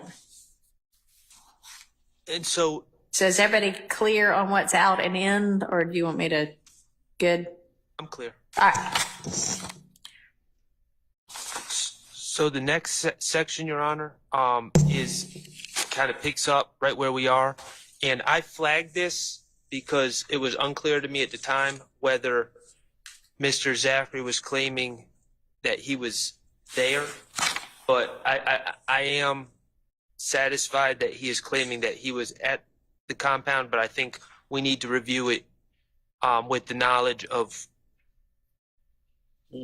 where he was at the compound and where he wasn't. Okay. What is based on firsthand knowledge versus what is speculation. Can you speak to that, Ms. Love? Which part are we talking about? I mean, essentially, like through the 94 line 24, I guess, through 96 line 14. So my first issue is on 94.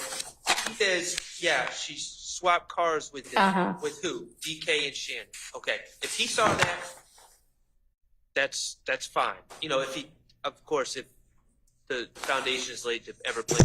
Right. But then after he says DK and Shannon, Investigator Dennis says are shooters, and Quindarius Zachary says yeah.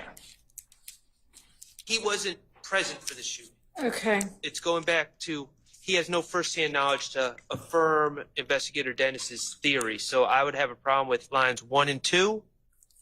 And then I have a problem with Investigator Dennis, who wasn't present, saying Right. Pee-wee in the white Camaro was just a driver. He doesn't know that.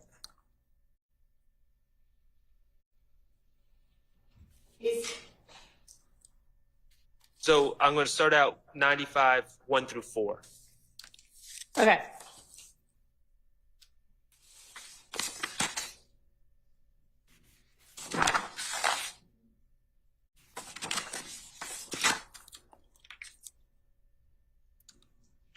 So I think essentially that one is, okay, this is the law enforcement theory at this time, but. So we're starting on 95 lines 1 through 4. Or, yeah.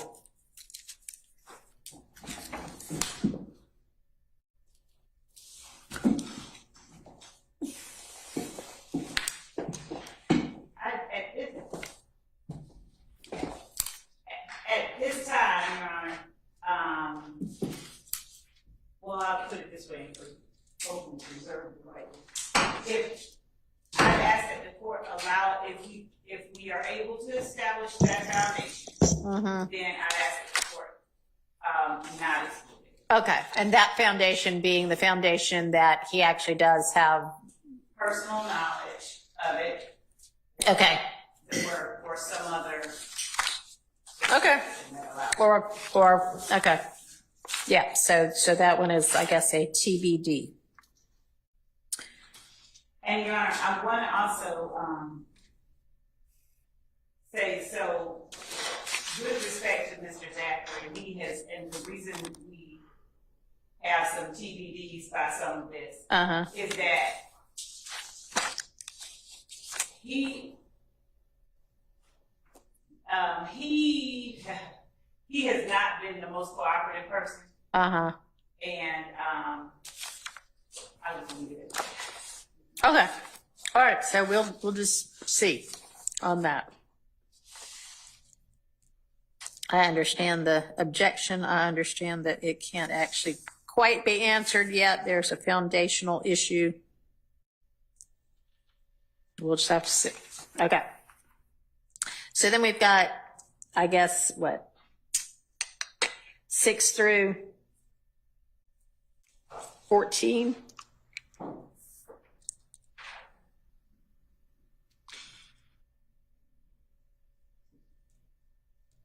I don't have a problem with lines 6 through 8. But then again, he starts theorizing about who's a shooter and who's not. And he says Troop wasn't a no shooter. He was there though. I think he was following them too. I don't have an objection to, is that 9 through 13? No. Yeah. I don't have any. Okay.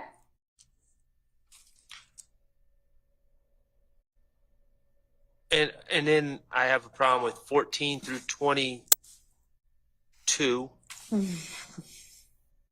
14 through 25, really.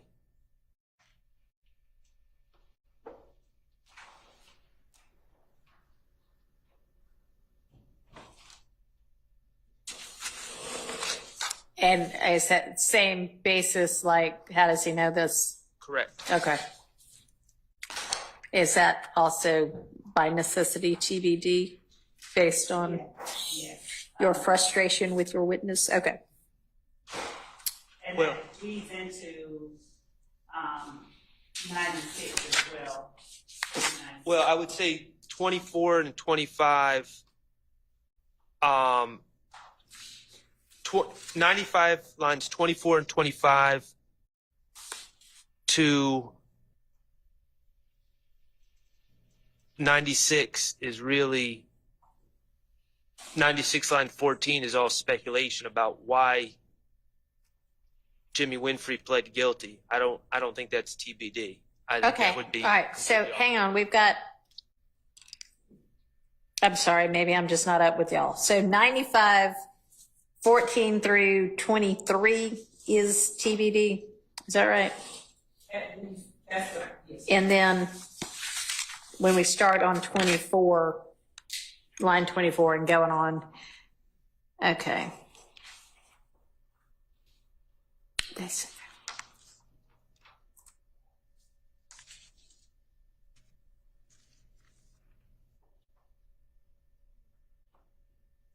yeah. I mean, so the objection is on page 96, what, lines? I don't have an objection to 96. 95 line 24 to 96 line 14. I don't have an objection to Okay, out by agreement.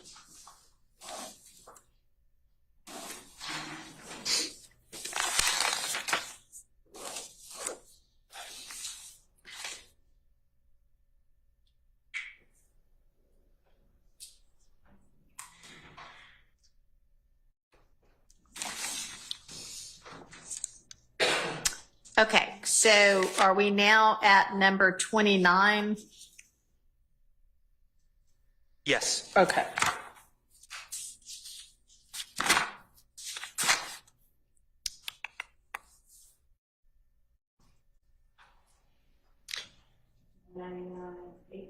Uh-huh.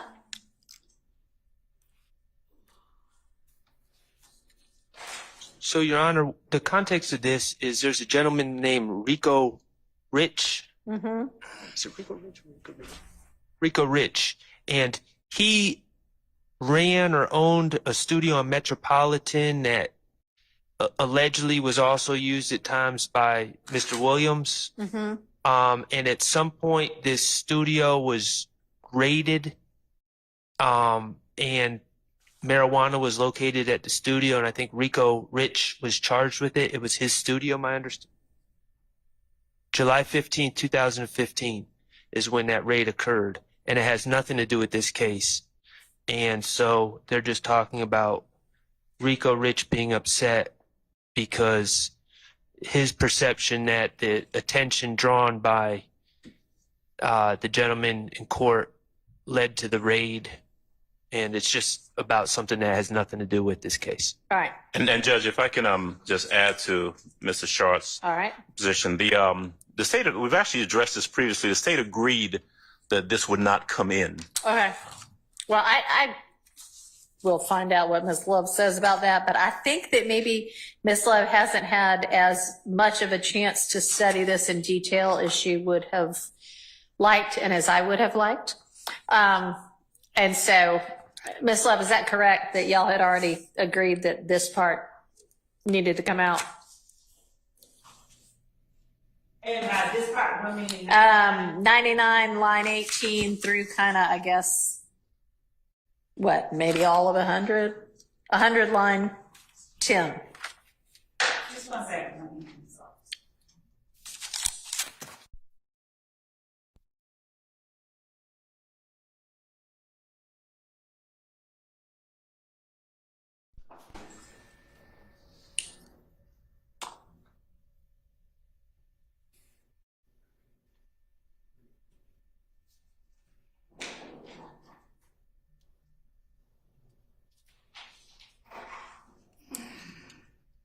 So I don't have an objection. Okay.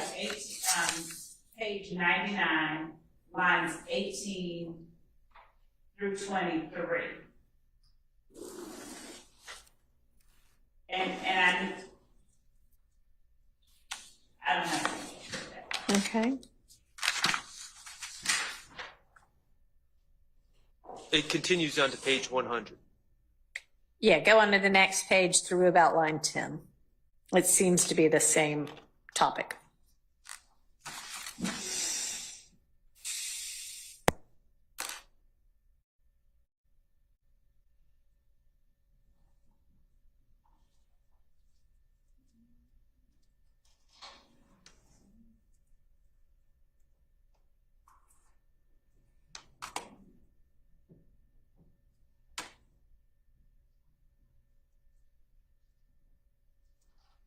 So we don't have any.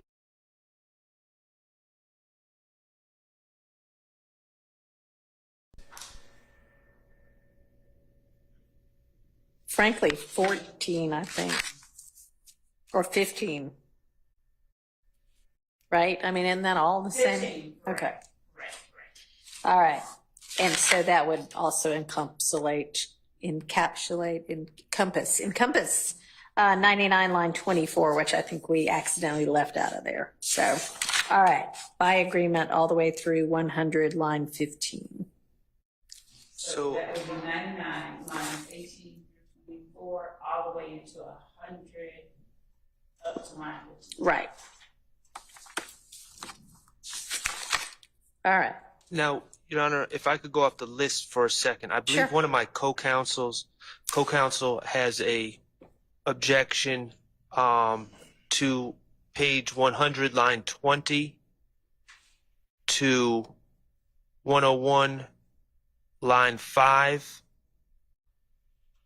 It talks about Jeffrey's family, how he likes to be in the hood, and he likes people that are going to be right there with him, same people he grew up with. And then investigator Dennis says, right, that makes you guilty by association. And that's improper. And then they talk about Mr. Bennett's aunt being shot. Okay. So, Your Honor, the state has no objection to page 100, lines 24 through 25, but we would ask the court to listen. I think I have a different take on lines 20 through 23 than Mr. Sharp. I don't think he's talking about Mr. Williams' family so much. He's saying, though, I'm saying, though, Thug is family. He likes to, yeah, okay. Yes. I can listen to it. Do you want me to listen to it right now? Regardless, it says he's hanging out with the same people he grew up with, and then investigator Dennis improperly. Oh, yeah, no. She Yes. says she's fine with 24 and 25 coming out. Oh, okay. And then that continues on to 1 through 4. I think 1 through 4 can come out. We don't really need, that is not additive to the issues that we're on trial for. Okay. Huh? Let's just, yeah, you agreed, so. All right, so then,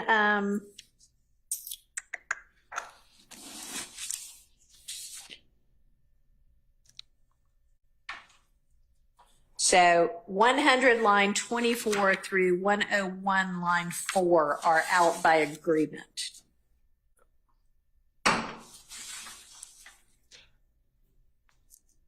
And then at 101.9, they start asking Mr. Zachary how he would feel if his mother got shot while she was asleep in the bed and all of those things, and I don't think that's appropriate either. So, Judge, based on the court's ruling regarding 1 through 4, up through 11 would be okay? Yeah, all right. Well, you agreed with it.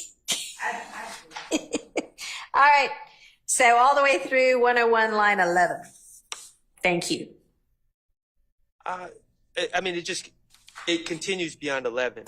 Okay. It continues. Yeah. But Judge, Yeah. with respect to the ones after 11, Mr. Zachary is saying his expressions, I believe, are relevant. I don't think that is the same. All right. As 1 through 11. And when you say his expressions, then you mean like facial expressions when he's talking, or what do you mean? What he expresses, they just showed up my cousin's house.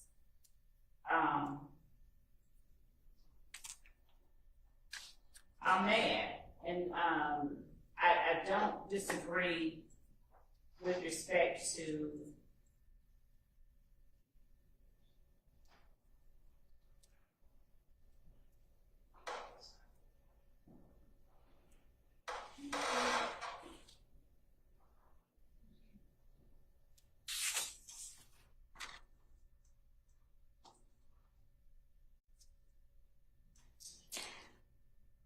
Yeah, I think it goes to line 20. I don't mind all of that up to Okay, so now we're to 101 line 20 out by agreement. Judge, Yes. if I may, the conversation continues on. It's just well beyond 101. I don't think reference to that incident ends until we get to page 102.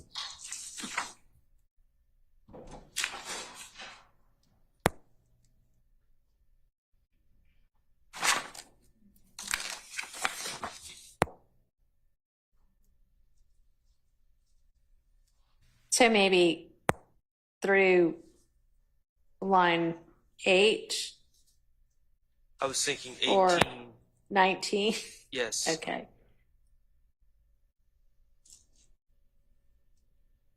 Yeah, I mean, yeah, essentially they're saying bad things happen. How would that make you feel? And he's not saying anything other than maybe how he would feel, but you can feel whatever way. Aren't these kind of hypotheticals? All right. So through 102 line 19 out by agreement.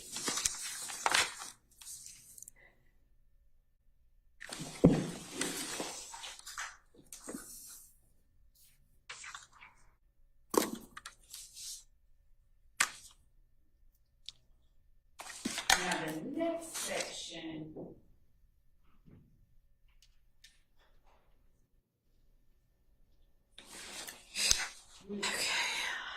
So the next objection, okay, so that's carried us through 30 and 31 then. Okay, right?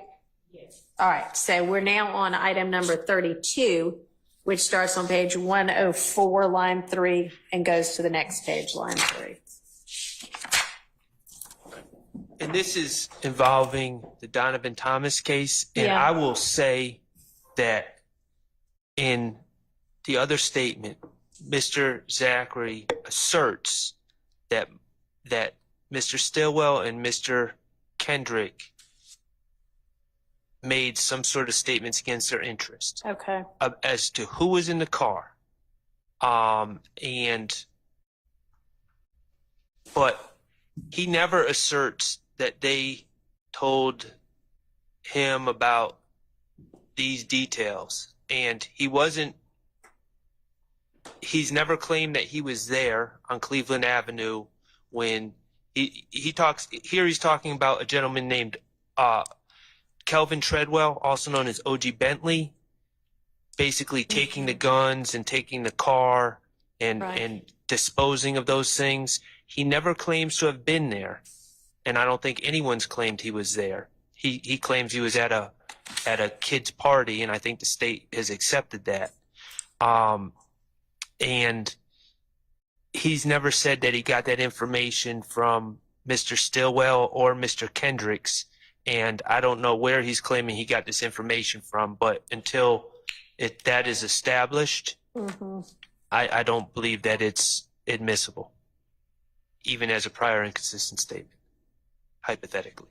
So, Judge, what Mr. Zachary said in his prior statement is that he got that information from two of the defendants on trial now, following the shooting at one point the night of at Mr. Williams' condo, and I believe the next one on the way to Miami. My memory may be a little bit fuzzy on that, but because he corrects one of the detectives when they're saying, so both of them told you at the condo. And he says, no.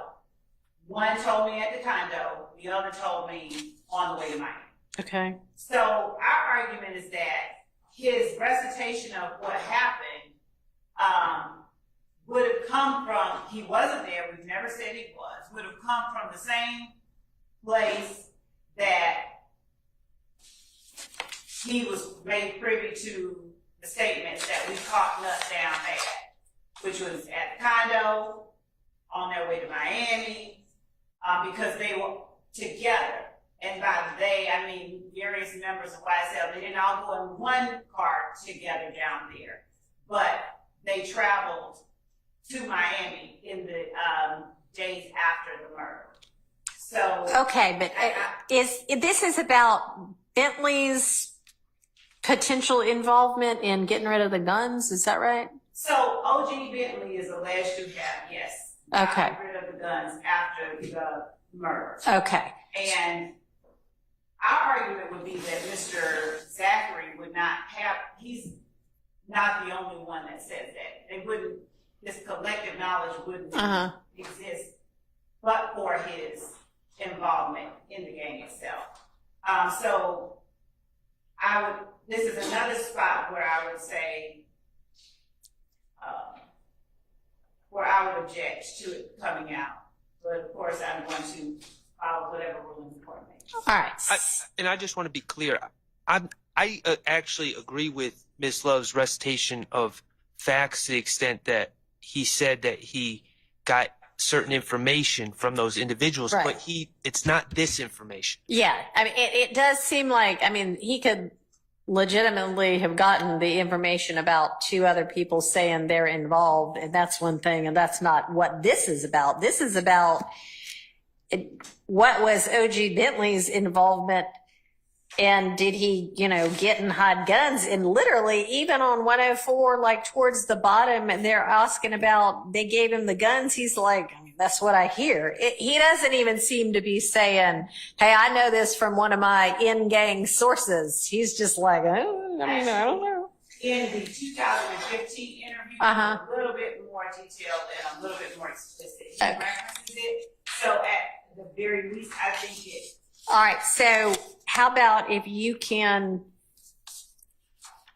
Point me specifically to where in the 2015 thing it shows that he actually has the legit knowledge of this, then I'll reconsider it. Okay. Okay? All right. So I'm just gonna put, okay, contingent on, and I'll. Yes.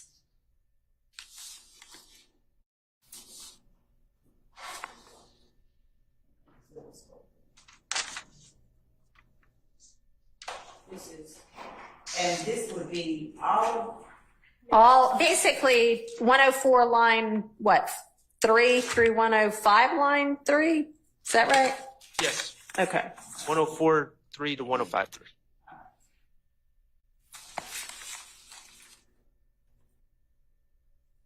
All right. So moving on to item number 33, which is a little portion of page 105.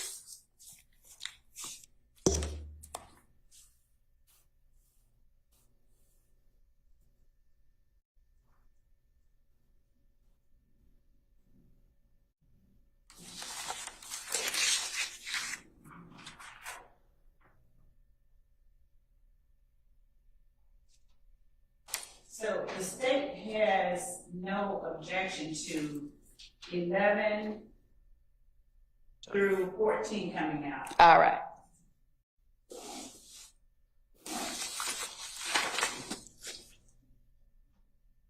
All right. So that takes us to page 107.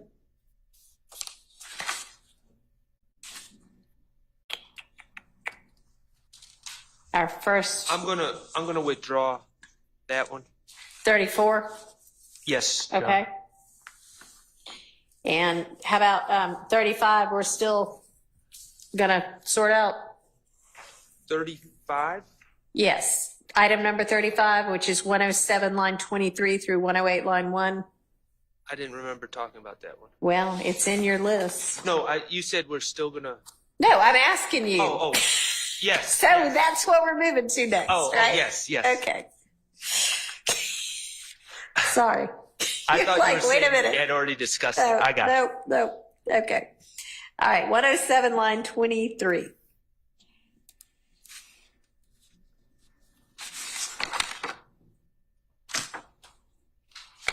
Just a random discussion about a fight in a club that Mr. Kendricks allegedly got into with a man named Lil Tony. Okay. Does that have anything to do with this case? Yeah.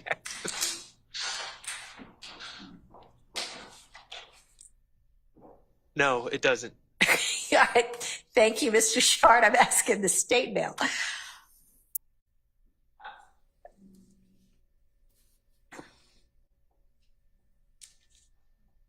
So actually, Judge, going back to 106. Okay.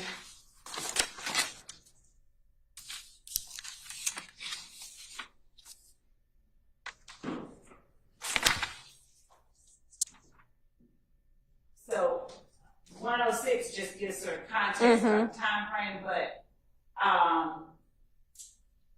from 1 to page 107, line 1, when Dennis is asking, Right. Is this about the time the beef's kicking off? Okay. Well, they don't have an objection to that. So it's going back to the gambling house shooting, and they thought the quote unquote the mob did it, but then we find out that apparently Kelvin Watts pillow talk with a young lady led to it being revealed that Kelvin Watts did it. And essentially they're asking, why did you think the mob did it? Why did you mistakenly think the mob did it? Assume. Right. And they're saying, oh, because Mr. Kendrick beat up one of them named Lil Tony. Okay. And so I don't know why. Okay. and this is all around as Detective Dennis said, this goes back around, this is all around the time that this right. So as I understand the objection, it is to, well, it may be a little further up than Right. Line 23, right? It really starts on 14. Why Yeah. do you think the mob Yeah, was all right. So starting at 107, line 14 through 108, line 1. So when Detective Dennis asks Mr. Zachary, why did you think the shooting was taking place? And Mr. Zachary is telling Detective Dennis, yes, he might be speculating about why they did a rival party did what they did, but he's also stating that Diamante Kendrick had just beat up one of them. But this isn't, I'm sorry, it just for my clarification, this isn't one of the IF people, this is some other group, right? where it says why y'all thought tomorrow and then Phonetic or something. Right there on line 14. Right. If you listen to it, it says why y'all thought the mob was shooting, not Damara. The mob? The mob. Okay. And that's the gang that they assumed. Okay. All right. So why do we need this? What is your position as to why this would be admissible? Line, 14 through the next page, line 1. Hey, man, I mean, we thought for a while it was this other group because of this other beef that had gone down. So as it relates to 14 through 17, we would stipulate to that. But line 18, where Detective Dennis says, y'all had beef all over the place. Y'all being his acknowledgement as he was to Zachary of them as a group. Okay. And Zachary at 21 says, yeah. Yes. Okay. So then 18 through 21 seems like that legitimately could come in.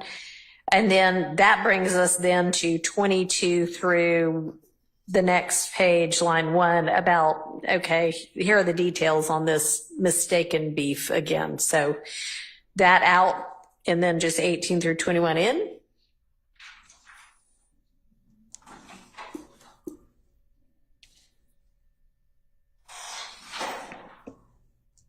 Because it seems like 20, you're okay with that? So I don't have a problem with, you're saying 23? 22, yeah. Well, actually through the next one line on the next page. Correct. Okay, so thank you.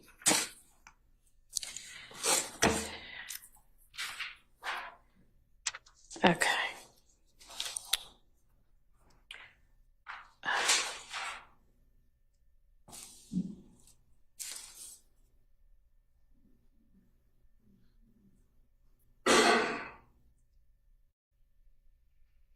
Are we at 109:23 now? Yes. Can we go through the exact? Yes, so on the ones that I just said, okay, so if we go back to page 107, 1 through 13 are in without any objection. 14 through 17 are out by agreement. 18 through 21 are in over objection. No, was there an objection to that, Mr. Short? 18 through 21? No. Okay, are in because there's no dispute about it. And then 22 through 108, line 1 are out by agreement. All right. And then we'll move into line 23. Yes.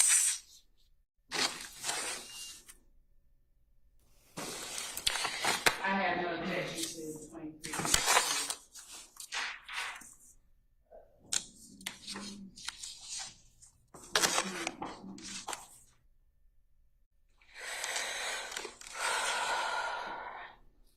I have no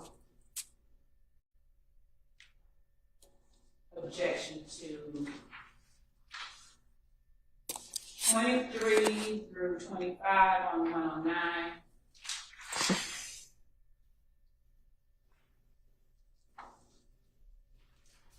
And 1 through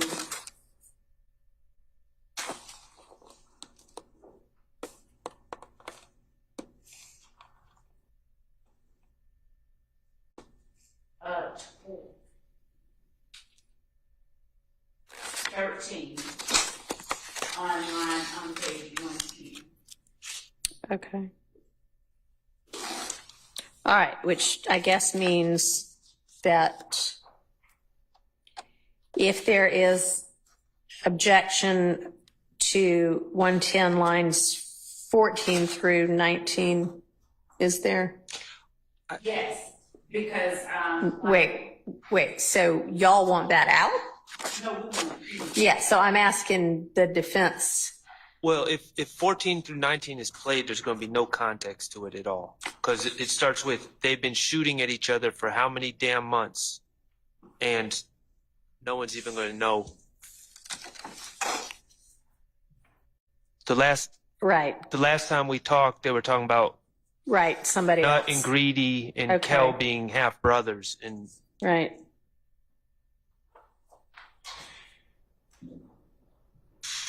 So, I mean, honestly, I'd be okay with. I've identified this as hearsay. I don't have any problem with it coming in, to be honest with you. But okay. you know, if the state needs to play 14 through 19, I just say play the whole thing and Okay. give context. All right.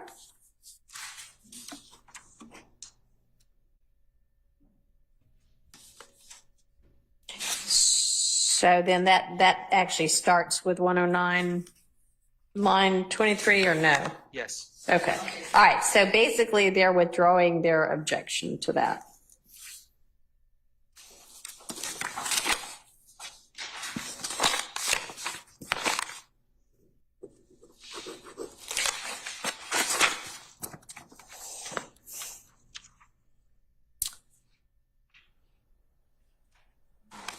Page 111, lines 7 through 9.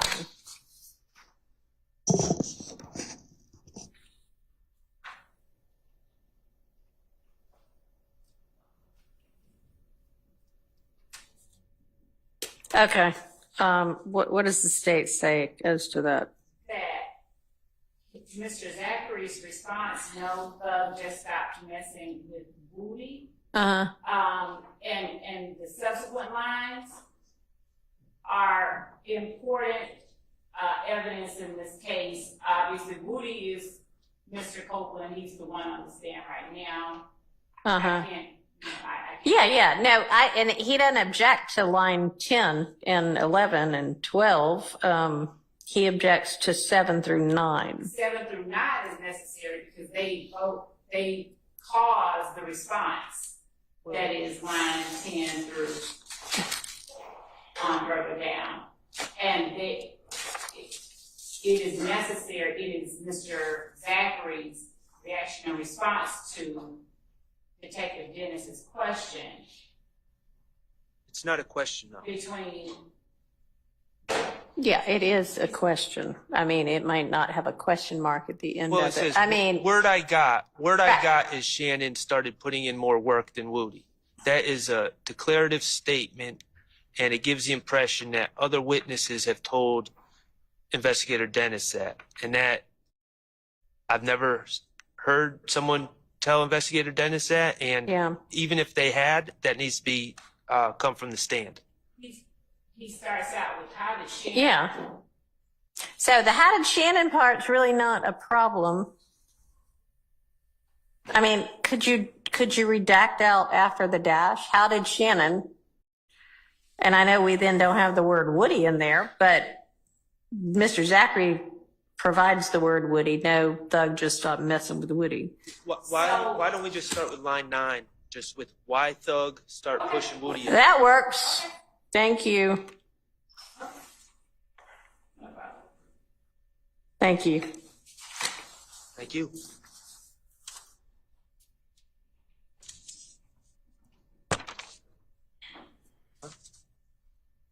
113 line 20 through 114 line 3. So do y'all, before we dive into the substance of this, we're not gonna unfortunately get through the entirety of this one statement today, so we can look forward to doing more of this tomorrow. But there are, how many, two other statements? Okay. I can provide all of them to the court. Okay. Here's the thing is, some of this I am having to make rulings on, but a lot of it, it's like, it might be, and I'm not saying it's the first time you're looking at it, but it's the first time you're looking at it for the purpose of trying to think about whether you're okay with redactions. And that's not really the best use of court time, by which I mean time that we are all here between 9 and 5 in court. So can you endeavor, and I know this is a lot, but y'all should have done a whole lot of this before now.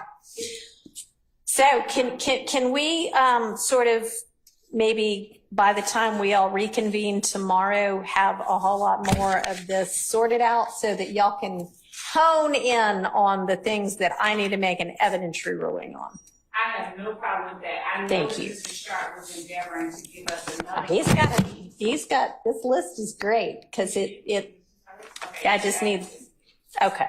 I need the responses to winnowed. All right, great. Okay, he gave it to us from one of the other interviews. We need the last one. It's 3 of them. Okay, well, do you have that one ready yet? Mr. Shart is ahead of y'all on these interviews, so maybe while y'all catch up through the rest of these two, he can be finishing the third one, if he doesn't have it yet. I'm trying to remember.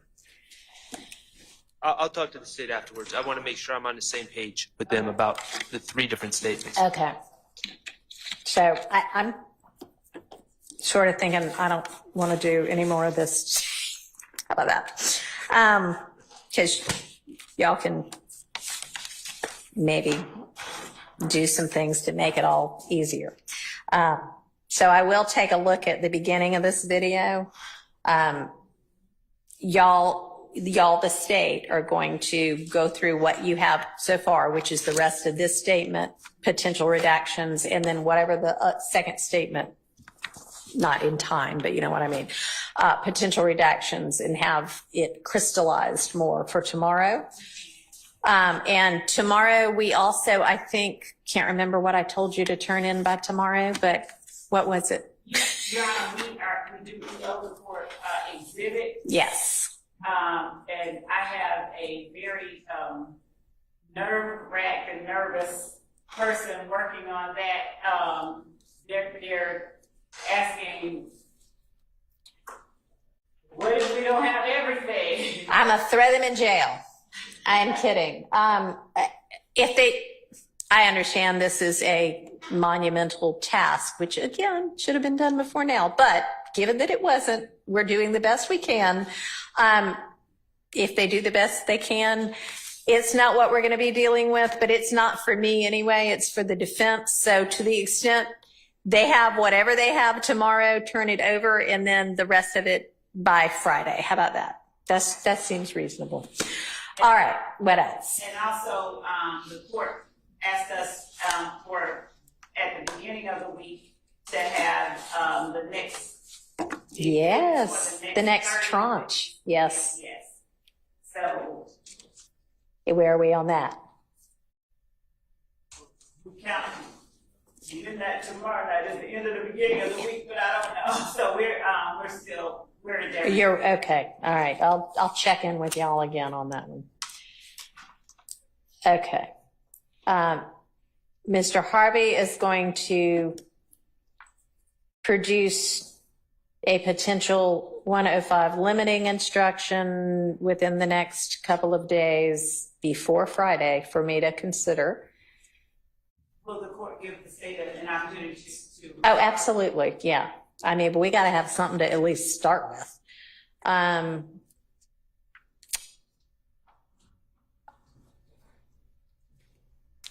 Oh, y'all are also all supposed to be thinking about what it is that we tell the jury about why we're starting over with Mr. Copeland, which may not, necessarily need to be a whole lot of detail, but we are going to be starting over with him. So it's going to be a disregard everything you heard so far, and then we either hear from him again or we don't. I don't know. We'll find out depending on how he wakes up that morning. But I'm going to have, that'll be, it's going to be a strike everything you heard, and then we'll see what happens next, But any kind of suggested instruction as to that as well, since we're starting over on him. Okay. Yeah. So you're not talking about trying to offer it up and work it out now? And no, I think, didn't some people have objection to any of that? Right? I mean, hey, if y'all want to, super, that's easier. But the gist I was getting earlier today was that there were some defendants who objected to that, and that it might be just cleaner to just start entirely over. And frankly, if he ends up, it depends whether he ends up testifying or not. So, I'm happy with if he ends up testifying and y'all are like, yeah, we're going to use this day, whatever, all of it, whatever. I don't care. But that's going to have to be because y'all agreed to it. Your Honor? Yes. I thought the people charged here position was, and I think the state's position was, just to include the 7th, which really was not anything, and then the 10th, which is Monday, the 12th, which is Tuesday, and part of the 11th, 10th, 11th, and 12th, part of the 12th, but nothing thereafter, not strike everything. There was a lot of exculpatory information on the 10th, 11th. Here's the deal, though. And if he ends up testifying and y'all want to say those 3 days, great. But if he ends up, since what I am trying to do is sort of circumvent the whole issue of potential coercion and give him an opportunity, fully and correctly informed, to make a decision about whether to testify, then if he says, no, I don't want to, then that means none of his testimony should come in unless everybody wants to agree to it, which would be kind of, an odd scenario. If we don't get to cross-examine Mr. Copeland, we would like to strike all of his testimony under that circumstance. Right? Yeah, right. So, and then, if y'all want to try to call him as your witness, if anybody's calling a witness, and try that. I don't know. If you want exculpatory parts of it, but then that, of course, comes with risks. So it just, a lot of this is up in the air, depending upon. I think if he says, now that I'm fully informed, which I am not saying that any of his decision before was because of any incorrect information. I just think, like he said, it depends how he feels when he wakes up in the morning. So anyway, in order to try to tackle all of the issues surrounding this is the best I have been able to come up with. So y'all be thinking about that. Did Your Honor get the thumbs up? Yes, magically. All right. Anything else before we break for the day? Not early, because I'm going to go do some work on it, not in court. Just for your edification, we'll file a written motion. The state yesterday gave us a Dropbox link, and it includes additional telephone numbers that I was unaware of. Okay. Where an expert, he's already been qualified. His name is Agent Bernie, Berni, from the FBI has done now an analysis of historical cell site location data, and I'm objecting to that very late, I believe, notice. And then the state has a couple other, they changed charts. I personally don't have a problem with that, but I need to study them. But the new reports and data and a new phone number, I am not agreeable to. Okay, an entirely new phone number. Tell me some more, Ms. Love. Yes. So the new phone number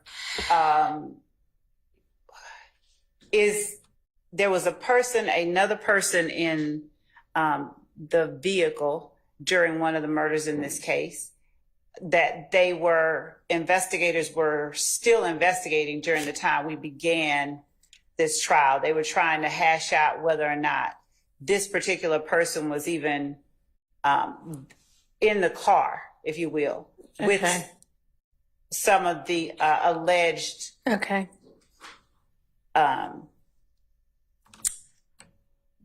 parties to the crime. Okay. Since that time, during the course of this trial, the investigators with the Atlanta Police Department that were doing their deep dives into forensic data determined that this person, I don't think that person has been arrested, but this person was also in the car with the co-conspirators during this particular murder.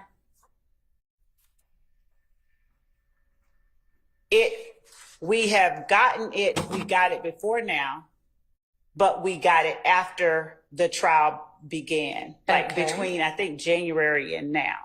And I think it was inadvertent that it had not been disclosed. All right, can I stop you and get some clarification?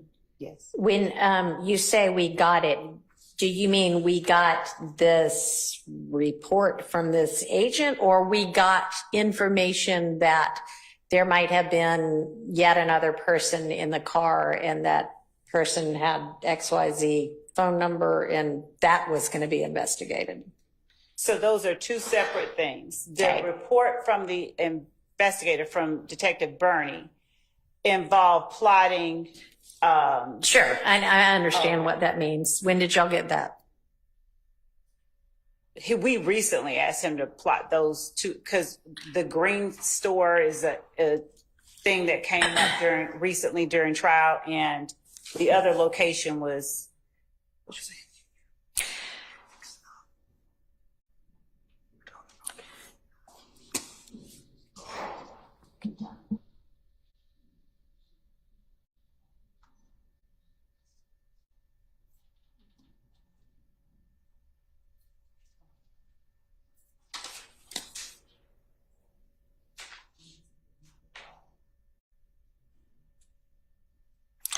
So we have two understandings of what the court is asking. So we're not talking about the plotting of those cell phone numbers. We're just talking about the Boyer cell phone records.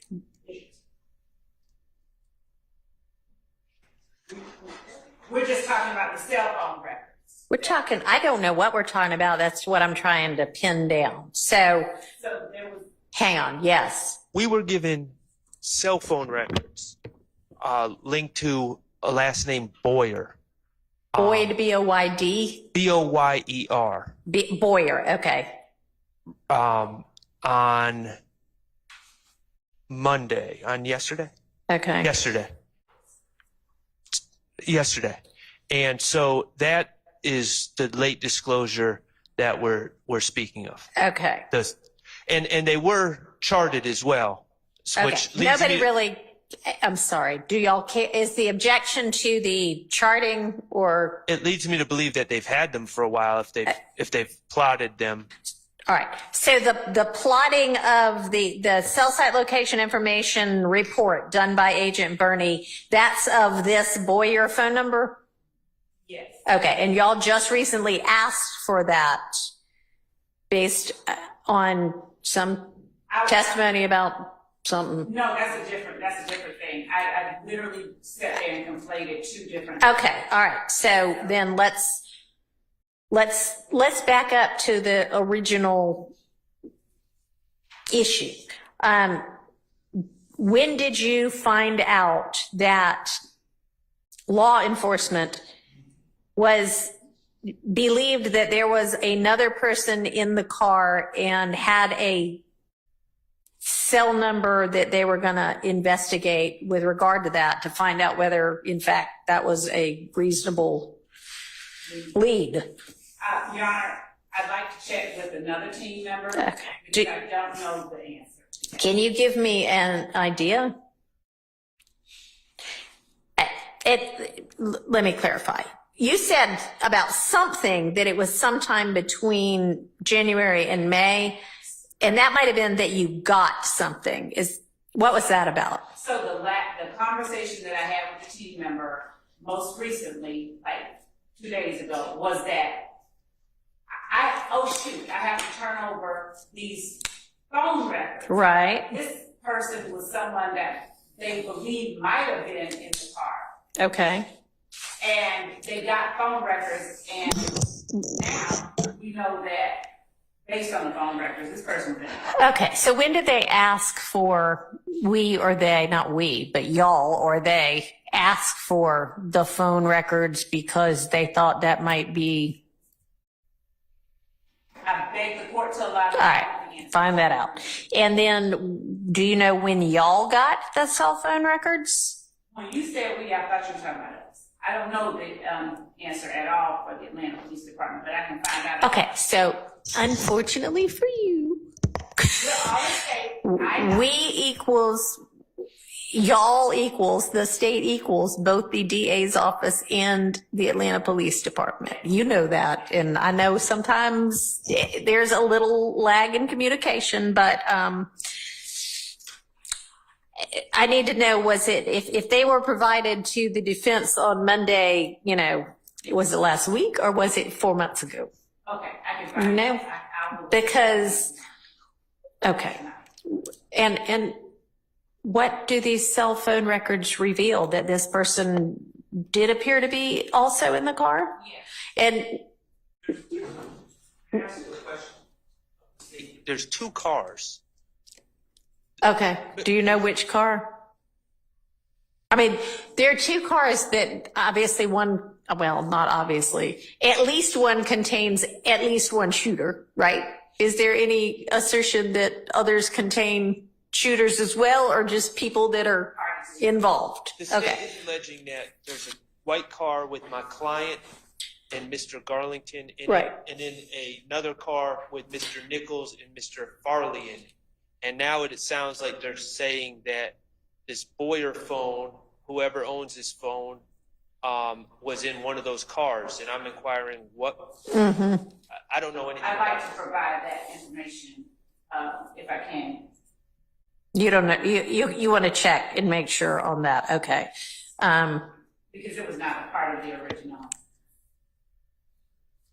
Yes. Okay, how long has the defense known anything whatsoever about this person named Boyer?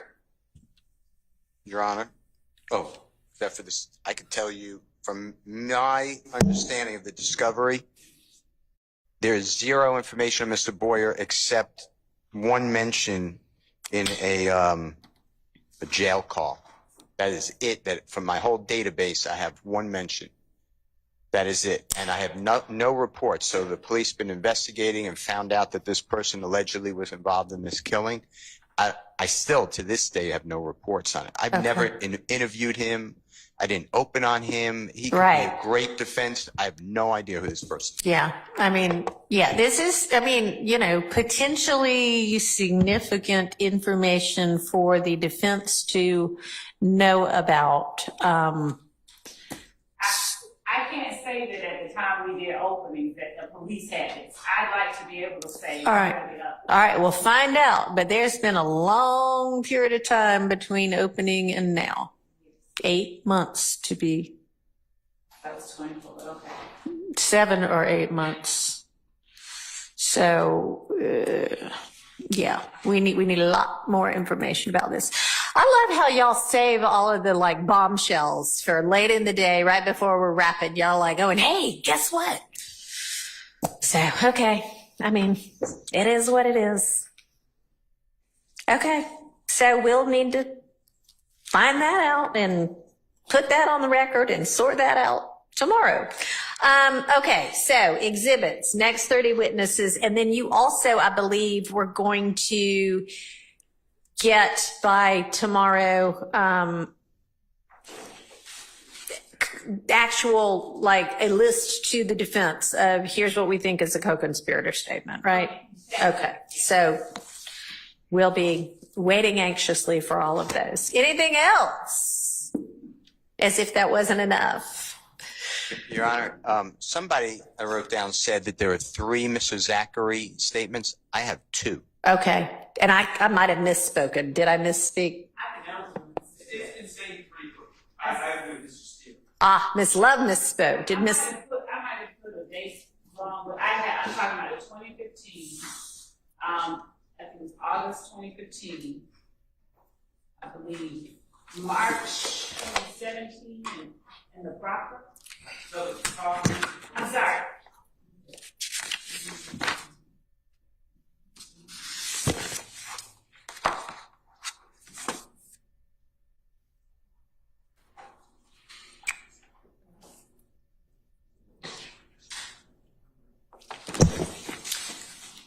I might have misspoken too. Okay, so you think that maybe there only are 2, but you'll confirm that for us tomorrow? All right, and so if there are only 2, then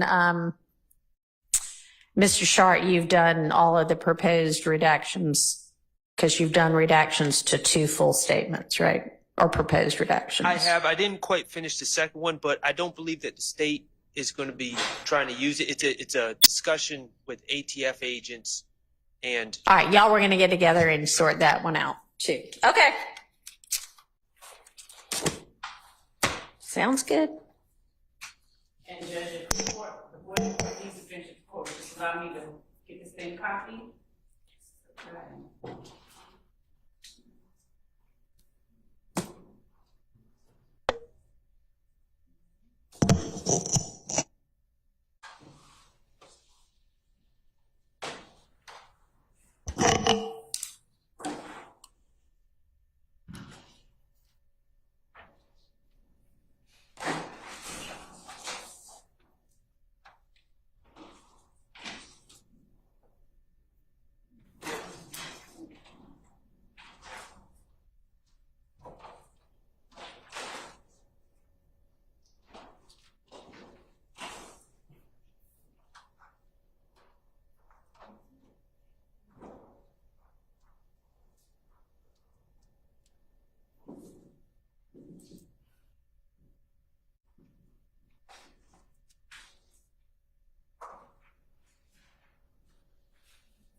Judge, I'm not going to keep you on the bench, so I will have some. All right, that's fine. That'll work. Thank you.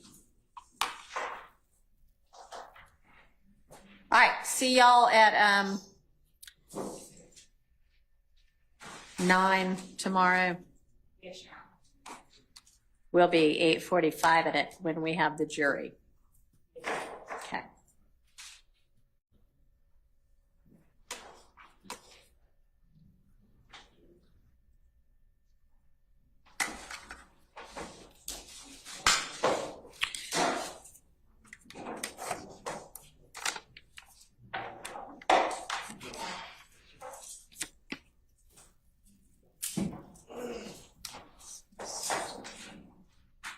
All right, so we're adjourned.